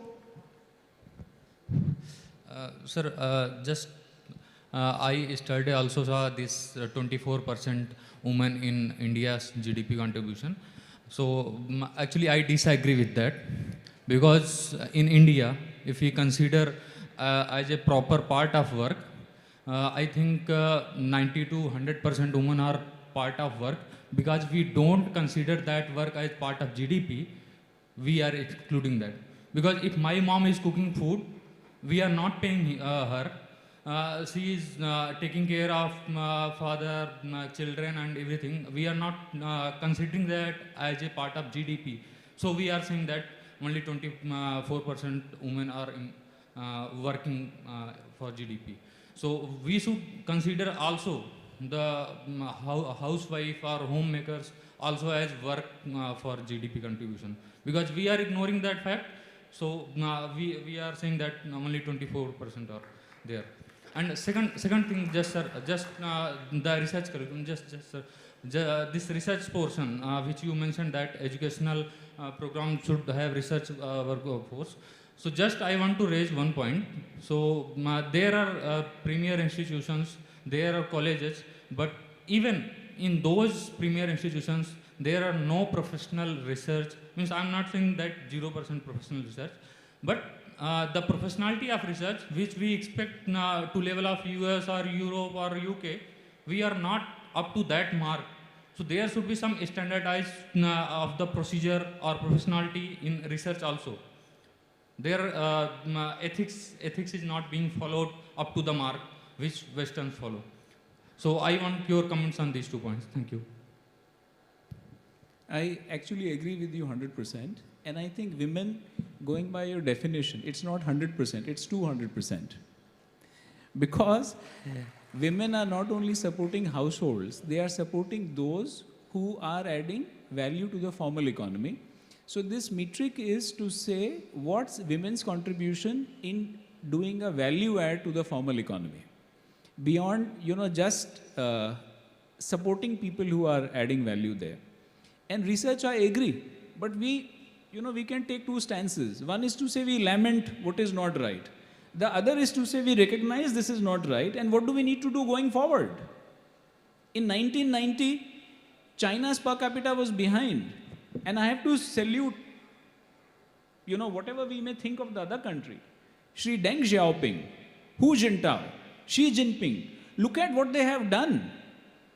While at some level we may think of countries as geopolitical adversaries, that's okay. But if we can learn from the other, why not? Sri Ram, after he had won the war, asked Lakshman to go and sit at the feet of Ravan and take lessons. I think if we need to propel India further, whether it is China or the United States, instead of lamenting and instead of downplaying anybody, we have to say, what have they done? Because they have done it in this world, it's these decades. Let's learn from them. Let's not reinvent the wheel. It's been tried and tested in the biggest economies. Thank you. Thank you, sir. So my question is, you talked about thorium-based reactors. So what are the constraints? Though we have so much of thorium in your South Indian beaches, why we are importing uranium-based reactors? Why not these thorium-based fast breed reactors? My second comment is, sir, you said that 50% of India will be urban. So don't we foresee a food shortage? If 50% of India will be urban, how do we produce that much of food for this urban population? And last point, sir, if you don't mind. You said about job creation of women. So where are the jobs? From where will we create jobs for these women? Thank you. Brilliant points. So first on thorium, what's the issue? So let me try and think of a very simplistic model. So let's say we have lots of milk. Let's say we need to make curd. But I have lots of milk. How do I make curd? I need some curd to start off to be able to make milk. So thorium by itself does not gain the same fissile content to start emitting neutrons. So thorium actually needs uranium-235 and then plutonium-235 to activate it. Now, uranium we don't have. We are actually dependent on Russia, France and all of that. So the first constraint is that we don't have enough. And second is, after the comprehensive test ban treaty and also after India's nuclear test, because we didn't have a very strong muscle, all of these controls were clamped down on India. And third is that I think the government has to listen to what our technical establishment is saying. As I told you, in 1950, actually in 1954, Dr. Homi Bhabha had already prepared for India a 3-step map to leverage nuclear energy. But for various reasons, it didn't get taken off. So the only reactor which is going to now go live, which is Kalpakkam, it's taken 20 years for it to go, and now we are going to be testing it. I think it's a question of will and also a question of commitment. And the reason I say balance sheet, because at the stage we are today, it's a journey of at least 2 or 3 decades. But if we really focus on it it could get done in 1 decade. Look at how America put a man on the moon. So I think we should have an aggressive target to say within the next decade, how do we leverage that? Second question was on food. Where will we get it? Actually, the answer is very simple. We are wasting so much food. As I said, in India, we think Australia is a big grains producer. In India, post-harvest, every year we waste more grain than Australia produces. We waste more fruits and vegetables than UK produces. In US, 65% of their food is value added. It's considered a commodity, long shelf life, packaging, additives. In India, it's only 2%.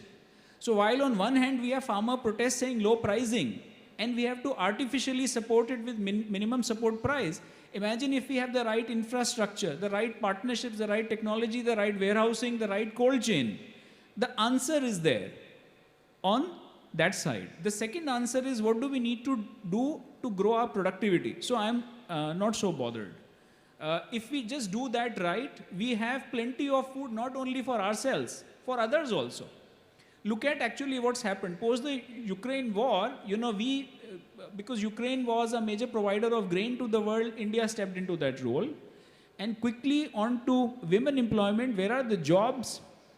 The jobs, as I said, if we look at semiconductor, which is ramping up, there is biopharma, and there is hospitality and tourism. It's a massive opportunity. Just on the tourism side, for example, it's about 6.8% of GDP today. It gives 8.3% to employment. The global tourism average is 10%. And countries like Greece and Spain, they are 30% of the workforce is tourism. It's a massive opportunity. We have only 200,000 recognized hotel rooms in the country. The United States has 5 million rooms. So the opportunity scale is huge.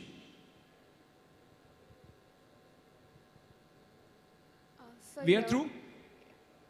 Okay. Last question. Okay, last question to the lady, please. Okay. So my question would be to Mr. Nilkant Mishra. Okay. So we have very powerful and visionary leadership at the center and excellent advisors like you.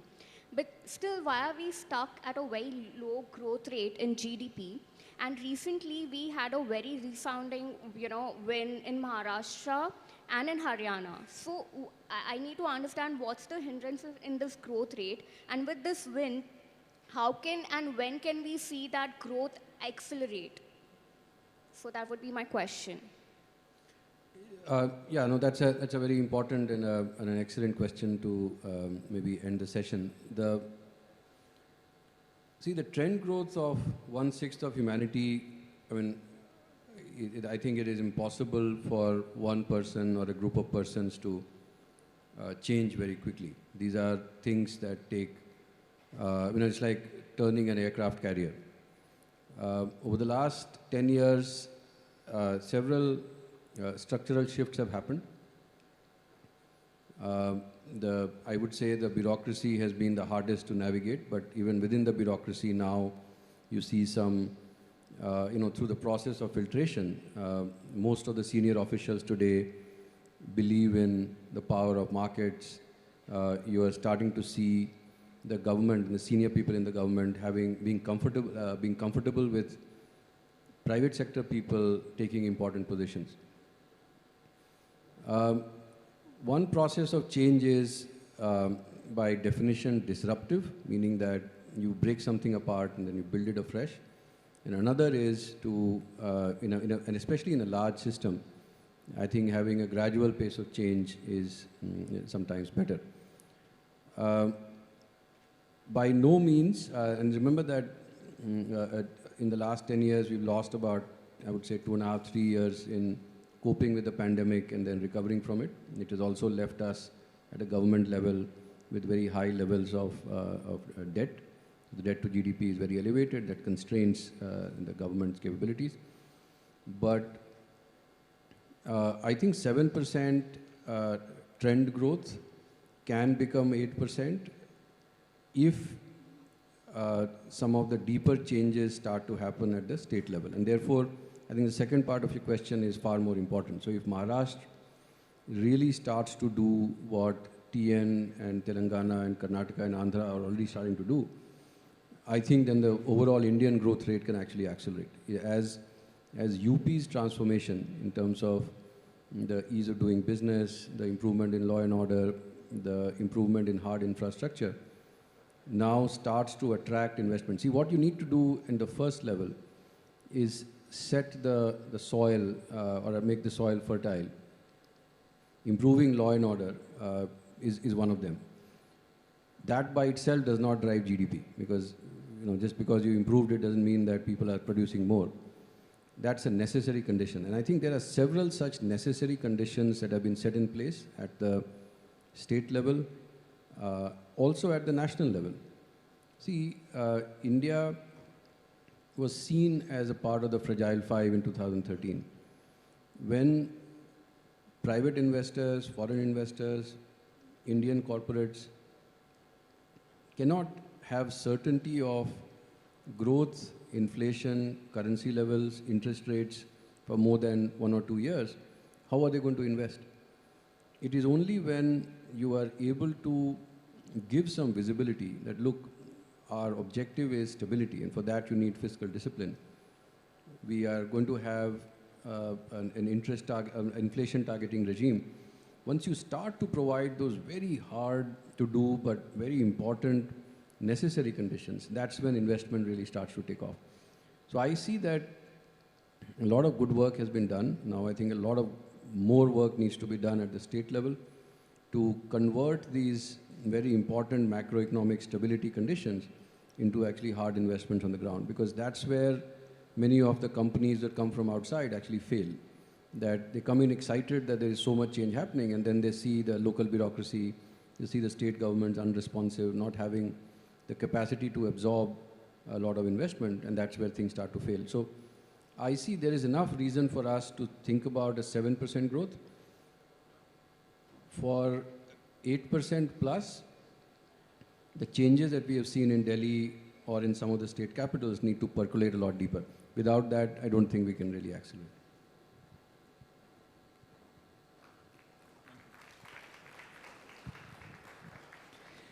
Thank you very much. I have enjoyed listening to the panelists and partaking their thoughts and some very relevant questions. We are tight on time, otherwise we would have continued our dialogue. Much appreciate your time and attention. Thank you once again.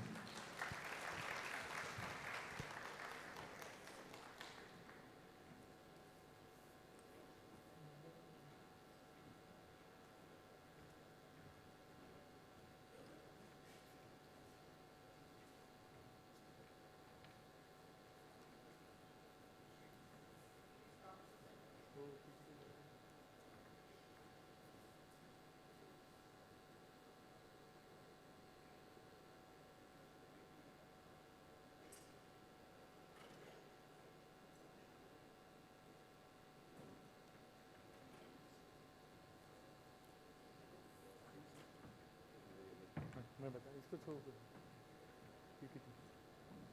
PPT. Hello. Yeah. So good evening, everyone. The session now is over. The next session is planned networking, which is on the second floor. I request all of you to take your bag, go out. There will be a security sweep here before we start at 6:30. So please take 10 minutes break for tea, then go to the second floor for networking, and then come back here at 6:30 so you can come on time, okay? But because of the security sweep, everybody must leave. Paper you can leave, but please take your bags along with you. We want 100% this hall to be empty. I really appreciate your cooperation. Thank you. So take a 10-minute tea break, go to the second floor for all networking sessions, and then come back at 6:30. There will be security check, so it will take some time to get into the hall. Thank you, everyone.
and take your bags.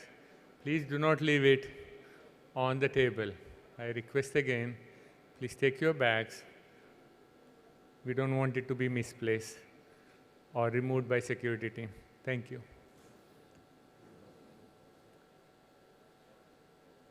ठीक है? और क्या? हाँ। 6:30 नीचे जाना है, 5:30. We have 7 minutes. You have 7 minutes to go down. 5:30 बजे हमें नीचे पहुंचना है ना 7 बजे.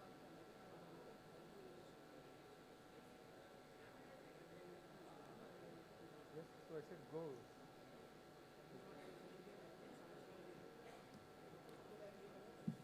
हाँ, यहाँ पे.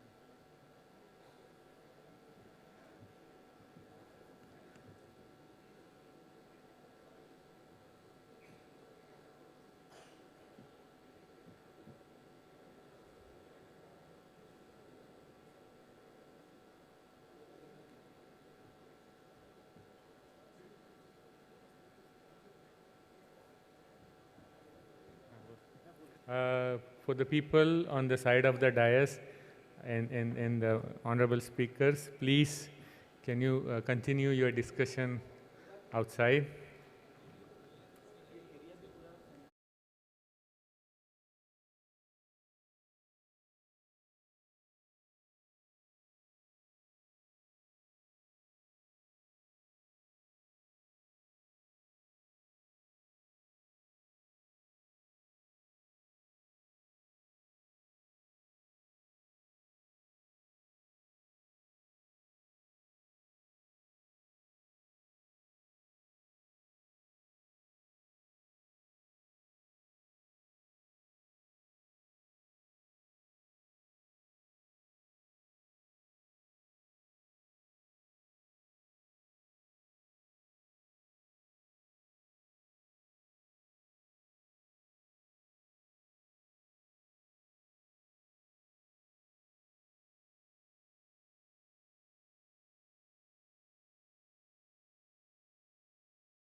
Thank you.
Azhar?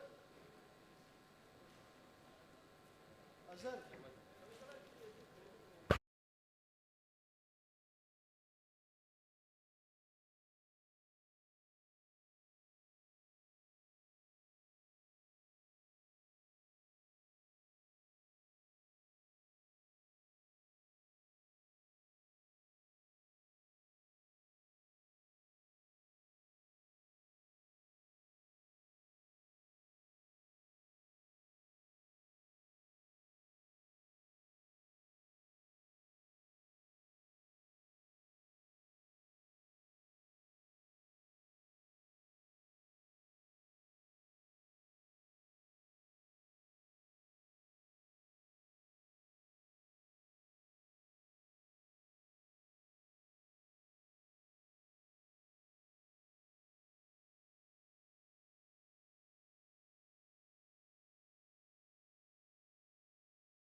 for Tourism and Multicultural Affairs, it's with great pride that South Australia will host the World Hindu Economic Forum 2025 in Adelaide.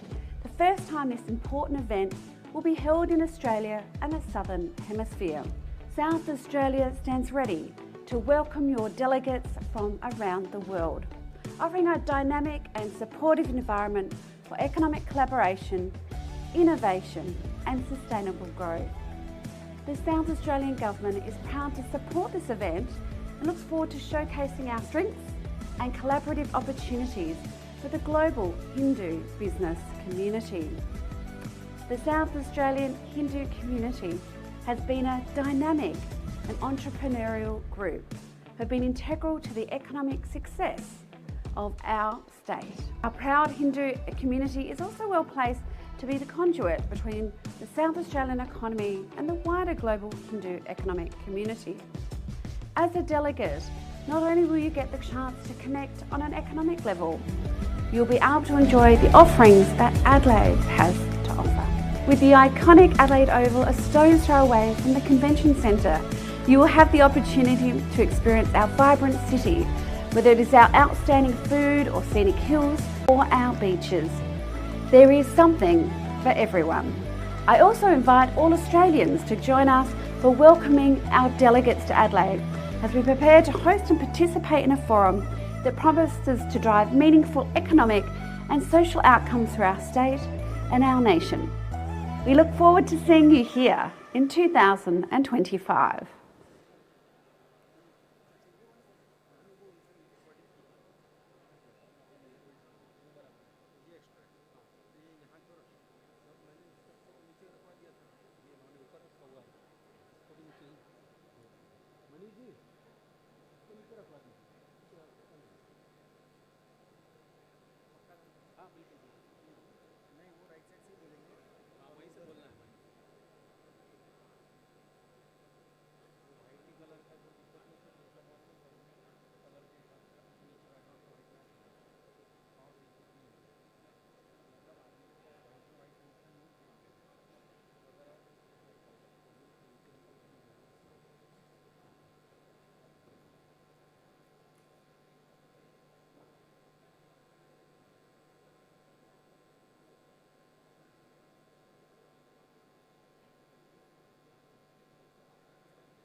सन 1666 में मुगलों में सबसे कुख्यात शासक औरंगजेब का भारत पर आधिपत्य था।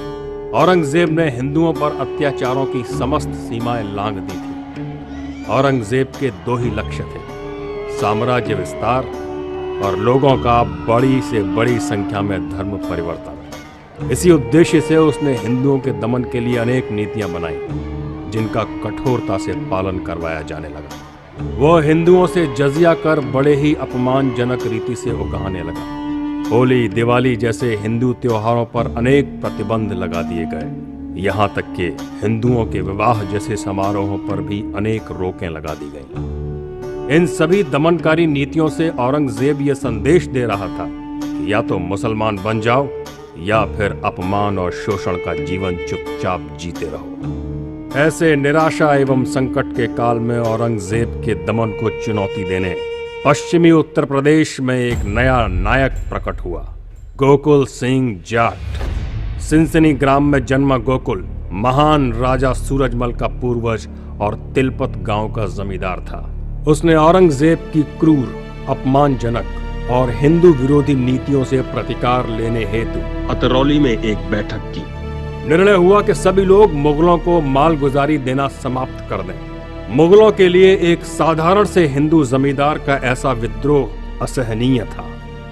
इस विद्रोह को निर्ममता से कुचलने के लिए औरंगजेब ने एक शक्तिशाली सेना भेजी। सेना को आता देख गोकुल सिंह अपने साथियों को मथुरा के निकट सहोरा गांव में एकजुट करने लगे। हिंदुओं के इस प्रयास की सूचना शीघ्र ही मुगलों के फौजदार अब्दुल नबी तक पहुंच गए। उसने तुरंत गोकुल सिंह पर आक्रमण कर दिया। उसका उद्देश्य जल्द से जल्द हिंदू विद्रोह को दबाकर बादशाह औरंगजेब को प्रसन्न करने का था। 12 मई 1669 को हुए इस संघर्ष में गोकुल सेना ने इस प्रशिक्षित मुगलिया सेना को मार गिराया। उनका सेनापति अब्दुल नबी भी हताहत हुआ। अब्दुल नबी की हार मुगल दरबार की हार थी, औरंगजेब की हार थी। औरंगजेब इसे भला कैसे पचा सकता था। आनन फानन में औरंगजेब ने शफ शिकन खान को आगरा का नया फौजदार नियुक्त किया। इसी बीच गोकुल सेना ने निकटवर्ती सादाबाद को मुगलों के नियंत्रण से मुक्त कर दिया। गोकुल सिंह की बढ़ती शक्ति से भय खाकर शफ शिकन खान ने उसे एक संधि पत्र भेजा। यदि वो सादाबाद वापस कर दे तो उन्हें क्षमा किया जा सकता है। गोकुल सिंह ने ऐसा अपमानजनक संधि प्रस्ताव ठुकरा दिया और प्रत्युत्तर में संदेश भिजवाया कि क्षमा तो वास्तव में औरंगजेब को मांगनी चाहिए। इस बात से आग बबूला हुए औरंगजेब ने अपने अति निकटस्थ हसन अली खां को गोकुल सिंह का सामना करने के लिए नियुक्त किया। महीनों चलने वाले इस युद्ध में गोकुला की छोटी सी सेना ने मुगलों की विशाल, प्रशिक्षित और आधुनिक आयुधों से लैस सेना के नाक में दम कर दिया। जनवरी 1670 में यह युद्ध अपनी परिणति पर पहुंचा। 3 दिन तक भीषण युद्ध चलता रहा। गोकुल सिंह ने मुगलों को भारी क्षति पहुंचाई। फिर मुगलों ने भयंकर गोलाबारी से किले की दीवार गिरा, चारों ओर से किले को घेर लिया। गोकुला के किसान सैनिक लंबे अरसे तक दृढ़ता पूर्वक डटकर शौर्य प्रदर्शित करते हुए लड़ते रहे। जब वे प्रतिरोध के लायक नहीं रहे, तब वे अपने प्राणों को ताक पर रखकर मुगलों पर टूट पड़े। असंख्य मुगल मारे गए, किंतु बेहतर संख्या के कारण उनकी जीत हुई। गोकुला और उनके काका को बंदी बनाकर आगरा लाया गया। उनके सामने प्रस्ताव रखा गया, इस्लाम धारण करें या परिणाम भुगतने को तैयार रहें। गोकुल जाट ने प्रस्ताव ठुकरा दिया। तब औरंगजेब के आदेश से आगरा की कोतवाली के सामने उनकी बोटी बोटी काटकर फेंक दी गई। किंतु गोकुल सिंह जाट का रक्त व्यर्थ नहीं बहा। उनके कर्तव्य ने पश्चिमी उत्तर प्रदेश के असंख्य कृषकों के हृदय में स्वतंत्रता और स्वाभिमान की भावना को अंकुरित और पोषित किया है। ये उनका त्याग ही था जिसके कारण आगे राजा राम जाट और राजा सूरजमल जैसे महान धर्म योद्धा गोकुला जी की कर्म भूमि में जन्मे। गोकुल सिंह जाट एवं उनके प्रबल देश प्रेम को शत शत प्रणाम।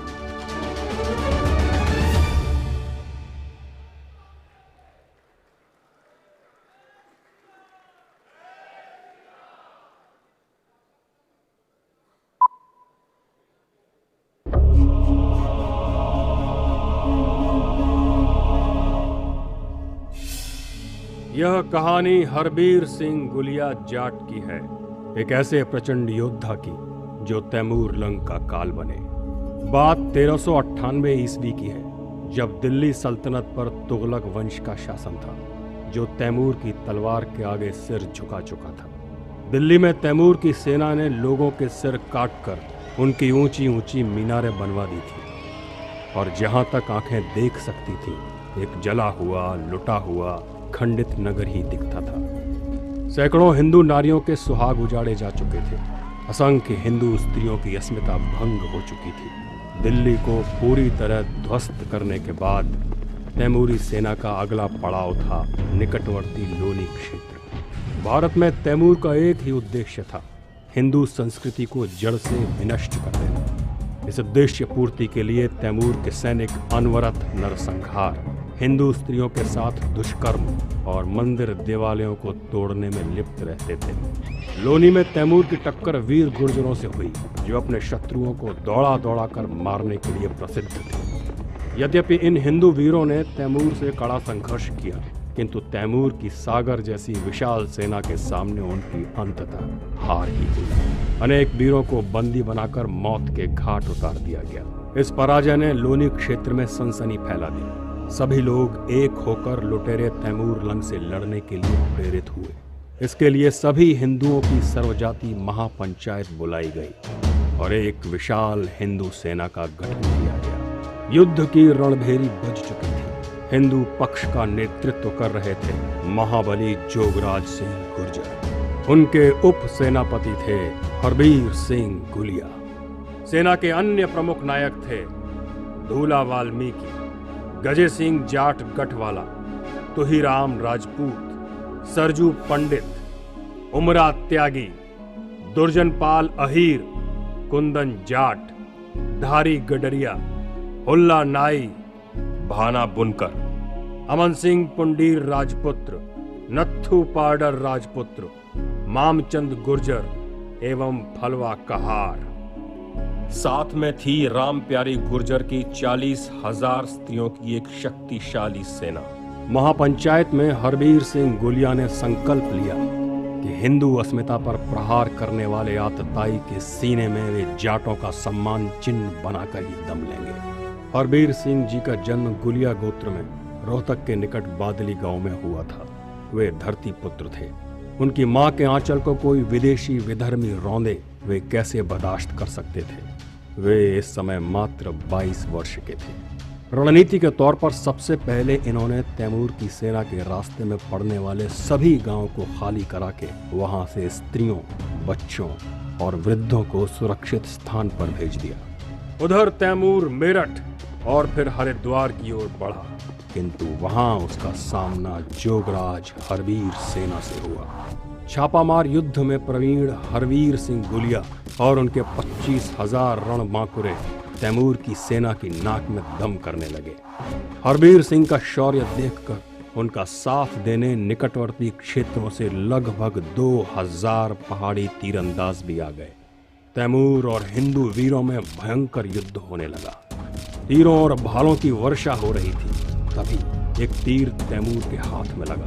हरबीर सिंह ने स्थिति का लाभ उठाया और उछलकर एक भाला तैमूर की ओर फेंका। भाला सीधे तैमूर की छाती में धंस गया। घोड़े पर सवार तैमूर नीचे गिरने ही वाला था कि उसके सरदार खिजर ने उसे संभाला और युद्ध क्षेत्र से दूर ले जाकर तैमूर की जान बचाई। इधर हरबीर सिंह पर भी अनेक बाणों का प्रहार हो चुका था। इन प्रहारों से लहूलुहान हो जाने के बाद भी हरबीर सिंह अपने धर्म और देश की रक्षा के लिए लंबी अवधि तक शत्रु संहार करते रहे। काफी समय बाद वे अचेत होकर भूमि पर ऐसे गिरे जैसे कि अपनी मां के आंचल में जा रहे हों। उन्हें गिरता देख महाबली जोगराज ने तत्परता से उन्हें शत्रुओं के बीच से निकाला और अपने खेमे में ले आए, जहां हरबीर सिंह ने अपने प्राण त्याग दिए। किंतु उनका उत्सर्ग व्यर्थ नहीं गया। हरबीर के भाले से बुरी तरह आहत तैमूर के पास अब कोई विकल्प नहीं था। वो हरिद्वार का स्वप्न छोड़कर अपनी जान बचाकर सीधा समरकंद की ओर भाग निकला। बताया जाता है कि हरबीर सिंह के उस वार से तैमूर कभी उबर नहीं पाया और अंततः समरकंद में ही कुछ समय उपरांत उसकी मृत्यु हो गई। कैसी विचित्र विडंबना है कि लाखों लोगों पर अत्याचार करने वाले तैमूर लंग का नाम आज भी हमें बताया जाता है, किंतु उसकी हेकड़ी को तोड़ देने वाले हरबीर सिंह गोलिया जैसे महाशूरवीर गुमनाम ही रह गए हैं।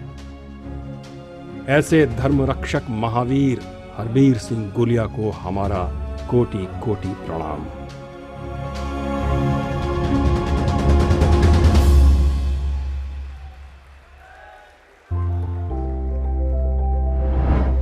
Bharat, the epicenter of Hindu civilization, has withstood many challenges thrust upon it. In times where every empire around the world was eyeing to dominate the rich land of Bharatvarsh and threatening the very existence of the Hindu culture and community. Heroes rose from the motherland. They bravely fought for their beloved land to keep its legacy alive, even at the cost of their own lives. Let's celebrate the spirit of these exceptional heroes that defended our sacred motherland and spiritual homeland. Acharya Chanakya is considered the master of political science and administration. Till date, his work in Kautilya Arthashastra has no parallels. He founded the Maurya Empire to unite and defend Bharat, becoming the Prime Minister himself and anointing Chandragupta Maurya to rise to power and become the first emperor of the Mauryan Empire.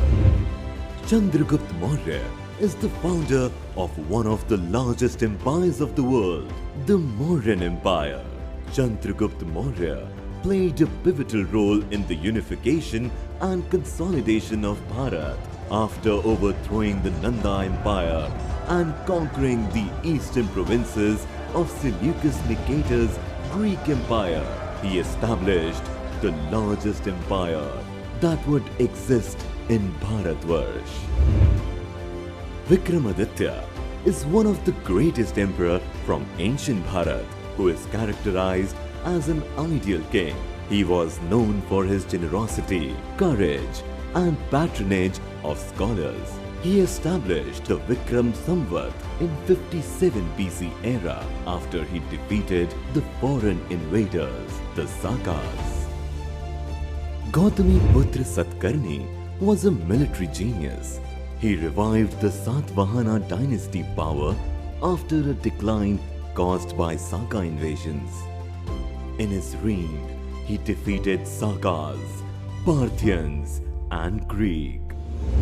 Samudragupta united Bharat once he had conquered multiple empires. After successful conquest, he restored these empires to their respective rulers once they had accepted his sovereignty. Samudragupta defeated foreign invaders Han by stopping them from entering the borders of Bharat for as long as he lived and ruled. Yashodharma belonged to the Olikara dynasty of Malwa. When Bharat came under Huna attack towards late 5th and early 6th century, Yashodharma defeated the invaders and their ruler Mihirakula, driving them out of Bharat. Lalitaditya was a Chakravarti king known for his extensive conquests and extraordinary valor. He is accepted as the most powerful king of his dynasty. He successfully defeated Arab, Turk, and Tatar.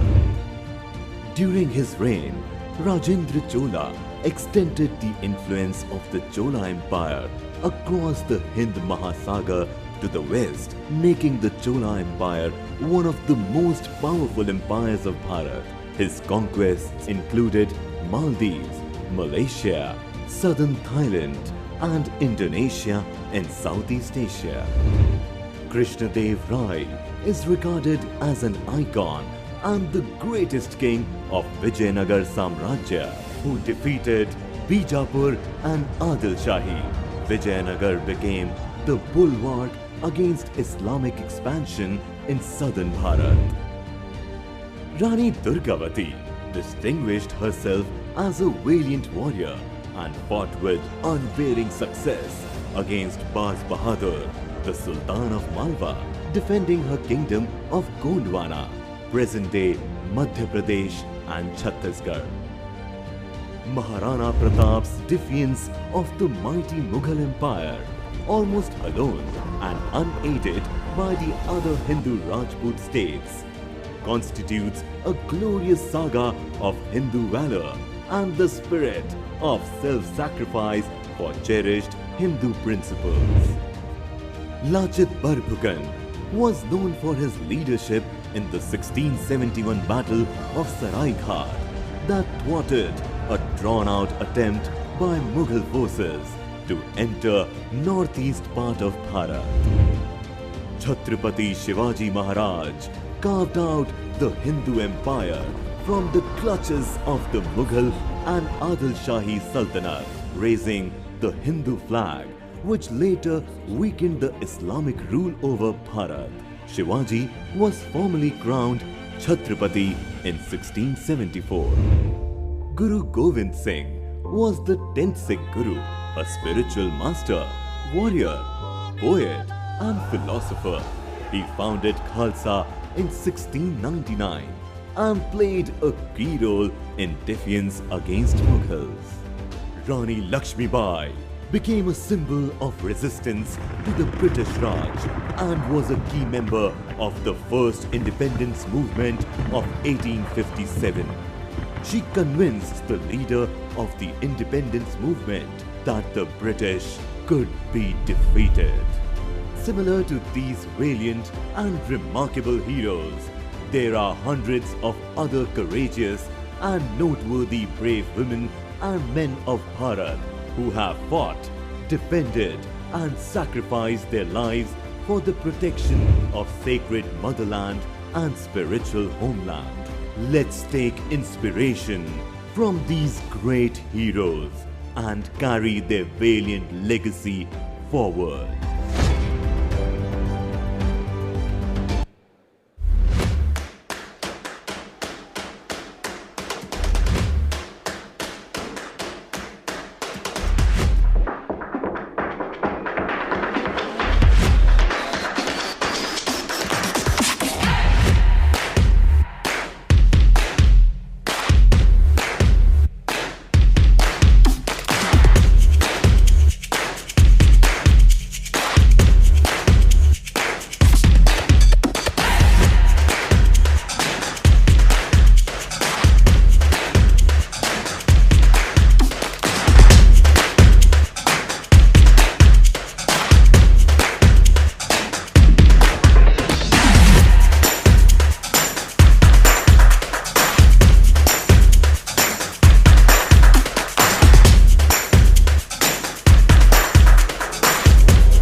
Namaste.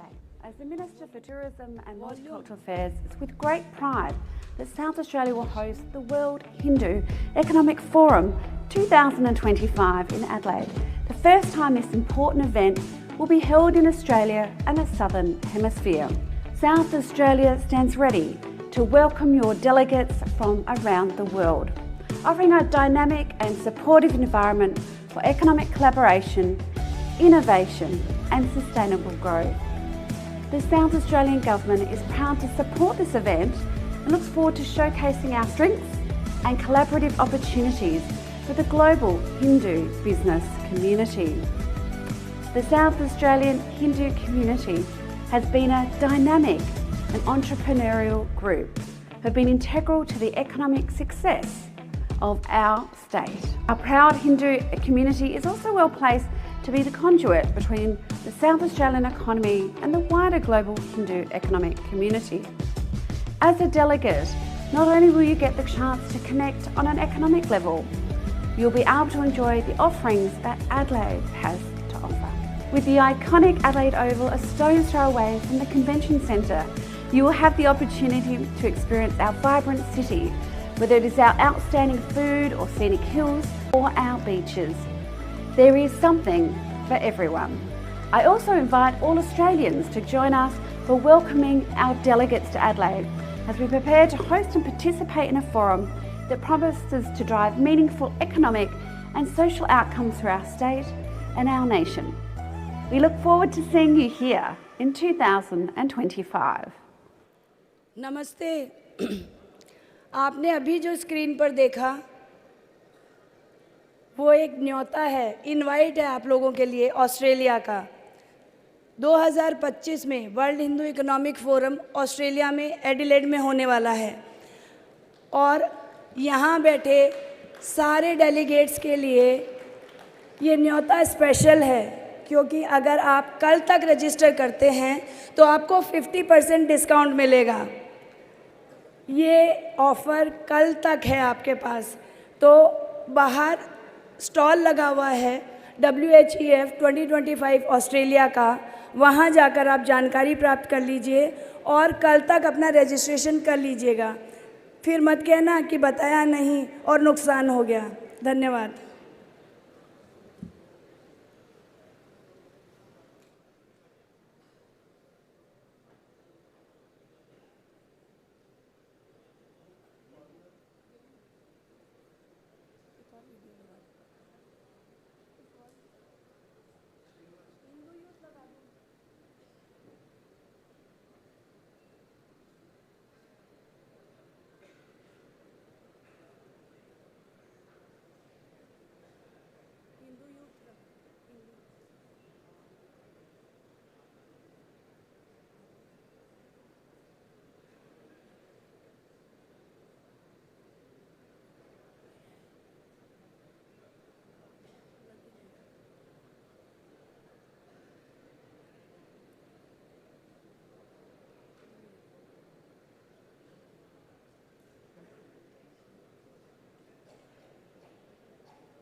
Namaste.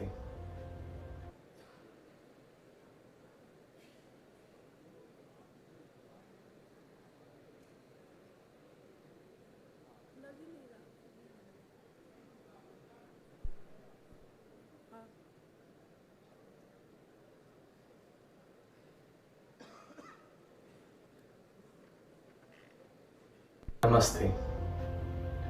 Hindu sisters and brothers, this message is for you. We live in a time where the world is changing rapidly.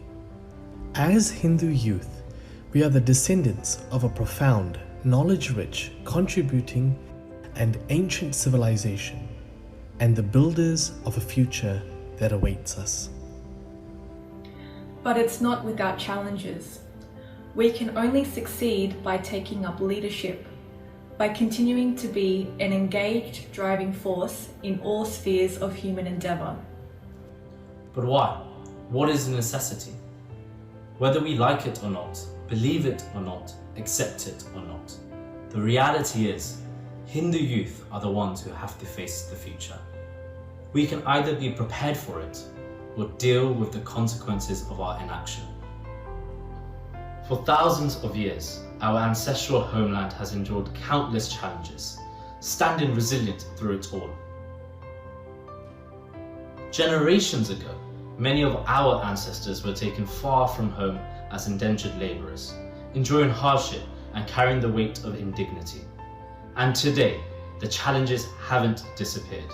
From Pakistan to Bangladesh, Sri Lanka to Malaysia, human rights struggles continue for Hindus across the globe, and it is continuing to spread. Even now, our Hindu sisters and brothers are facing these atrocities bravely. However, together we can shift this tide and overcome these challenges. Our strength lies not just in our temples or festivals. We build economies, push the boundaries of education, and shape academia. Our stories resonate through the media. We stand firm in the defense of human rights, and we play a vital role in shaping the politics that guide our nations. To make an impact in these spaces, we need Hindu youth stepping forward as academicians, entrepreneurs, journalists, actors, artists, lawyers, human rights defenders, civil servants, diplomats, bureaucrats, political leaders, and much more. Leaders who will not only uplift our community, but will shape the future of your nation positively as a whole. When we participate in these sectors, we take a seat at the decision-making table, ensuring that the voice of Hindu society is heard and that the interests of Hindu society are furthered. In addition to becoming leaders of our community, we take leadership for the wider society and country. And you are not alone in this. Across the world, there are thriving examples of Hindu youth and student organizations where young people just like you are leading the way. From Hindu Youth New Zealand, Hindu Youth Australia, the National Hindu Students Forum in the UK, Hindu Students Council in the USA, KMHDI and Parada in Indonesia, Hindu Yuva, and many more. Youth from all denominations and all walks of Hindu life coming together to work for the betterment of society. These organizations remind us that when we unite and work for the collective, we strengthen the Hindu society as a whole. एक request है आप सभी से, एक तो सारे लोग अपने अपने मोबाइल या तो स्विच ऑफ कर दीजिए या साइलेंट मोड पे डाल दीजिए। आप स्क्रीन पे इस वक्त जो वीडियो देख रहे हैं वो ग्लोबल हिंदू यूथ ने स्पेशली आपके लिए क्रिएट किया है। एक मैसेज है दुनिया भर के हिंदू यूथ को हिंदू संस्कारों और हमारे ट्रेडिशन से जोड़ने का। तो इस वीडियो को बड़े ध्यान से देखिए। देश भर दुनिया भर में जो हमारे हिंदू हैं, जो हमारे यूथ हैं, वो एक साथ जुड़ रहे हैं। उनके मैसेज को आप अटेंशन देकर ध्यान से सुनिए।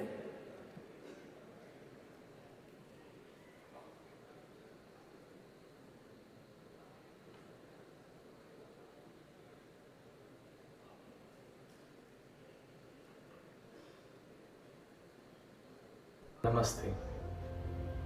Hindu sisters and brothers, this message is for you. We live in a time where the world is changing rapidly. As Hindu youth, we are the descendants of a profound, knowledge-rich, contributing, and ancient civilization, and the builders of a future that awaits us. But it's not without challenges. We can only succeed by taking up leadership, by continuing to be an engaged driving force in all spheres of human endeavour. But why? What is a necessity? Whether we like it or not, believe it or not, accept it or not, the reality is, Hindu youth are the ones who have to face it. सभी volunteer से मेरी request है कि आप अपना स्थान ग्रहण कर लें, क्योंकि हमारे आज के जो मुख्य अतिथि हैं, हमारे आज के पैनल के मुख्य वक्ता जो हैं गोरक्ष पीठाधीश्वर महंत योगी आदित्यनाथ जी किसी भी वक्त पधार सकते हैं, तो कृपया स्थान ग्रहण कर लीजिए।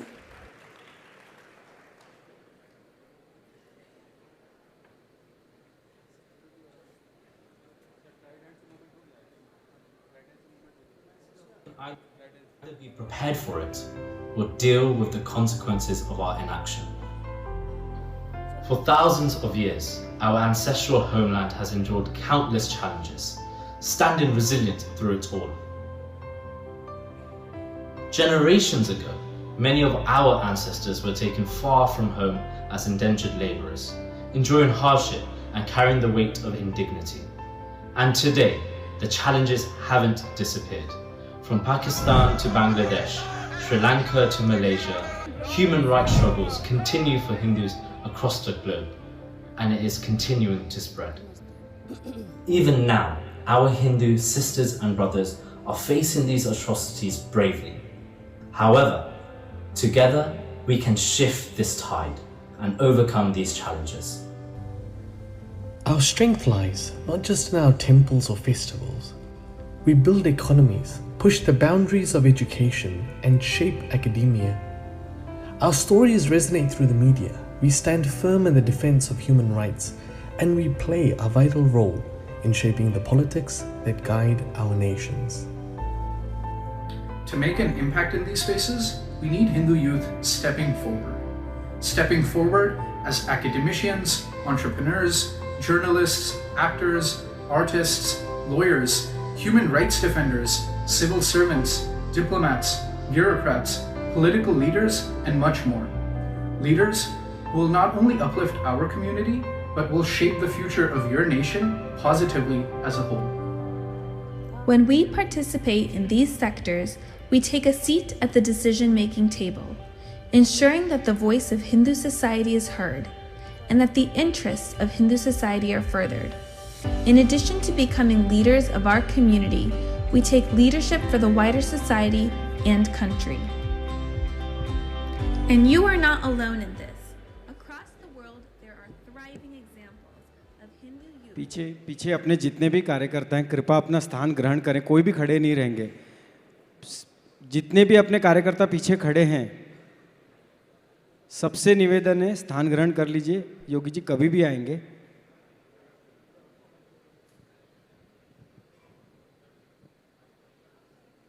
Wider society and country. And you are not alone in this. Across the world, there are thriving examples of Hindu youth and student organizations where young people just like you are leading the way. From Hindu Youth New Zealand, Hindu Youth Australia, the National Hindu Students Forum in the UK, Hindu Students Council in the USA, KMHDI and Parada in Indonesia, Hindu Yuva, and many more. Youth from all denominations and all walks of Hindu life coming together to work for the betterment of society. These organizations remind us that when we unite and work for the collective, we strengthen the Hindu society as a whole. We can create a movement that is resilient, capable, and prepared for the future. Now is your time. Step into leadership in your community and beyond. Contribute to the sectors that shape our world: economy, education, media, administration, diplomacy, politics, and human rights. Together, we will not only protect and strengthen our dharma, but build a future where young Hindu voices lead in every space. We look forward to seeing Hindu student and youth organizations evolving into vibrant, impactful movements that inspire and unite communities. Let's build a future worthy of our heritage, a future led by us.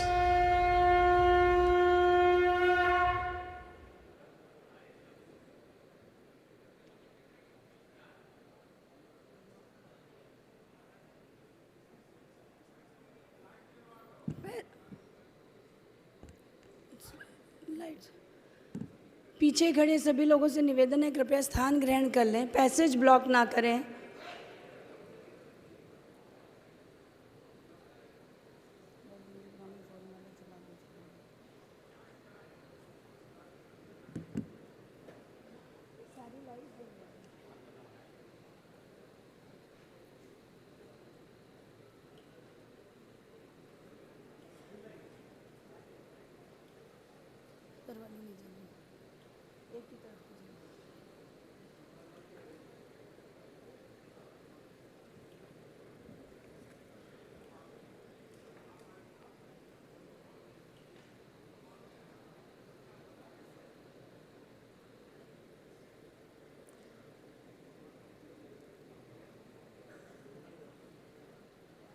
अभी भी कुछ लोग पीछे passage में खड़े हैं, कृपया स्थान ग्रहण कर लीजिए।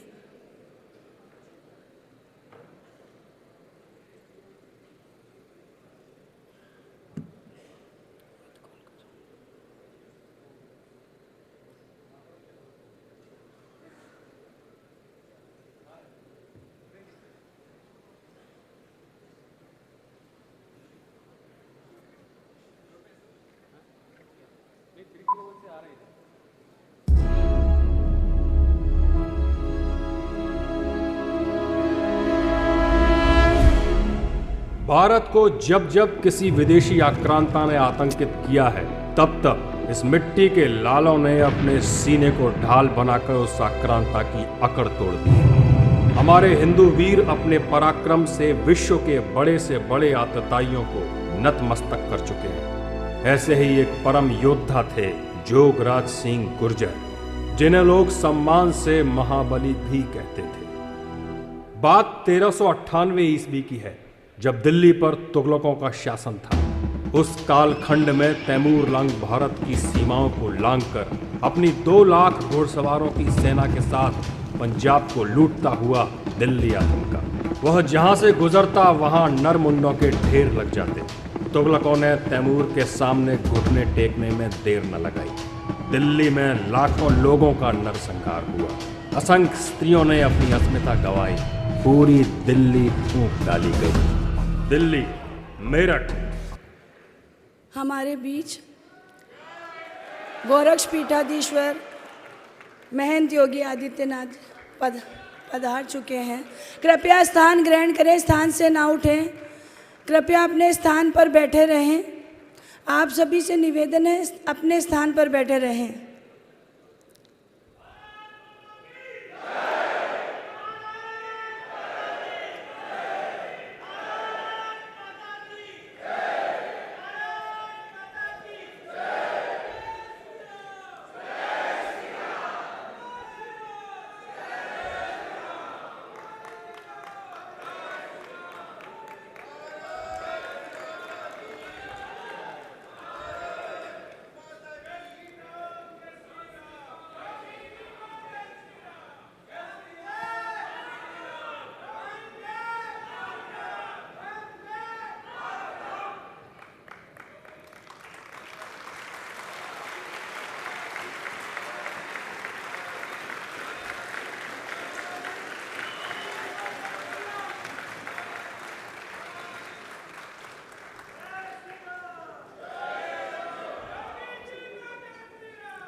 जय श्री।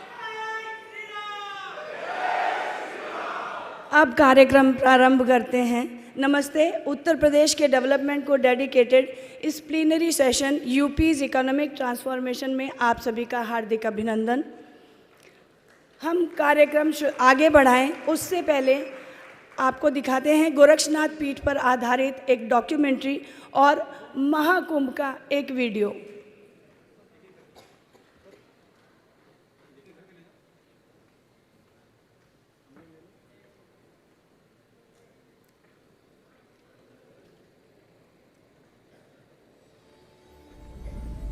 पाँच 500 वर्षों से भारत के हिंदुओं ने अयोध्या के राम मंदिर के पुनर्निर्माण के लिए अपना सर्वस्व न्योछावर किया है। त्याग, बलिदान और महादान की इस अविरल साधना की शुरुआत कैसे हुई? इस संघर्ष की मशाल को किसने जलाए रखा? इतिहास के कई ऐसे पृष्ठ हैं जिन्हें कम ही पलटा गया है। उनमें हमें राम जन्मभूमि संघर्ष का एक ऐसा अध्याय देखने को मिलता है जिसकी अनवरत साधना के प्रतिफल आज हिंदू ऐतिहासिक विजय के द्वार पर खड़े हैं। ये कहानी है उन महान साधु सन्यासियों की जो बिना अपना नाम लिए सभ्यता की विजय हेतु हिंदुओं का पथ प्रशस्त करते रहे। ये गाथा है गोरक्ष पीठ की और राम जन्मभूमि महासंग्राम में उनके अद्वितीय योगदान की। गोरक्ष पीठ महायोगी गोरखनाथ जी की तपस्थली है। नाथ पंथ का अभ्युदय एक योगी के रूप में होता है, एक संत परंपरा के रूप में होता है और तीसरा सैनिक रूप में होता है। नाथ पंथ के योगियों का आप स्वरूप देखेंगे शुरू से लेकर के कि वो राष्ट्र के नाम पर धर्म की रक्षा के लिए बिल्कुल सैनिक रूप में होते हैं। नाथ पंथ का प्रारंभ गुरु मत्स्येंद्र नाथ से होता है, जिन्होंने साक्षात भगवान शिव से दीक्षा प्राप्त की। फिर आगे चलकर परंपरा को व्यवस्थित स्वरूप दिया गुरु गोरखनाथ ने। इस पंथ के अनुयायियों को नाथ योगी, सिद्ध और कभी कभी अवधूत नाम से भी जाना जाता है। जैसे नाम लिखते हैं अपने ना, तो योगी वो नाम लिखा जाता है, वो भी नाथ लगा के योगी लिखा जाता है। इसी पहचान हमारे, और पहचान गोरखनाथ की पहचान कुंडल का पहचान है नाथ संप्रदाय का। और हमारे जैसे नमस्कार होते हैं, हमारे में आदेश होता है, नाथ जी आदेश। मेवाड़ वंश के संस्थापक बप्पा रावल को गुरु गोरखनाथ के अवतार हरित मुनि ने एक लिंग में दिव्य तलवार दी और आशीर्वाद दिया, जिसके पराक्रम से मेवाड़ वंश की स्थापना हुई और महाराणाओं की पीढ़ियों ने जन्म लिया। इसी वंश का एक बालक गोरक्षनाथ मठ में पहुंचा, दीक्षित साधु बना और बाद में महंत दिग्विजय नाथ के रूप में प्रसिद्ध हुआ। राम जन्मभूमि मंदिर टूटता है 1528 में बाबर के आक्रमण के समय, लेकिन गोरक्षनाथ मंदिर टूट चुका था 1314-15 में, यानी कि जब अलाउद्दीन खिलजी का आक्रमण होता है गोरखनाथ मंदिर टूटता है। तो नाथ पंथ के योगी तो वहीं से अपने मंदिर की रक्षा के लिए लड़ रहे थे। लेकिन जब भारत पराधीन था 1880 के दशक में, एक बाबा गोपाल नाथ जी का भी नाम आता है कि उन्होंने उसका आंदोलन किया था और राम जन्मभूमि के लिए उन्होंने बराबर नेतृत्व किया था। इसके बाद अगली पीढ़ी शुरू होती है जिसमें महंत ब्रह्मनाथ जी महाराज हैं और योगीराज बाबा गंभीरनाथ जी हैं। इनके समय में गोरक्षनाथ मंदिर क्रांतिकारियों का केंद्र है। असहयोग आंदोलन और चौरी चौरा की घटना में महत्वपूर्ण भूमिका निभाने के बाद गोरक्ष पीठाधीश्वर महंत दिग्विजय नाथ ने भारत माता को ब्रिटिश साम्राज्यवाद की बेड़ियों से मुक्त कराने का संकल्प लिया। महंत दिग्विजय नाथ 1937 में वीर सावरकर की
रेस्पेक्टेड डेलीगेट्स, 13 जनवरी 2025 से महाकुंभ प्रारंभ होने जा रहा है।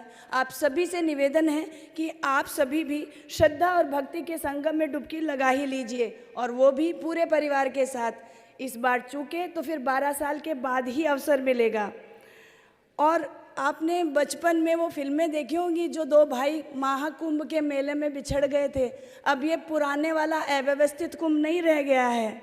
अब योगी जी के नेतृत्व में ये जो कुंभ है वो स्वच्छ, सुरक्षित, व्यवस्थित और हाईटेक कुंभ है, जहाँ 40 करोड़ श्रद्धालु श्रद्धा और भक्ति के संगम में डुबकी लगाएंगे।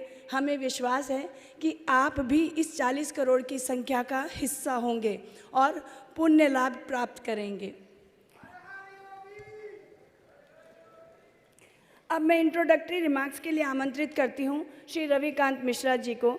Shri Ravikant Mishra ji is working with Hindu Economic Forum as secretary for Mumbai chapter since 2000.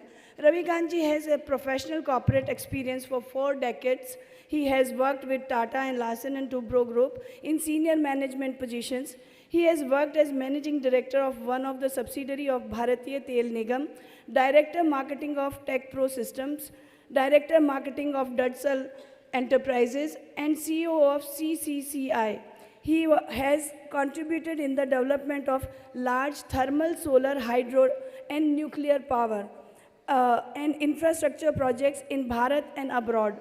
He is an engineering graduate from IIT Kanpur. Shri Ravikant Mishra ji.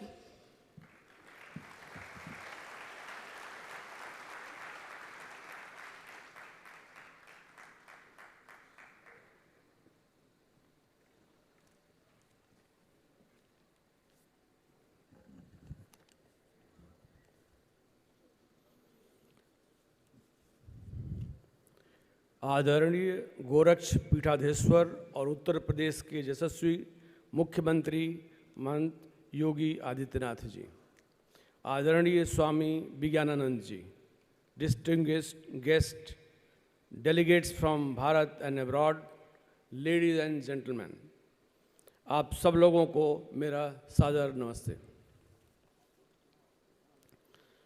Uttar Pradesh बदल रहा है। Uttar Pradesh is changing. It is changing with rapid industrial growth. Uttar Pradesh देश की third largest economy बन गया है और 1 trillion economy की तरफ से भाग ले चुका है। It is working towards becoming a $1 trillion economy. लोगों का उत्तर प्रदेश को देखने का नज़रिया बदल रहा है। Perceptions of people of looking at Uttar Pradesh is changing. Uttar Pradesh के मॉडल की चर्चा चारों तरफ होने लगी है। सुनने में अच्छा लगता है क्योंकि मैं भी उत्तर प्रदेश से आता हूँ। देश और विदेशों से लोग काशी, मथुरा और अयोध्या की यात्रा पर निकल चुके हैं। जिन्होंने एक बार यात्रा कर ली वो दूसरी बार आना चाहते हैं। होटलों में रिजर्वेशन नहीं मिल रहा है, नए नए होटल और रेस्टोरेंट्स बन रहे हैं, इकोनॉमिक एक्टिविटीज़ बढ़ रही है, इंफ्रास्ट्रक्चर को बढ़ाया जा रहा है। There is a thrust on infrastructure. Uttar Pradesh is changing. Good roadways, good expressways, good air connectivity, newly constructed metros, 24/7 power supply can be seen on the ground. Defense manufacturing corridor बन रहा है, new manufacturing units are being set up in that area. Film city is under construction in Noida. Electronic chip manufacturing पर चर्चा चल रही है। Logistic hub Dadri में बन रहा है।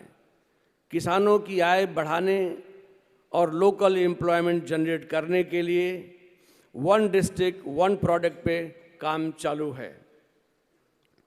इस पे मैं एक एग्जांपल देना चाहता हूँ कि मैं अपने गांव जाता हूँ और पिछले साल ऐसा हुआ कि उस एरिया में इंडस्ट्रियल डेवलपमेंट करने के लिए गवर्नमेंट ने गजट में निकाला कि ज़मीन की ज़रूरत है और काम इतना फास्ट हुआ कि मुझे वहाँ जाने की ज़रूरत नहीं पड़ी क्योंकि लैंड का डिजिटलाइजेशन हो चुका है।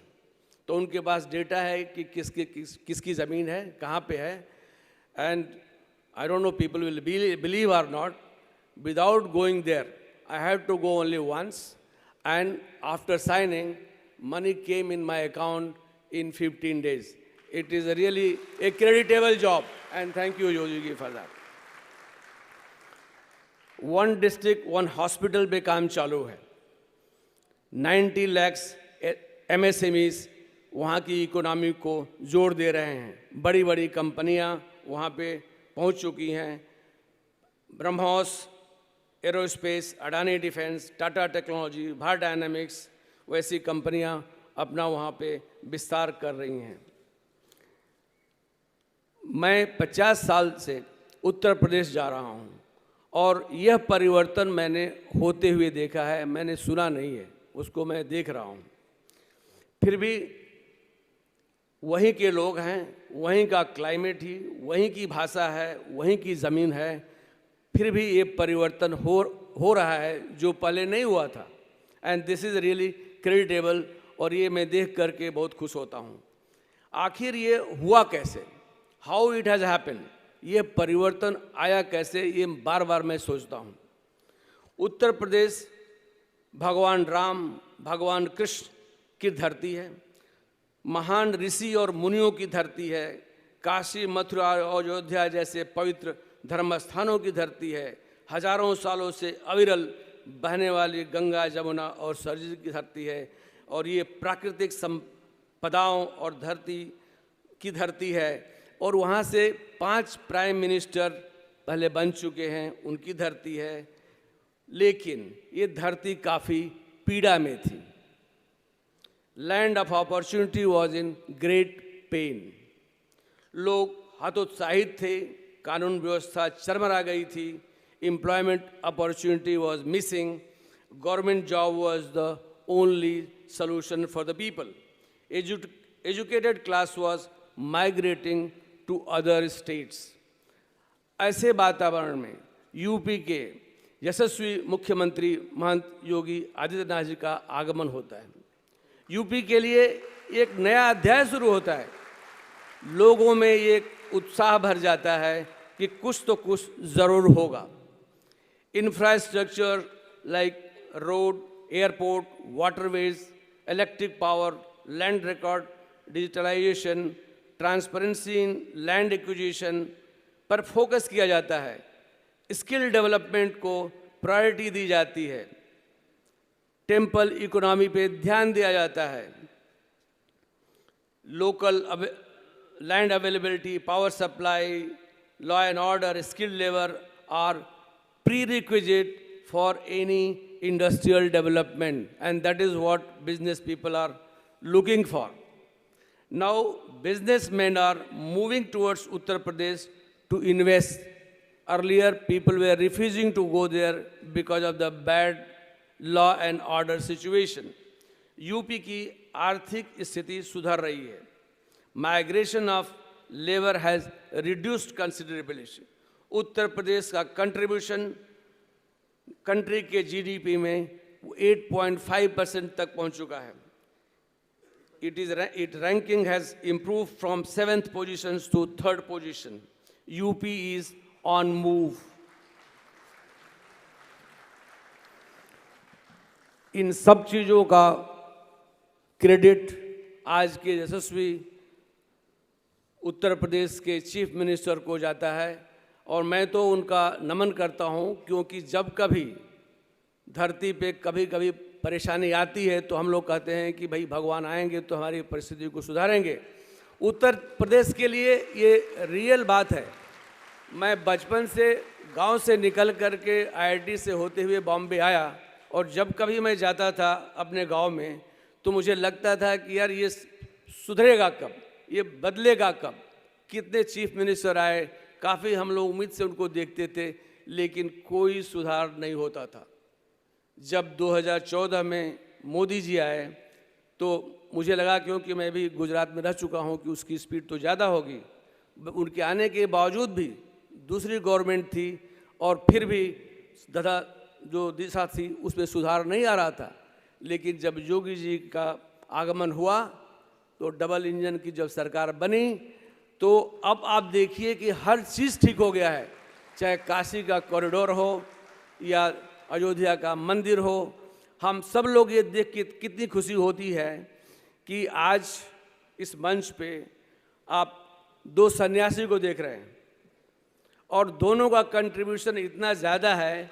मैं कहता हूँ कि जब तक इस देश की संभावनाएं और ये देश का विकास सन्यासी लोगों के ही हाथ में है।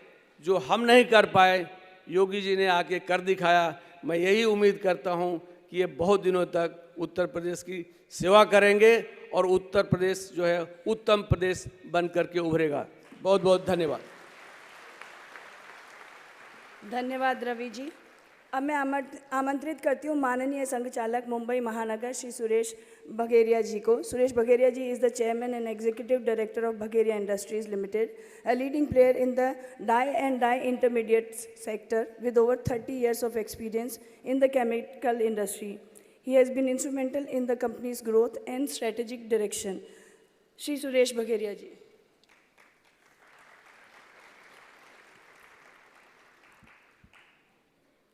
करोड़ों हिंदू हृदयों की धड़कन स्वामी योगी आदित्यनाथ जी, स्वामी विज्ञानानंद जी, मंचस्थ अन्य व्यक्तिगण, भाइयों और बहनों,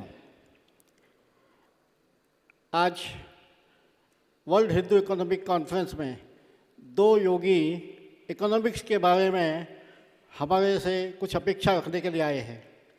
कोई भी देश बड़ा कब बनता है? जब वो आर्थिक महाशक्ति बनता है। भारत आर्थिक रूप से 10वें, 11वें, 12वें नंबर पे आता था। मोदी जी के आने के बाद में वो 5वें नंबर पे आया है और आर्थिक ताकत बनने के बाद में भारत की इज्जत कितनी बढ़ी है विश्व में, ये हम सबको पता है। भारत को अगर आर्थिक ताकत के रूप में उभरना है तो उत्तर प्रदेश जैसा प्रदेश अगर आर्थिक रूप से पिछड़ा रहा तो ये काम नहीं हो पाएगा। और इस काम को करने के लिए हम व्यापारी वर्ग जो हैं उनसे कुछ अपेक्षा है। व्यापार करने वाला व्यक्ति व्यापार करते समय सिर्फ नफ़े की चिंता करता है और जहाँ नफ़े की पॉसिबिलिटी होती है वही व्यापार लगाता है। उत्तर प्रदेश के बारे में ये फेमस था कि वह दंगा फसाद बहुत होता है, इसलिए वहाँ पर व्यापारी पैसा लगाने के लिए जाता नहीं था। जब से योगी जी आए हैं पिछले 6-7 सालों में हमने देखा है कि शांतिपूर्ण प्रदेश हुआ है। जो दंगाइये थे वो उनको जहाँ जाना चाहिए था वहाँ भेज दिया है। तो सबसे पहली कंडीशन जो थी कि सुरक्षित प्रदेश चाहिए व्यापार के लिए, वो चीज़ अवेलेबल है। दूसरी जो चीज़ चाहिए थी ईमानदार नेतृत्व और मजबूत नेतृत्व। मजबूत नेतृत्व के बारे में, योगी जी के नेतृत्व के बारे में किसी को कोई शंका नहीं रही है। तीसरी आवश्यकता थी मेहनती काम करने वाले मनुष्य बल। यूपी के लोग जो है वो महाराष्ट्र गुजरात के अंदर 50% से ज़्यादा फैक्ट्रियों के अंदर मजदूर जो है यूपी और बिहार से आते हैं, क्योंकि इतना मेहनती काम करने वाला मजदूर जो यहाँ नहीं मिलता है। इसलिए अगर यूपी के अंदर मनुष्य बल की देखा जाए तो कोई कमी नहीं है। चौथी जो चीज़ होती है वो इंफ्रास्ट्रक्चर का जो डेवलपमेंट यूपी में हुआ है। मैंने पिछले 5 सालों में अयोध्या के काम के चक्कर में 5-7 बार जाना हुआ है। हर बार जाते समय कुछ न कुछ नया दिखाई देता है। इसलिए इंफ्रास्ट्रक्चर के मामले में किसी भी प्रदेश से यूपी कमज़ोर नहीं है। 5वां होता है कच्चे माल की उपलब्धि। खेती खूब है, कच्चा माल खूब ज़्यादा उपलब्ध है, इसलिए व्यापार के लिए, इंडस्ट्री के लिए जो कच्चा माल चाहिए वहाँ उपलब्ध है। छठा है व्यापारिक दृष्टि रखने वाला बिजनेसमैन, जिसके लिए आपसे अपेक्षा है वो आप जो है उस प्रकार की जो आवश्यकता है वो पूर्ति करेंगे। 7वां है पूंजी की आवश्यकता रहती है। और 8वां जो होता है मार्केट के अंदर यूपी की जनसंख्या कई देशों की जनसंख्या से अधिक है, इसलिए मार्केट रेडीली अवेलेबल है। ये 8 जो बातें हैं वो यूपी में उपलब्ध है। कमी है हमारे जैसे व्यापारी बिजनेसमैन की दृष्टि रखने वाले व्यक्ति की, कमी है पूंजी की। आज मौका है और इस मौके को चूकना नहीं चाहिए। इसलिए वर्ल्ड इकोनॉमिक फोरम नाम की संस्था का गठन विज्ञानानंद जी ने किया है। जो स्वामी जो है हमेशा मठ मंदिरों में रहते हैं, लोगों के जीवन के उत्थान के बारे में, मोक्ष के बारे में बात करते हैं, वो व्यक्ति बिजनेस के बारे में समझाने आया है। हमको समझने की आवश्यकता है कि ये जो आज का वातावरण है, भारत को अगर विश्व की शक्ति बनाना है तो आर्थिक रूप से मजबूत बनाना पड़ेगा। आर्थिक रूप से मजबूत बनाना है तो इंडस्ट्री लगानी पड़ेगी, और इंडस्ट्री के लिए आज यूपी का जैसा वातावरण है वो पूरे देश में कहीं भी नहीं है।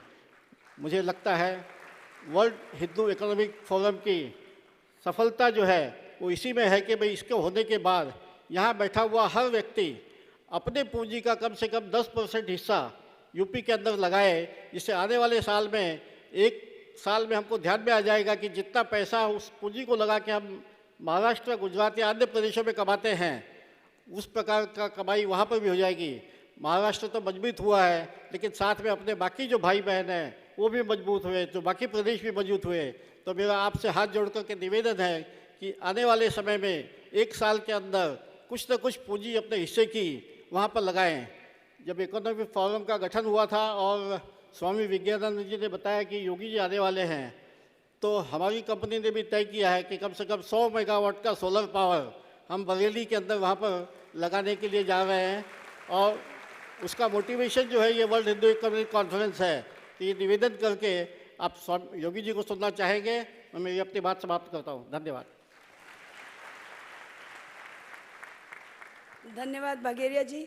लिखा तो मैंने भी बहुत कुछ था, लेकिन मुझे लग रहा है आप लोग अधीर हो रहे हैं और अब प्रतीक्षा की नहीं जा रही, तो मैं बिना समय गंवाए मैं आमंत्रित करती हूँ उत्तर प्रदेश के माननीय मुख्यमंत्री गोरक्षपीठाधीश्वर महंत योगी आदित्यनाथ जी को for his address on transforming Uttar Pradesh, powering prosperous Bharat.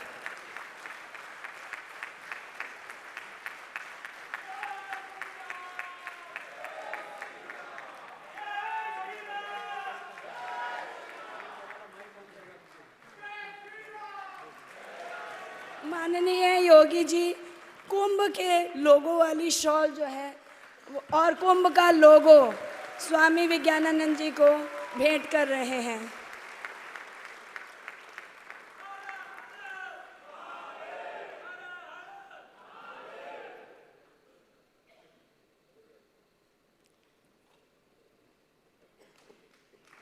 आप देखिए शॉल पर महाकुंभ का लोगो, और ये जो है आपको नज़र आ रहा है, सामने दिखाई दे रहा है, ये है महाकुंभ का लोगो।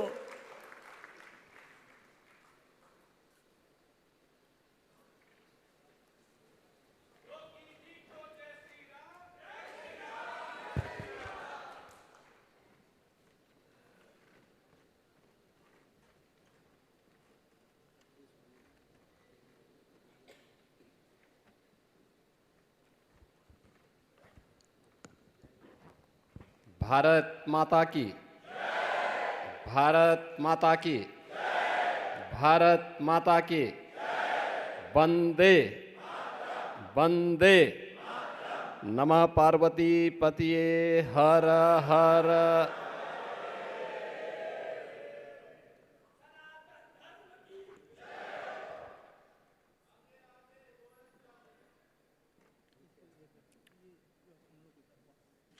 वर्ल्ड हिंदू इकोनॉमिक फोरम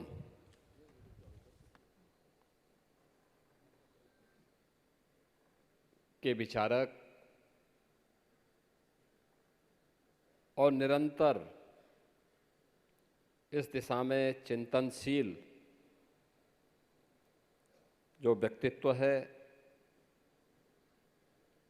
और पिछले कई वर्षों से उनके इन कार्यों को बहुत नज़दीक से मुझे देखने का अवसर प्राप्त हुआ है, ऐसे आदरणीय स्वामी विज्ञानानंद जी, आयोजन समिति के सचिव श्री रविकांत मिश्र जी, राष्ट्रीय स्वयंसेवक संघ मुंबई महानगर के संचालक श्रीमान सुरेश भगेरिया जी, श्रीमान स्वदेश खेतावत जी,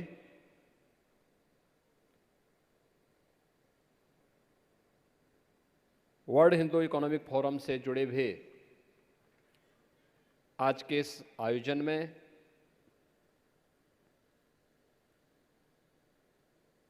देश और दुनिया से आए हुए सभी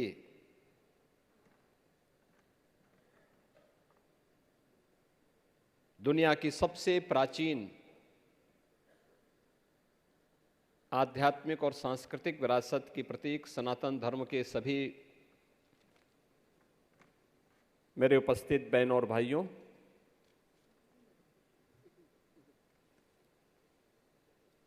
मैं सबसे पहले आप सबका हृदय से अभिनंदन करता हूं। मर्यादा पुरुषोत्तम प्रभु श्री राम की पावन धरा लीला बिहारी भगवान श्री कृष्ण की पावन धरा, बाबा विश्वनाथ की पावन धरा और गंगा और यमुना की पावन धरा से आपके बीच आया हूं।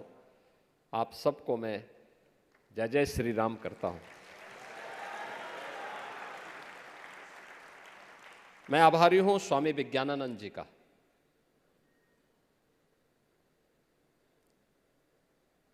मैं पिछले 2 दशक से देख रहा हूं, हम लोग सुनते थे बचपन में और नज़दीक से हम लोगों ने महसूस किया था। प्राचीन काल में भारत का ऋषि एक परिवारजक के रूप में देश के एक कोने से दूसरे कोने तक भ्रमण करके अपने आध्यात्मिक ज्ञान की धारा का प्रवाह आम जनमानस में करता था। वहाँ की परिस्थितियों का बारीकी से अध्ययन करता था और फिर स्थान स्थान पर संतों के, ऋषि मुनियों के संगोष्ठियां हुआ करती थी। वास्तव में हम आज से 3500 वर्ष पहले की उस संगोष्ठी की चर्चा भी करते हैं, जब उत्तर प्रदेश की नैमिषारण्य में 88,000 ऋषि मुनियों ने भारत की वैदिक ज्ञान की परंपरा को एक धरोहर के रूप में सजोने के लिए उसे लिपिबद्ध करने का काम किया था। कुंभ की ये जो हमारी आध्यात्मिक परंपरा है, यह भी भारत की ऋषि परंपरा और ज्ञान की परंपरा की वह धरोहर है, जहाँ पे देश और समाज की ज्वलंत समस्याओं पर चर्चा करने और आगे के कार्यक्रमों के लिए, आगे की व्यवस्था के लिए रोड मैप तैयार करने के लिए, उस समय की राज व्यवस्था को संचालन करने के लिए व्यापक स्तर पर ऋषि मुनियों के चिंतन शिविर लगा करते थे।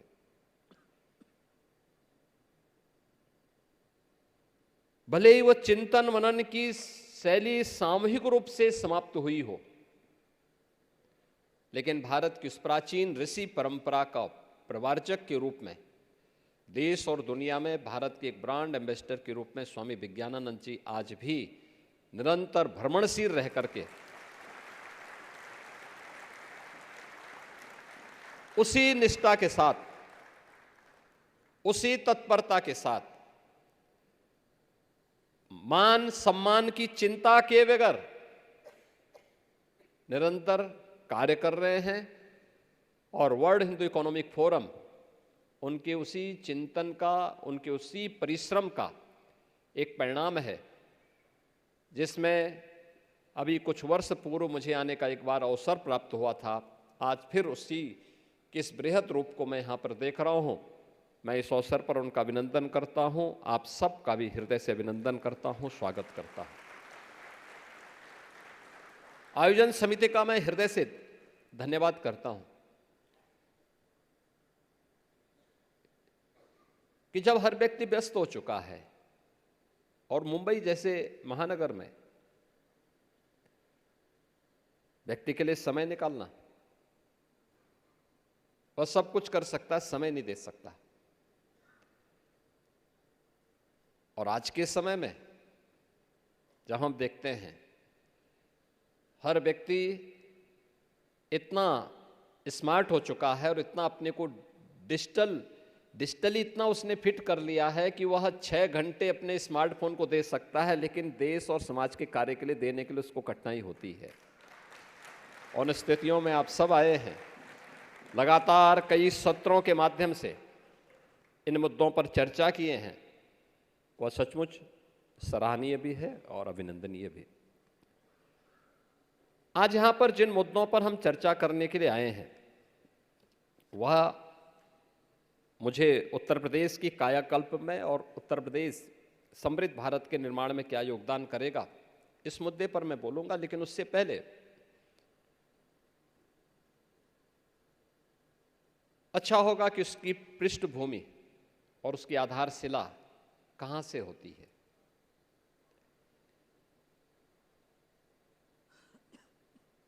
याद करिए, दुनिया के उन तमाम लोगों ने जो पहले भी नहीं चाहते थे, आज भी नहीं चाहते, भारत का सम्मान हो, भारतवासी अपनी परंपरा पर गौरव की अनुभूति कर सके। जो लोग पहले भी नहीं चाहते थे, उनके वारिस आज भी नहीं चाहते। पहले विदेशी ताकतें इसमें बैरियर बनती थी, आज उन्हीं के मानस पुत्र उसमें वारिस, उसमें बैरियर बनने को तत्पर दिखाई देते हैं। और मैं आपके सामने उसी बात को रखना चाहूंगा। हम राम राज्य की बात करते हैं। राम राज्य कैसा? दैहिक दैविक भौतिक तापा, राम राज्य का हो नहीं व्यापा। यानी जिसमें तीनों प्रकार के दुख के लिए, तीनों प्रकार की दरिद्रता के लिए, दैहिक दैविक और भौतिक,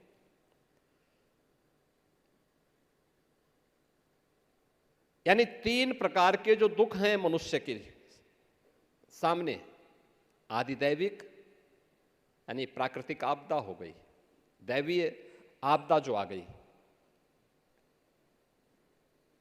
आदि भौतिक जो किसी हिंसक प्राणी के द्वारा प्रदान किया जाता है, के द्वारा प्रदत्त है, कोई हिंसक जानवर है या आतंकवाद भी है, उग्रवाद भी है, और आध्यात्मिक शारीरिक और मानसिक व्याधि, गलत खान पान के कारण या जेनेटिक रूप से भी बहुत सारी बीमारियां, पूर्व जन्मों के प्रारब्ध का ही परिणाम होता है, ये बहुत सारे कारण हो सकते हैं। राम राज्य क्या है? तीनों प्रकार के दुख के लिए वहां पे कोई स्थान नहीं। और आज भी शासन की कैसी भी पद्धति हो, दुनिया के अंदर सबसे आदर्श व्यवस्था अगर कोई मानी जाती है तो राम राज्य की मानी जाती है, राम राज्य की मानी जाती है। हजारों वर्ष पहले राम राज्य भारत ने साकार किया था, प्रभु राम ने साकार किया था। यही भारत की धरती है, यही भारत है जिसने राम राज्य की इस परिकल्पना को साकार किया था।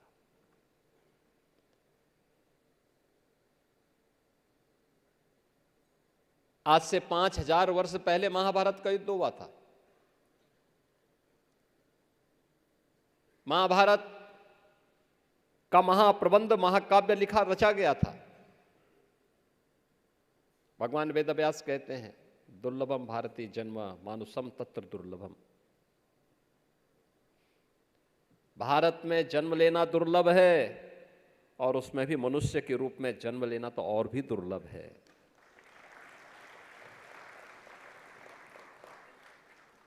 आज जो लोग आतंकवाद को पलवित व पुष्पित कर रहे हैं, तब इनका अंडा भी नहीं फूटा था इस धरती पे।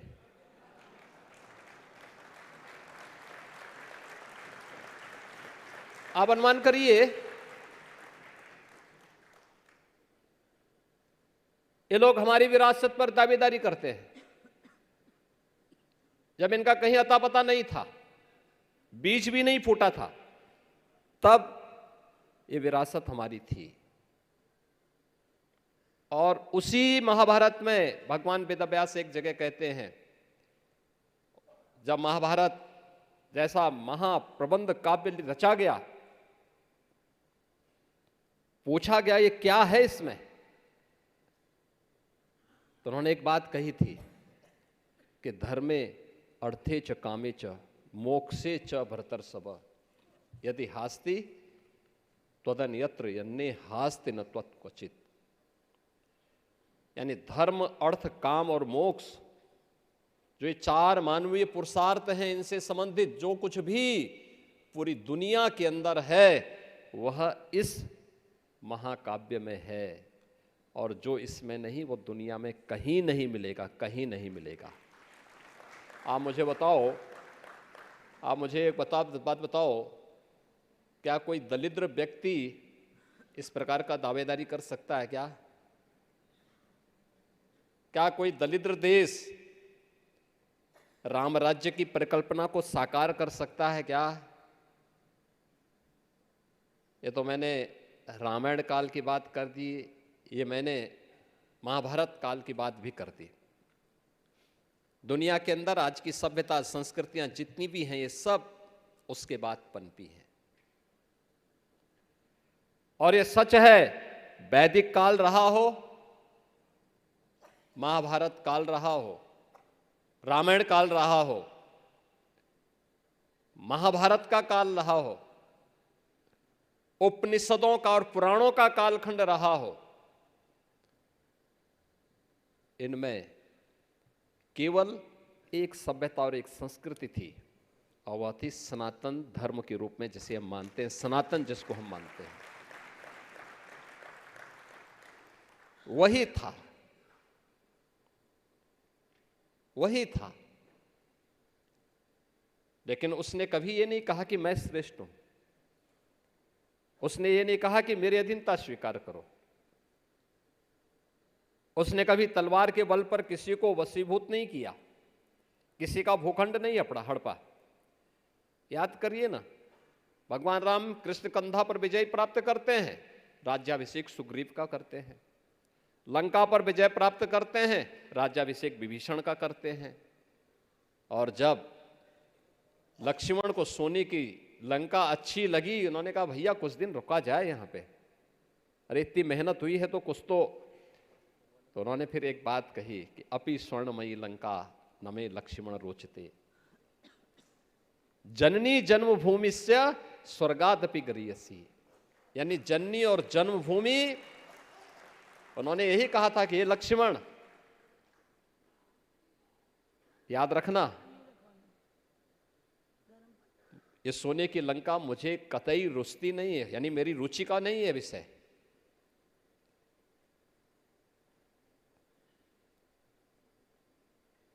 क्योंकि किसी भी सनातन धर्मावलंबी के लिए अनिवार्य है भगवान राम का यह वाक्य कि मां और यानी जन्म देने वाली मां और जन्मभूमि, ये दोनों की तुलना किसी से नहीं की जा सकती है। और भारत हमारी जन्मभूमि है। अपनी मातृभूमि की और अपनी मां की रक्षा करना, अपनी मातृशक्ति की रक्षा करना हम सब भारतीयों का दायित्व है। और इस देश से आज हम सब यहां पर उन्हीं मुद्दों पर चर्चा करने के लिए बैठे हुए हैं। ये वास्तव में आपका एक कुंभ है। आप में से कोई उद्योगपति होगा, कोई बिजनेसमैन होगा, कोई किसी सामाजिक सांस्कृतिक संगठन से जुड़ा हुआ पदाधिकारी होगा। कार्य का क्षेत्र वह हो सकता है, लेकिन चिंतन का शैली वही है जो भारत की ऋषि परंपरा की शैली थी।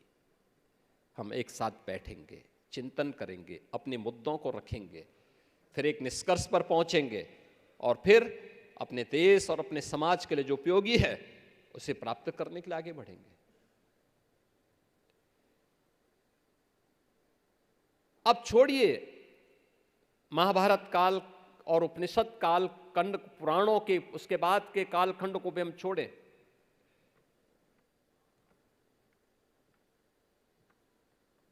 आपने वह समय भी देखा है, उसके बारे में भी इतिहास में सुना है। ईस्वी सन के पहले आज दक्षिण पूर्व एशिया के तमाम देश और दुनिया के तमाम देश बुद्ध को अपना इष्ट मान करके उनकी पूजा करते हैं। बुद्ध का जन्म हुआ कहां था? यही तो भारत की धरती है। उनसे जुड़े हुए सभी स्थल भारत में हैं। भगवान बुद्ध ने ज्ञान प्राप्त किया गया बिहार में, पहला उपदेश दिया सारनाथ उत्तर प्रदेश में, सर्वाधिक चातुर्मास सन्यास की परंपरा में सर्वाधिक चातुर्मास, बरसात का जो 4 माह का कालखंड होता है, वो सर्वाधिक व्यतीत किए वस्त्रावस्ती उत्तर प्रदेश में। भगवान बुद्ध से जुड़े हुए अन्य महत्वपूर्ण स्थल, चाहे वह कौशाम्बी हो या संकिसा, ये उत्तर प्रदेश में। और महापरिनिर्वाण भी जिस धरती पर लिया था वह कुशीनगर भी उत्तर प्रदेश में। और भगवान बुद्ध के महापरिनिर्वाण के कई 100 वर्षों के बाद इस देश के अंदर अशोक सम्राट बनते हैं। उन्होंने बौद्ध परंपरा में दीक्षित हुए और उन्होंने भारत ही नहीं दक्षिण पूर्व एशिया के तमाम देशों में, श्रीलंका में भी अपने पुत्र को, अपनी पुत्री को भेजा था बौद्ध पंथ की दीक्षा देने के लिए। उपदेश देने के लिए। चंद्रगुप्त मौर्य को कौन नहीं जानता? अब ईस्वी सन के बाद से हम चलते हैं, पहली सदी से लेकर के 15वीं सदी तक दुनिया की अर्थव्यवस्था में भारत की जो हिस्सेदारी थी, ये मैं अपनी ओर से नहीं बोल रहा हूं, ये तमाम जो यूरोप से जुड़े हुए विद्वान हैं वे भी इस बात को स्वीकार करते हैं कि दुनिया की अर्थव्यवस्था में भारत की हिस्सेदारी 40% से अधिक थी, 40% से अधिक, और ये लगातार 15वीं सदी तक चलता रहा। ये केवल कृषि के क्षेत्र में नहीं था। ये सही बात है कि भारत ग्रामीण अर्थव्यवस्था का देश माना जाता है, आज भी माना जाता है। दुनिया की सबसे अच्छी उर्वरा भूमि हमारे पास मौजूद है, सब कुछ हमारे पास है, लेकिन भारत ने उस कालखंड में, आखिर फाइन टेक्सटाइल भी तो भारत ने ही पैदा किया था।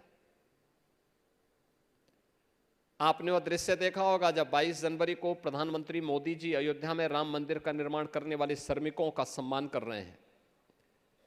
एक प्रधानमंत्री मोदी जी हैं जो श्रमिकों के श्रम का सम्मान करके उनके ऊपर पुष्प वर्षा कर रहे थे, और दूसरी तरफ वे भी शासक थे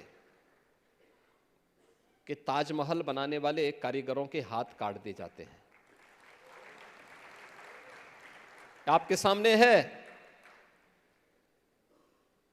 एक आज का भारत है जो अपनी श्रम शक्ति का सम्मान करता है, उन्हें हर प्रकार का संरक्षण देता है, और दूसरा वह भी समय था जब ऐसे श्रमिकों के हाथ काट करके फाइन क्लॉथ की परंपरा को पूरी तरह समाप्त करके उस विरासत को पूरी तरह नष्ट कर दिया गया था।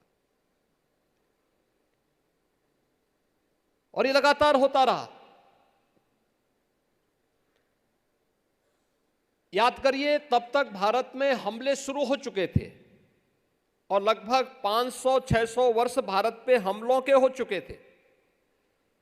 कई बर्बर जातियों ने भारत पे तब तक हमला करके भारत की धर्मस्थलों को अपवित्र करना प्रारंभ कर दिया था।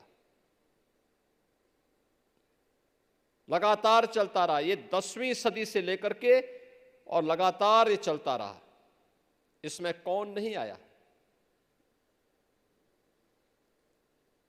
इसमें गुलाम वंश भी आया, इसमें मुगल भी आए, इसमें तमाम अन्य विदेशी आक्रांता आते गए, तुर्क भी आए, तमाम अन्य लोग इसको लेकर के अपने कार्य को आगे बढ़ाते रहे।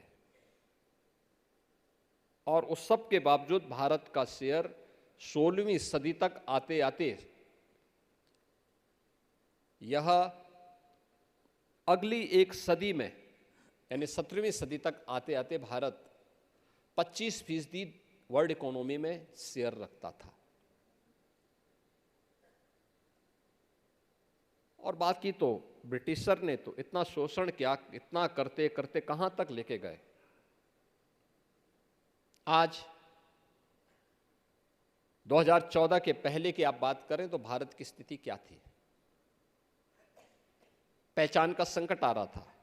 सबसे बड़ी आबादी के देश में, दुनिया का सबसे बड़ा लोकतंत्र रखने वाला भारत, दुनिया की दूसरी सबसे बड़ी आबादी के देश में एक पहचान का संकट खड़ा कर दिया गया था। हम तो आभारी हैं प्रधानमंत्री मोदी जी के, और हर भारतवासी को होना चाहिए कि पिछले 10 वर्ष में कैसे और किन तामसिक जड़ताओं से उभार करके भारत को एक नए भारत का दर्शन मोदी जी ने करवाया, जिसे आज हम कह सकते हैं एक भारत श्रेष्ठ भारत। एक भारत श्रेष्ठ भारत का आज हम दर्शन कर रहे हैं। और ये एक भारत श्रेष्ठ भारत इसलिए बन रहा है, याद रखना, हर देश की अपनी एक केमिस्ट्री हो सकती है, होगी, धरती की होती है, व्यक्ति की होती है। याद रखना, भारतवासियों की जो केमिस्ट्री है वह एक साथ तब बढ़ती है जब हम विरासत और विकास का समन्वय करके आगे बढ़ते हैं, एक साथ आगे लेकर के चलते हैं। और वही विजन मोदी जी ने देश को दिया है। हम अपनी विरासत को विस्मृत करके एक सुदृढ़ अर्थव्यवस्था के रूप में, वर्ल्ड इकोनॉमिक पावर के रूप में अपने आप को स्थापित नहीं कर सकते।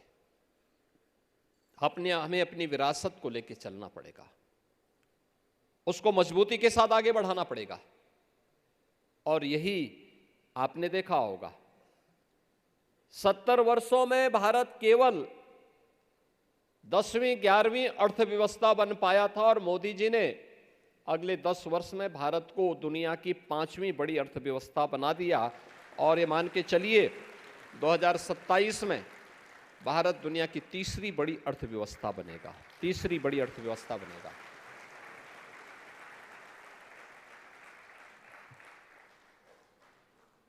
किसी व्यक्ति, समाज या देश की पहचान संकट में होती है। संकट के कालखंड में उनका क्राइसिस मैनेजमेंट कैसा है, चुनौतियों से जूझने का जज्बा कैसा है। और वो आपने देखा होगा, इस सदी की सबसे बड़ी महामारी कोरोना महामारी, दुनिया के अंदर पूरी दुनिया को उसने अपने आगोश में लिया था एक बहुत कम समय में। और उस उतने कम समय में आपने देखा होगा जो प्रबंधन भारत का था, दुनिया के अंदर किसी देश का नहीं था। याद करना, जो भारत में मोदी जी ने दिया। हमारे यहाँ पूर्वी उत्तर प्रदेश में एक बीमारी थी, उसका नाम था इंसेफ्लाइटिस। 1977 से लेकर के 2017 तक उस बीमारी से 50,000 बच्चों की मौत हुई। और आप आश्चर्य करेंगे, ये बीमारी 1905 में दुनिया में आई थी। भारत में भी 1956 में पहली बार ये बीमारी आई थी। उत्तर प्रदेश में 1977 में बीमारी आई। और इस बीमारी के वैक्सीन के लिए 1905 में इसका वैक्सीन बना लिया था जापान ने, और भारत में वैक्सीन आई 2006 में। 100 साल लगे। और वह तब जब संसद के हर सत्र में मैं मुद्दे को उठाता था, सड़कों पे इसको लेकर के आंदोलन करता था, बड़ा बड़ा आंदोलन करता था। हर वर्ष मौतें होती थी, कोई झांकने नहीं आता था। और मरने वाले कौन लोग थे? 90 से 95% मौतें अल्पसंख्यक समुदाय से थी और दलित समुदाय के बच्चे हुआ करते थे। हो सकता है कुछ लोगों के लिए वोट बैंक हो, लेकिन हमारे लिए भारत की धरोहर है, हमें उसको बचाना है। भारत का बचपन मरना नहीं चाहिए। इस संकल्प के साथ मैं लड़ाई लड़ता था, आंदोलन करता था, संसद में मुद्दे को उठाता था।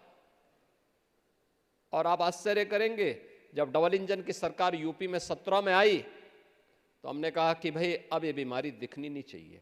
और मुझे बताते हुए प्रसन्नता है कि अब यूपी में हम इंसेफ्लाइटिस पूरी तरह समाप्त कर चुके हैं। यानी इंसेफ्लाइटिस का वैक्सीन आने में लगे 100 साल, भारत में 100 वर्ष लगे। और मोदी जी ने कोरोना वैक्सीन मात्र 9 महीने में दी। 9 महीने में एक नई बीमारी का वैक्सीन मात्र 9 महीने में भारतवासियों को दिया। भारतवासियों को फ्री वैक्सीन उपलब्ध करवाया, free test, free treatment, free vaccine और 80 करोड़ लोगों को फ्री में राशन। पाकिस्तान देखो ना, भिखमंगा घूम रहा है, एक एक जोन रोटी के लिए तरस रहे हैं। भारत है 80 करोड़ लोगों को पिछले 5 वर्ष से फ्री में राशन की सुविधा उपलब्ध करा रहा है। बहनों और भाइयों, ये है नया भारत। हमने जाति नहीं देखी, मत और मजहब नहीं देखा, क्षेत्र और भाषा नहीं देखी। और यही है सबका साथ और सबका विकास।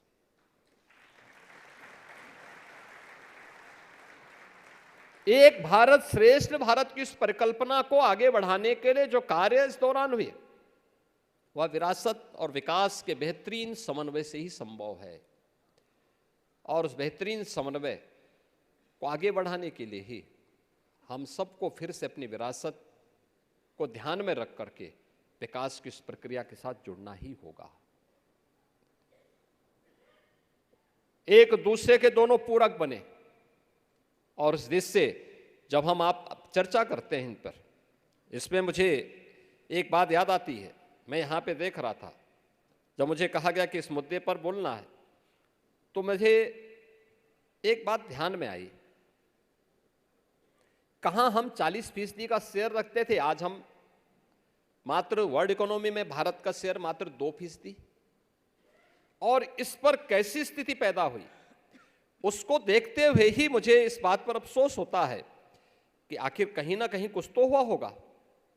और उसी पर मैं आपसे कहना चाहूँगा कि जो बातें हमारे सामने आई हैं, उन बातों को मैं पूर्व वित्त मंत्री, भारत के पूर्व वित्त मंत्री पी चिदम्बरम 2007 में उत्तर प्रदेश आए थे, लखनऊ में। उन्होंने अपनी पुस्तक an outside view, why good economics work for everyone, इस पुस्तक को उन्होंने वहां पे लोकार्पण किया था। और उस समय जो गोष्ठी हुई थी उसमें उन्होंने एक बात कही थी। उन्होंने कहा, देखिए मैं इसलिए बोल रहा हूं कि कौन लोग हैं इसके लिए जिम्मेदार। पी चिदम्बरम जो बात कर रहे हैं, मैं फिर उसके बाद आगे की कड़ी इसके साथ जोड़ूंगा। उन्होंने कहा कि भारत कभी भी धनी देश नहीं रहा, देश में गरीबी सदा थी और आज भी है। भारत में घी दूध की नदियां और इसके सोने की चिड़िया होने के मिथक पर आधारित पुस्तकों को जला देने की आवश्यकता है। अब आप सोचिए, ऐसे नियंताओं से आप क्या उम्मीद करते हैं। ये पी चिदम्बरम है, भारत के वित्त मंत्री रहे हैं, भारत के गृह मंत्री भी थे। क्या उम्मीद करते हैं इनसे। ये राम को मिथक मानते हैं, श्री कृष्ण को मिथक मानते हैं, भारत की विरासत को अपमानित करना ये अपना जन्मसिद्ध अधिकार समझते हैं। दो दृश्य वर्तमान में चल रहे हैं।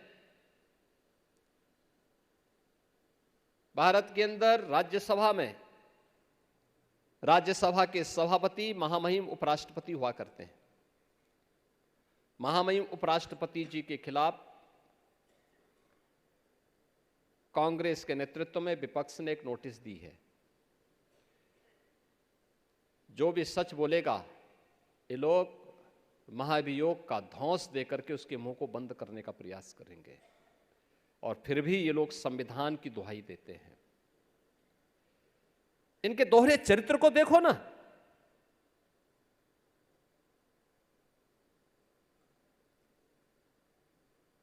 इलाहाबाद उच्च न्यायालय के एक माननीय न्यायमूर्ति ने एक बात कही। उन्होंने कहा, समान नागरिक संहिता तो होनी चाहिए और दुनिया के अंदर तो बहुसंख्यक समाज की भावनाओं का सम्मान हर हाल में होती है।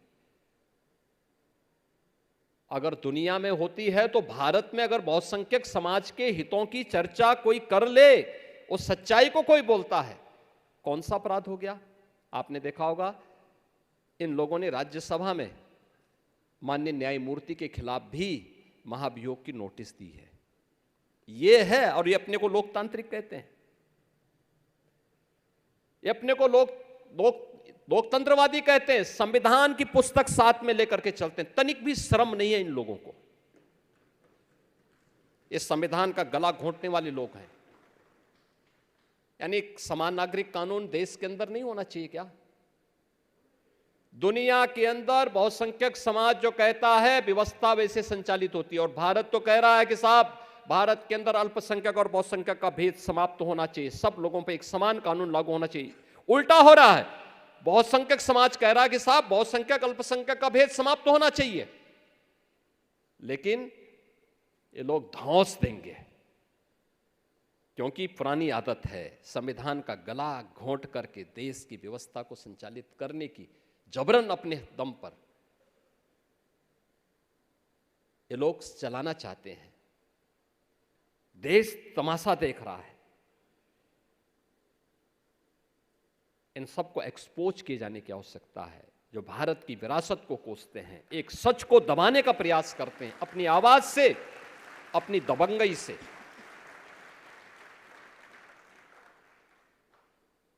आप सोचिए, इन लोगों ने कहा राम हुए ही नहीं।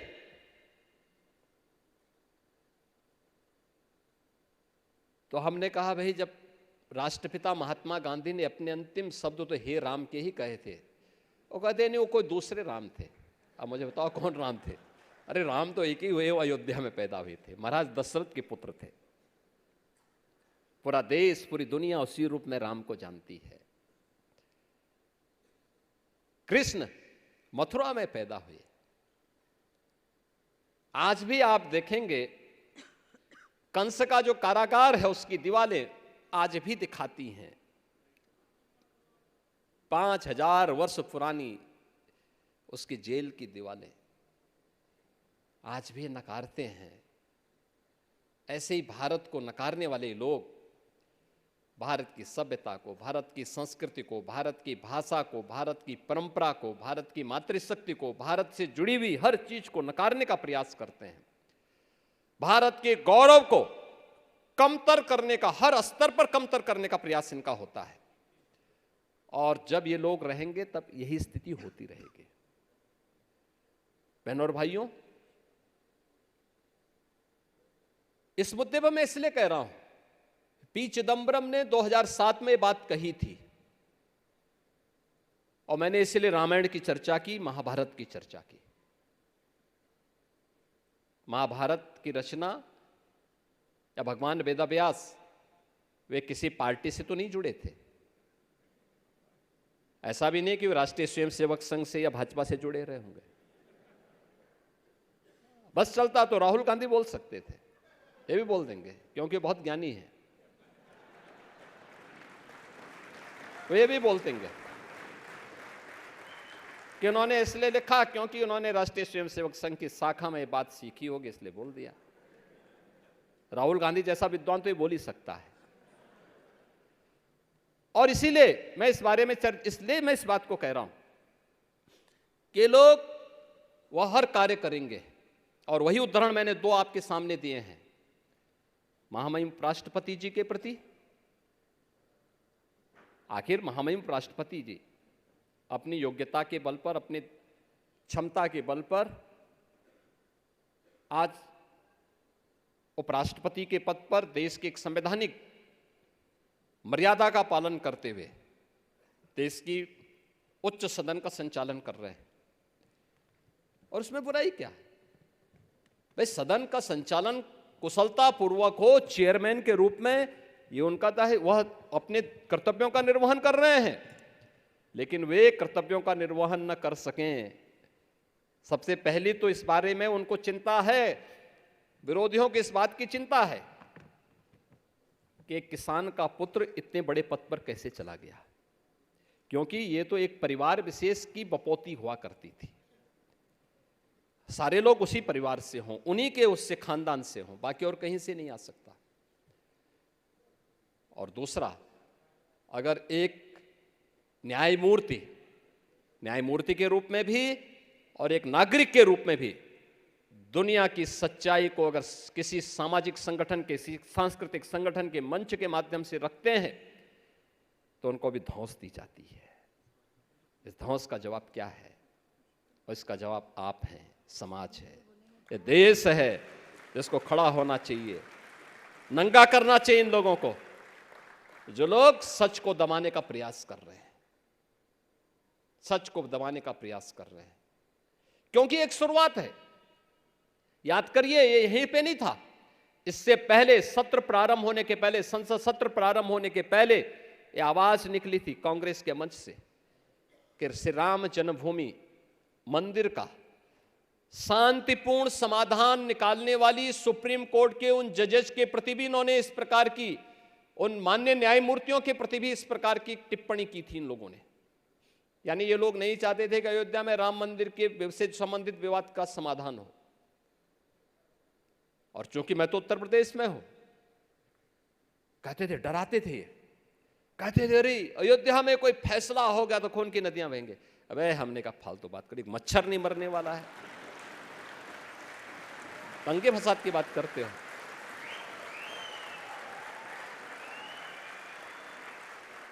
क्या बात करते हो भाई? मैंने कहा ये हम लोग हैं और दंगा फसाद कैसे कंट्रोल किया जाता है हम लोग जानते हैं, उसकी केमिस्ट्री को जानते हैं। आज आप देख रहे होंगे, यानी सामान्य दिनों में कहीं चेन स्नेचिंग की घटना हो जाती होगी, कहीं धक्का मुक्की हो जाती होगी। जब 9 नवंबर 2019 को माननीय उच्चतम न्यायालय ने श्री राम जन्मभूमि से संबंधित फैसला दिया था, आप आश्चर्य करेंगे, उस दिन उत्तर प्रदेश में एक भी घटना नहीं घटित हुई, कोई घटना नहीं घटित हुई।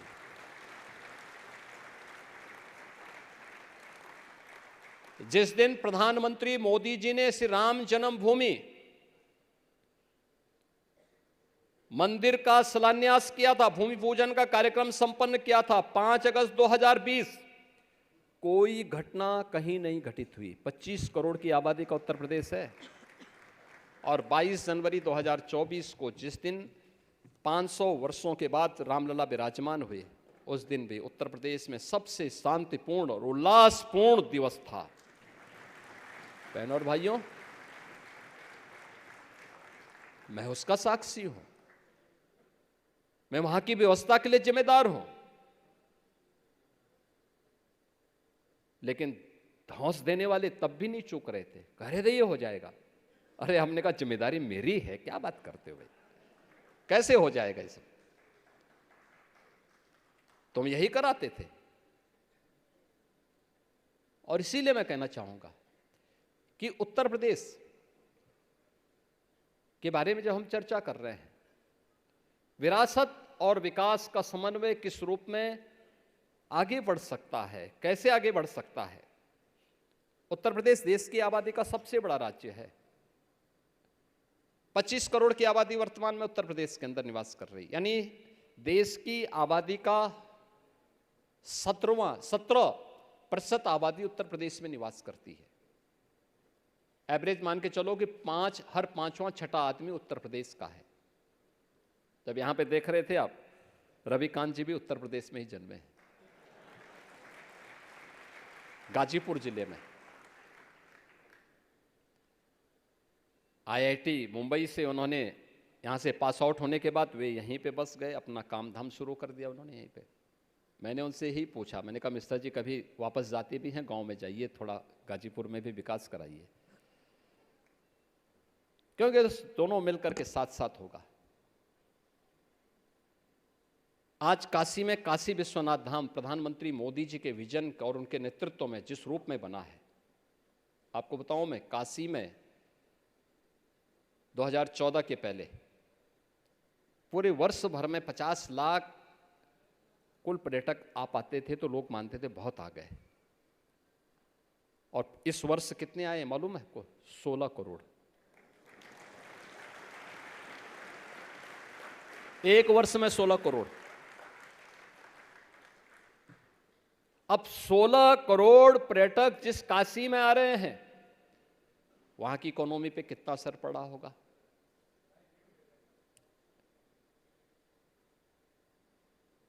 आपने देखा होगा पूरी एक साइकिल है, तो एयर कनेक्टिविटी से काशी जुड़ा हुआ है, बहुत अच्छा जुड़ा है। आज रेलवे की बेहतरीन कनेक्टिविटी है, रोड की बेहतरीन कनेक्टिविटी है, हर प्रकार से वाराणसी और अब तो वाटरवे से भी जुड़ चुका है। वहां के होटल, वहां के रेस्टोरेंट, वहां का टैक्सी चालक, वहां का ई रिक्शा, वहां की मार्केट, ये सभी, वहां के नाविक, ये सभी पूरा एक इकोसिस्टम जुड़ा हुआ है। और वाराणसी में आप देखेंगे होटल या रेस्टोरेंट, हर एक जगह खुशहाली। हर व्यक्ति इस बात को महसूस करता है कि पिछले 10 वर्ष में और पिछले 7 वर्ष में उसमें और गति आई है। और काशी विश्वनाथ धाम बनने के बाद तो अब बोलना ही क्या।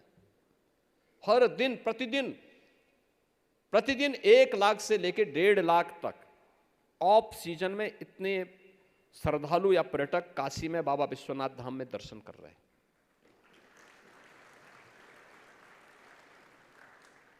अयोध्या में 2017 के पहले अयोध्या में बिजली मिलती थी 4 घंटे। गलियां थी, संकरी गलियां थी। स्नान करने के लिए राम जी की पेड़ी थी। राम जी की पेड़ी में पानी तो आता था, जाता नहीं था, वहीं पे जमता था, वहीं सड़ता था। उसी सड़े हुए पानी में लोग स्नान करते थे। गंदगी का ढेर, बड़ी दुर्व्यवस्था थी। और आज जब वहां पे प्रधानमंत्री जी के विजन के अनुरूप कार्य करना प्रारंभ किया, 4 लेन की कनेक्टिविटी के साथ जोड़ा गया, रेलवे की कनेक्टिविटी के साथ जोड़ा गया, एयरपोर्ट वहां बनाया गया, इंटरनेशनल एयरपोर्ट आज वहां कार्य कर रहा है। और अब उसी अयोध्या में जहां बामुश्किल वर्ष भर में 20-25 लाख श्रद्धालु आते थे, उसी अयोध्या में यह अब 12 करोड़ पूरा कर रहा है। और मान के चलिए कि आने वाले समय में यह संख्या वहां पर भी 16 करोड़ और उससे ऊपर ही जाने वाली है। एवरेज 1 से 1.5 लाख श्रद्धालु प्रतिदिन अयोध्या दर्शन करने के लिए आ रहा है। यही स्थिति मथुरा वृंदावन की है। अभी तो हम लोग उधर पूरा गए भी नहीं है।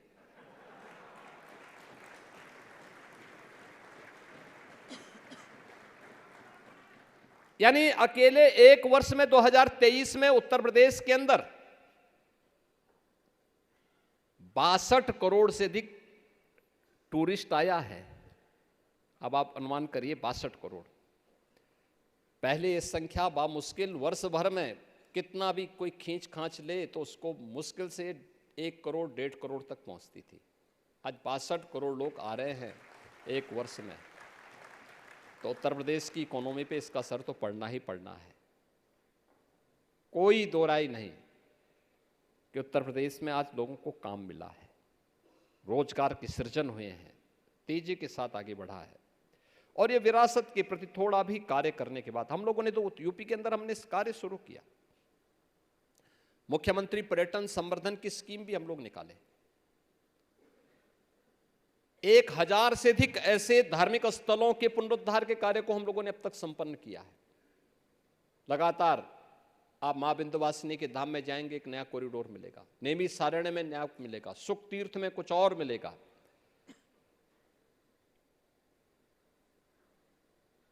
अन्य चित्रकूट में आप जाएंगे, वहां पर भी महर्षि वाल्मीकि की जन्मस्थली लालापुर में भी, संत तुलसीदास जी की जन्मभूमि राजापुर में भी, प्रयागराज में कल ही प्रधानमंत्री जी थे। दिव्य और भव्य कुंभ को डिजिटल कुंभ के रूप में स्थापित करने के कार्यक्रम को अंतिम उस पर लेके हम वर्तमान में चल रहे हैं। ये तभी संभव है जब विरासत को ध्यान में रख करके हम लोगों ने कार्य करना प्रारंभ किया। और आज परिणाम क्या है? यही उत्तर प्रदेश जहां के सामने पहचान का संकट था, जहां लोगों के सामने पहचान का संकट था। हर दूसरे दिन एक बड़ा दंगा होता था। 2017 में जब हम लोग उत्तर प्रदेश में आए थे, हमारी सरकार बनी थी, उत्तर प्रदेश में तब तक 1 दर्जन कस्बे ऐसे थे जहां पर हिंदू पलायन कर चुका था।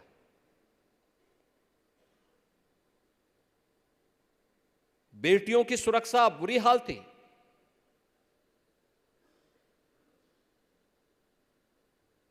कोई बैलगाड़ी लेकर के जा रहा है या भैंस गाड़ी लेकर के जा रहा है। पश्चिमी उत्तर प्रदेश में बहुत सारी जगह ऐसी होती थी कि अगर उसने कहीं पे पान खाने के लिए, चाय पीने के लिए वह कहीं रुका तो कुछ देर के बाद देखता था कि भैंस या बैल दोनों गायब हो जाते थे।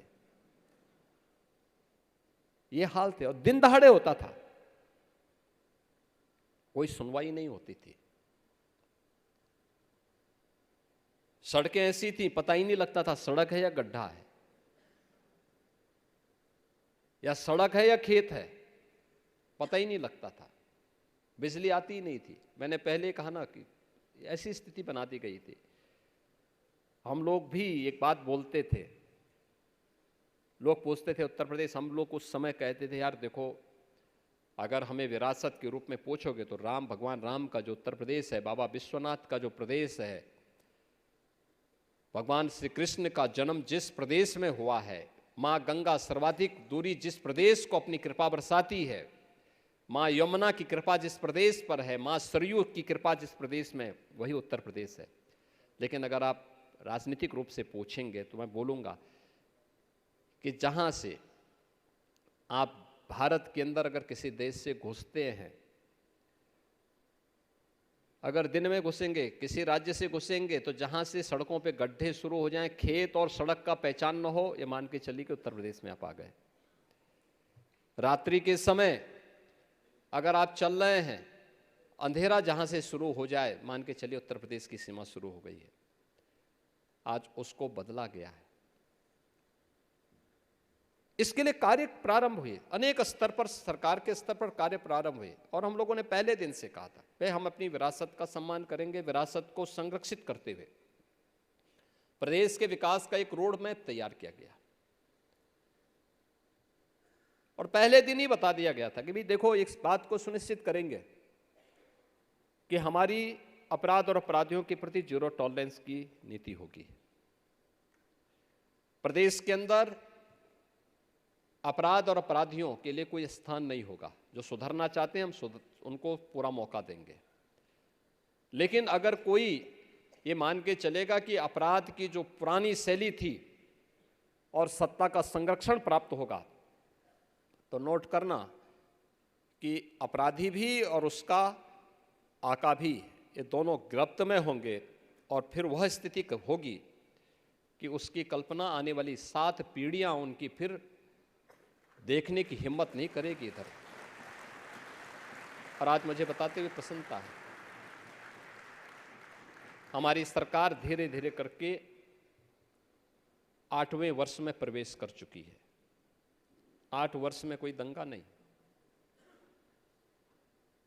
कोई अव्यवस्था नहीं, कोई अराजकता नहीं, कोई गुंडागिर्दी नहीं। पर्व और त्योहार शांतिपूर्ण तरीके से आयोजित हो रहे हैं। सुरक्षा का एक बेहतरीन माहौल दिया गया। लेकिन हमें इसके लिए रिफॉर्म करने पड़े। रिफॉर्म करेंगे तो स्वाभाविक रूप से इसके लिए तमाम स्तर पर प्रयास करने पड़ेंगे और प्रयास किए गए। आज उसके परिणाम भी सामने आए हैं।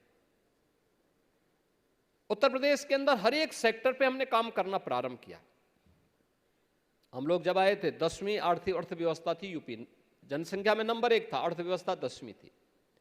आज हम देश की अर्थव्यवस्था की नंबर 2 की अर्थव्यवस्था है उत्तर प्रदेश, और 9.2% का शेयर भारत की जीडीपी में यूपी दे रहा है।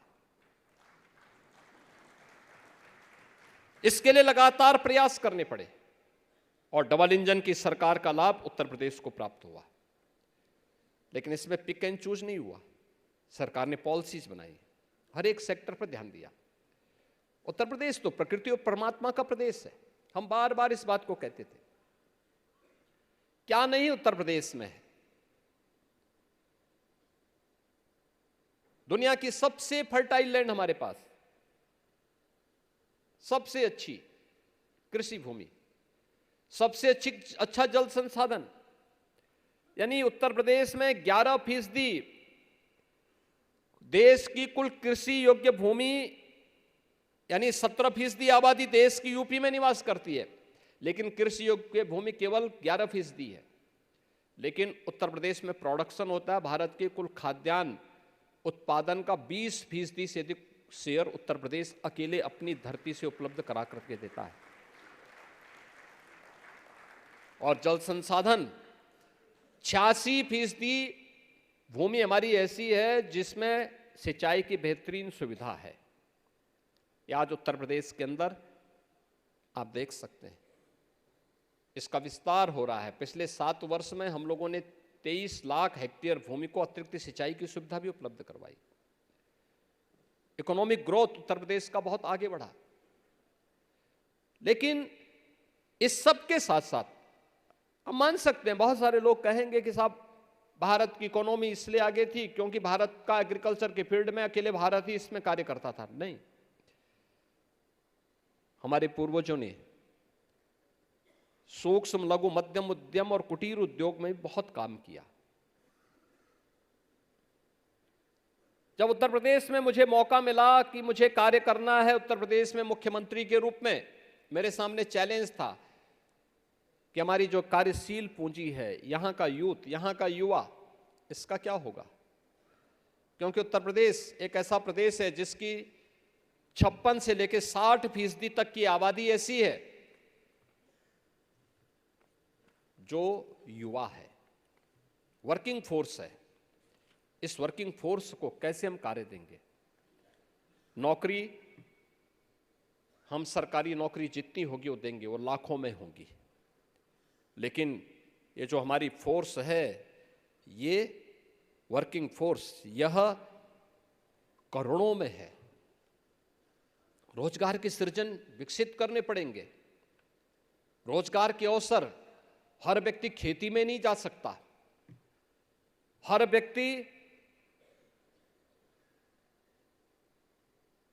सरकारी नौकरी में भी नहीं जा सकता, हर व्यक्ति विरासत के साथ गाइड बन करके केवल उसी के साथ भी नहीं जुड़ सकता, अन्य भी कार्य ढूंढने पड़ेंगे। फिर हम लोगों ने उत्तर प्रदेश के अंदर इसका एक सर्वे करवाया, एक मैपिंग करवाई कि भाई देखो हमारी परंपरागत उद्यम क्या है। 75 जनपद हैं यूपी के अंदर, और 75 में से 57 जनपद ऐसे मिले थे जिनके पास अपना यूनिक प्रोडक्ट था। यूनिक प्रोडक्ट था, जैसे भदोई की कारपेट, जैसे मुरादाबाद का ब्रास का, अलीगढ़ हार्डवेयर का,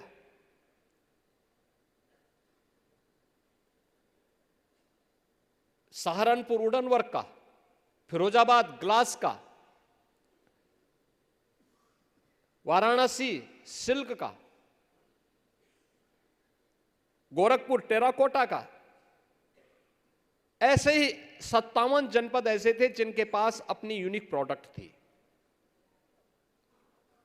लेकिन पिछली सरकारों के कारण वह कहां थी, कहां पहुंच रही थी, हतोत्साहित थी, निराश थी, हताश थी, बंदी की कगार पर थी। लखनऊ का चिकनकारी, ये सब हताश और निराश थे। कोई प्लेटफॉर्म नहीं, सरकार के स्तर पर कोई प्रोत्साहन नहीं। सरकार अपने को समाजवादी कहती थी, लेकिन बर्किंघम की बग्गी में बैठ करके अपने को गौरवान्वित महसूस करती थी। यह स्थिति थी यूपी की। और ऐसा नहीं कि यूपी ऐसे ही रहा होगा। जब ये देश आजाद हुआ था 1947 में, भारत की जो पर कैपिटा इनकम थी, यूपी का उसमें शेयर ज्यादा था, यूपी उसमें ज्यादा था। और 2017 में जब मैं आया, तब भारत की पर कैपिटा इनकम की 1/3 यूपी की पर कैपिटा इनकम थी। प्रति व्यक्ति आय उत्तर प्रदेश की 1/3 रह गई थी। लेकिन इस दौरान जो प्रयास हुए, एमएसएमई को हमने पुनर्जीवित किया, आज मुझे बताते हुए प्रसन्नता है, 96 लाख MSME यूनिट वर्तमान में यूपी के अंदर कार्य कर रहे हैं और सभी 75 जनपदों में, और उसी को हम लोगों ने 1 डिस्ट्रिक्ट 1 प्रोडक्ट के रूप में आगे बढ़ाया है। 1 डिस्ट्रिक्ट 1 प्रोडक्ट, उसको हमने टेक्नोलॉजी के साथ जोड़ा, उसको हमने मार्केट के साथ जोड़ा, उसको हमने विभिन्न प्रकार के प्लेटफॉर्म दिए, कॉमन सर्विस सेंटर के माध्यम से उन्हें फैसिलिटेट किया, हर प्रकार से उन्हें प्रोत्साहित किया, इंस्पेक्टर राज से उन्हें मुक्ति दी, और जितना कुछ हो सकता था सरकार ने थोड़ा सा प्रयास किया। आज हमारा एक्सपोर्ट कितना हो रहा है?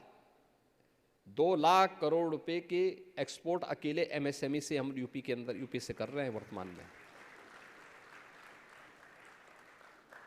ये वही यूपी है जिस यूपी के बारे में कहा जाता था कि सब कुछ नहीं हो सकता। इसके अस्तित्व पर प्रश्न खड़े हो रहे थे, इसकी पहचान पर प्रश्न खड़े हो रहे थे। आज जो भारत की इकोनॉमी का ग्रोथ इंजन बनने की दिशा में तेजी के साथ आगे बढ़ा है, और वह इसलिए क्योंकि सरकार की नीयत साफ थी, नीतियां स्पष्ट थी, और उन नीतियों को प्रभावी ढंग से लागू करने की इच्छा शक्ति भी थी। आज 27 सेक्टोरियल पॉलिसीज बनाई हैं हम लोगों ने, और 27 सेक्टोरियल पॉलिसीज को हम लोगों ने प्रदेश के अंदर लागू किया। परिणाम क्या है? जब अच्छी कानून व्यवस्था दे दी, सुरक्षा का बेहतर माहौल दे दिया, प्रदेश के अंदर गुंडा राज पूरी तरह समाप्त हुआ। मुझे याद है 2017 में जब सरकार आई थी, 6 महीने के बाद मैंने अपने औद्योगिक विकास के मंत्री को और विभाग के अवस्थापन और औद्योगिक विकास के आयुक्त को बुलाया। मैंने कहा भी कुछ यूपी में इन्वेस्टर समिट होना चाहिए। उन्होंने कहा हम भी चाहते हैं। तो मैंने कहा तैयारी करो। वे 2 महीने के बाद मेरे पास आए, नवंबर का माह था। उन्होंने कहा साहब हम लोग इन्वेस्टर समिट के लिए तैयार हैं। मैंने कहा नाम क्या है? उन्होंने कहा ग्लोबल इन्वेस्टर समिट। मैंने कहा टारगेट क्या है? उन्होंने कहा साहब 20,000 करोड़। वे हमने कहा 20,000 करोड़ तो 20,000 करोड़ तो इस नाम बदलो पहले इसका। ग्लोबल का मतलब ग्लोबल की तरह बड़ा भी होना चाहिए। तो मैंने कहा इसका नाम यूपी इन्वेस्टर समिट कर दो या इन्वेस्टर समिट करो, और लोअर लिमिट इसकी 2 लाख करोड़ रखो। तो हंसे मुझ पर, कहा अरे साहब 2 लाख करोड़ कहाँ से यूपी में आएगा? मैंने कहा बड़ा सोचो, थोड़ा बड़ा बनो, पुरानी परंपराओं को छोड़ दो, आगे बढ़ो थोड़ा। और मैं यही मुंबई आया था। फिर मैंने कहा रोड शो करो देश के अंदर अलग अलग जगहों पर। तो हमारे मंत्रीगण गए, अलग अलग रोड शो में गए। पहले गए तो कहीं 2,000 करोड़ का, कहीं 5,000 करोड़ का प्रस्ताव मिलता था। मैंने कहा देखो मैं एक रोड शो में जाऊंगा और जो मैंने लोअर लिमिट की है उससे दुगना लेके आऊँगा, लेकिन याद करना उसके बाद फिर वह ज़मीनी धरातल पर उतरना चाहिए। और मैं यही मुंबई आया था, और मुंबई के लिए मैं आभारी हूँ। जितने भी उस समय मुझे लगता है कि कई तो हमारे ऐसे इन्वेस्टर हैं जो इसी वर्ल्ड हिंदू इकोनॉमिक फोरम से जुड़े हुए हैं। इन लोगों ने रुचि दिखाई, बड़े सम्मेलन कराए, और परिणाम क्या था? मैं जब आया था तो उस दिन मुझे केवल 2.5 लाख करोड़ रुपए के निवेश के प्रस्ताव अकेले यहाँ मुंबई से प्राप्त हुए थे। और जब हम लोगों ने लखनऊ में पहला इन्वेस्टर समिट फरवरी 2018 में किया था, 4,67,000 करोड़ रुपए के प्रस्ताव प्राप्त हुए। हम लोगों ने उसमें से 3 लाख करोड़ को सफलतापूर्वक निवेश करवाया। और अगले 5 वर्ष के अंदर जब हम लोगों ने अपना दूसरा इन्वेस्टर समिट किया तो उसका नाम हमने ग्लोबल इन्वेस्टर समिट रखा, और उसमें हमारे पास प्रस्ताव आए हैं 40 लाख करोड़ रुपए, 40 लाख करोड़ के। ये वही प्रदेश है जहां कोई आना नहीं चाहता था, आज हर कोई आना चाहता है। ये वही प्रदेश है जिसके सामने पहचान का संकट था, आज कोई पहचान का संकट नहीं है। ये वही प्रदेश है जहां पलायन होता था, आज हर व्यापारी सुरक्षित है।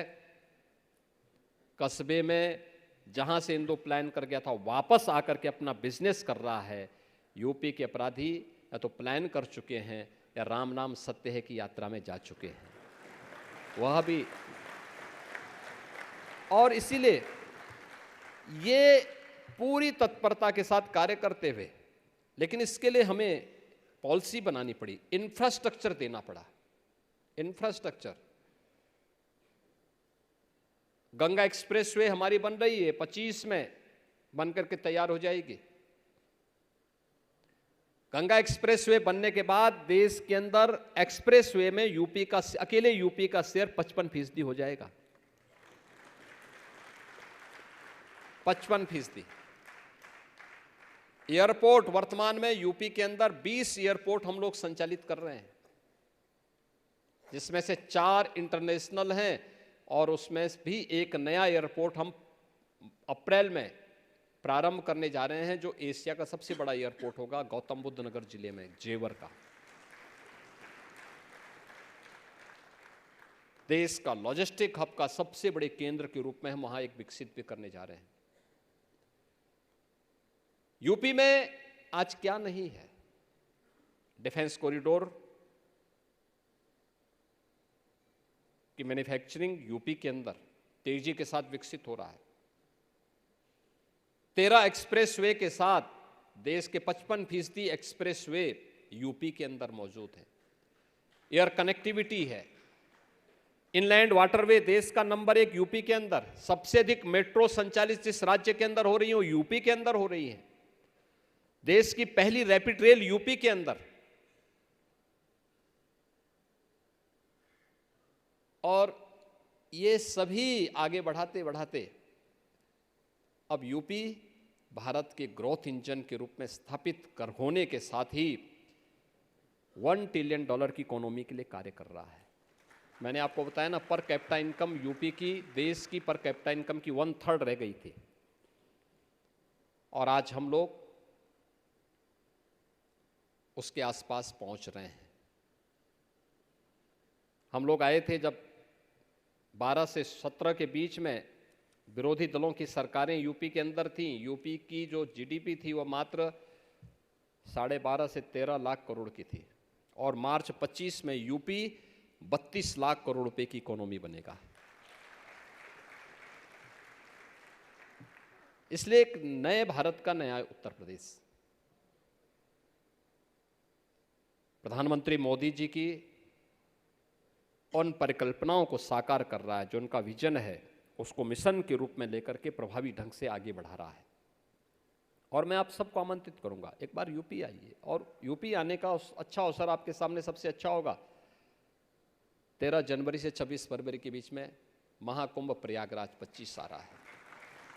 मैंने इसलिए स्वामी जी को आमंत्रण दिया, क्योंकि इस वर्ल्ड हिंदू इकोनॉमिक फोरम की आत्मा वे हैं।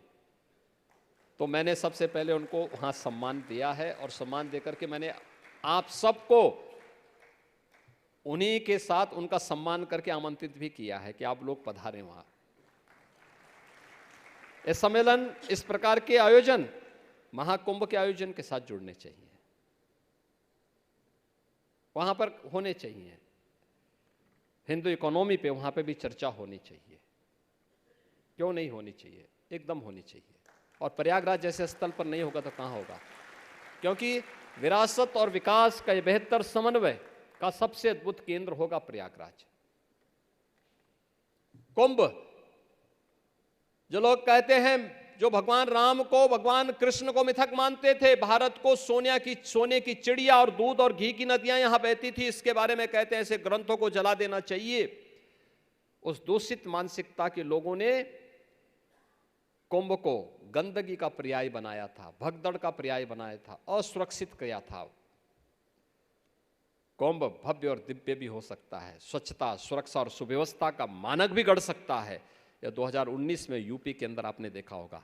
और आस्था और आधुनिकता का प्रतिमान स्थापित हो, यह प्रयागराज कुंभ माँ गंगा, माँ यमुना और माँ सरस्वती की इस त्रिवेणी पर 2025 में होने वाले इस महाकुंभ के अवसर पर प्रत्येक सनातन धर्मावलंबी को आमंत्रित करते हुए हमारा अनुमान है, जो अभी तक पब्लिक का रिस्पांस भी है, वे सभी लोग इस बात को मानते हैं और मेरा मानना है हम हर एक को आमंत्रित करेंगे। मेरा अनुमान है कि 40 करोड़ श्रद्धालु प्रयागराज कुंभ में आएगा। कुंभ की व्यवस्था को भी विस्तार दिया गया है, यानी 10,000 एकड़ क्षेत्रफल में कुंभ का सारा विस्तार हम लोगों ने दिया है। प्रयागराज सिटी की पूरी कायाकल्प कर दी गई है। हर एक स्तर पर सुविधाएं दी जा रही हैं और डबल इंजन की सरकार पूरी मजबूती के साथ आस्था और आधुनिकता के इस नए कुंभ के साथ दुनिया के सबसे बड़ी आध्यात्मिक सांस्कृतिक एकात्मता के इस समागम को उसी दिव्यता और भव्यता के साथ आयोजित करने के लिए तत्पर है। और मैं आपको आमंत्रित करूंगा, आप आइए। यूपी की ग्रोथ स्टोरी महाकुंभ के माध्यम से भी आपको देखने को अवसर प्राप्त होगा। मैं इस अवसर पर स्वामी विज्ञानानंद जी को और उनकी पूरी टीम जिस तत्परता के साथ भारत की परंपरा के बारे में, सनातन धर्म के बारे में चिंतनशील है, निरंतर कार्य करती है, मान अपमान की चिंता के बगैर निरंतर कार्य कर रही है, लगी हुई है, अवश्य उनकी साधना सफल होगी, सिद्धि में परिवर्तित होगी, कोई संदेह नहीं।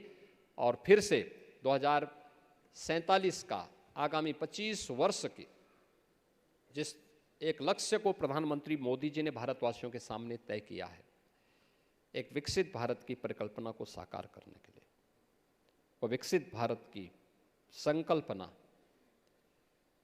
इसी हिंदू फोरम से आगे बढ़ेगी, इसी से आगे बढ़ने वाली है। लेकिन याद करना, हमें विकास को विरासत के साथ जोड़ने के इस प्रतिबद्धता के साथ निरंतरता बनाए रखनी पड़ेगी और तभी यह हमारे लिए फलीभूत भी होगा। मैं इस अवसर पर एक बार फिर से आदरणीय स्वामी जी का, उनकी पूरी टीम का हृदय से अभिनंदन करता हूं। आप सबको महाकुंभ के लिए सादर आमंत्रित करते हुए आप सबके प्रति मैं अपनी शुभकामनाएं देता हूं। धन्यवाद। जय हिंद, जय जय Shri Ram.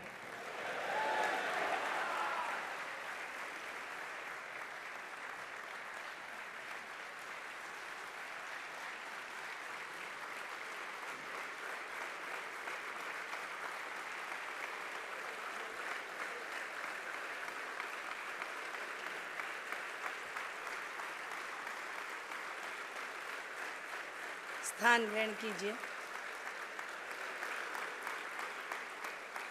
Now to summarise, मैं इनवाइट करती हूँ स्वामी विज्ञानानंद जी को।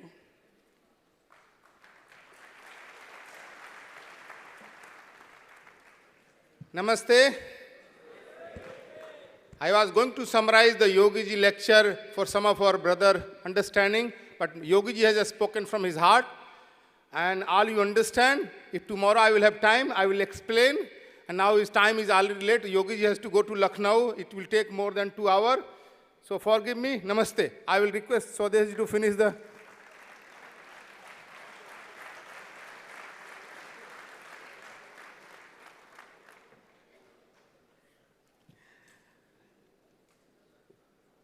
उत्तर प्रदेश के सम्मानीय मुख्यमंत्री जी, महंत योगी आदित्यनाथ जी, माननीय सुरेश जी, सभी उपस्थित महानुभाव और वर्ल्ड हिंदू इकोनॉमिक फोरम में आए सभी सम्मानीय अतिथिगण, नमस्कार।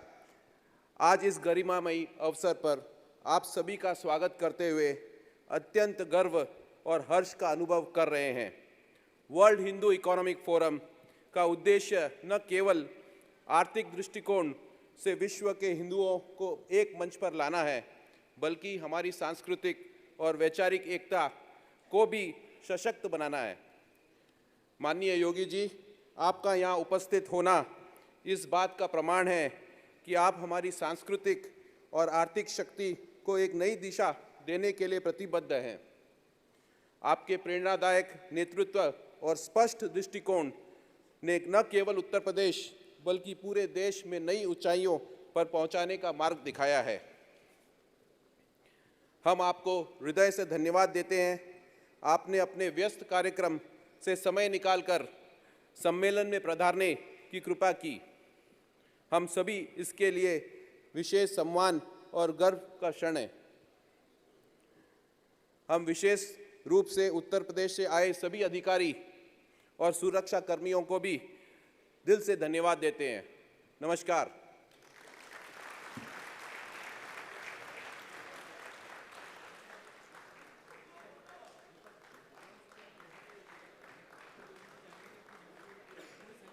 सभी डेलीगेट से निवेदन है कि अपने स्थान पर बने रहें।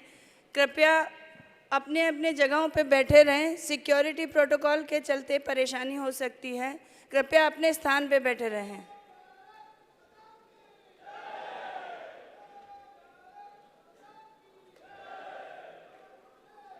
कृपया लॉबी खाली रखें, अपने स्थान पर बैठे रहें। सभी से निवेदन है अपने स्थान पर बैठे रहें। सेल्फी फोटो अवॉइड करें, प्लीज़ अपने अपने स्थान पे बैठे रहें।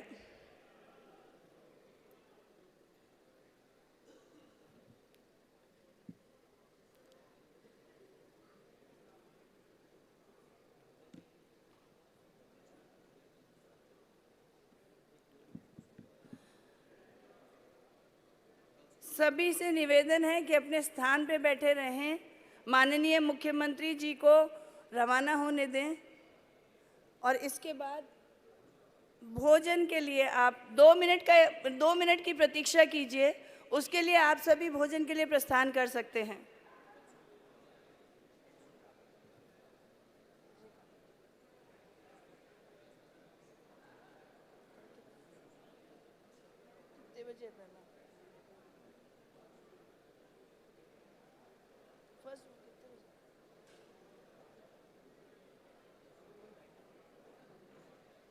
चेक कर लो।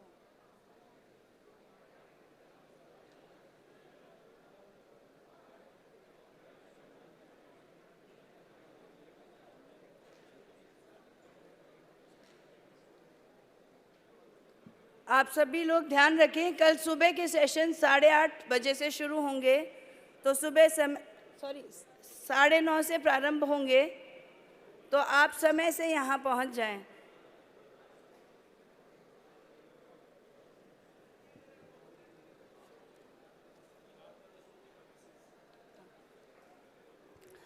डियर डेलीगेट्स, यहाँ पर जो भी लोग फूड इंडस्ट्री से जुड़े हुए हैं, जो भी यहाँ उपस्थित लोग फूड इंडस्ट्री से जुड़े हुए हैं, वो रात में 10 बजे यहीं इस हॉल पे स्वामी जी से मिलेंगे। फूड इंडस्ट्री से जुड़े हुए सभी लोगों से निवेदन है कि रात में 10 बजे इसी हॉल में स्वामी विज्ञानानंद जी से भेंट कीजिए। Food, beverage and restaurant industry से जुड़े लोगों से निवेदन है कि आज रात 10 बजे इसी हॉल में स्वामी विज्ञानानंद जी से भेंट कीजिए। धन्यवाद।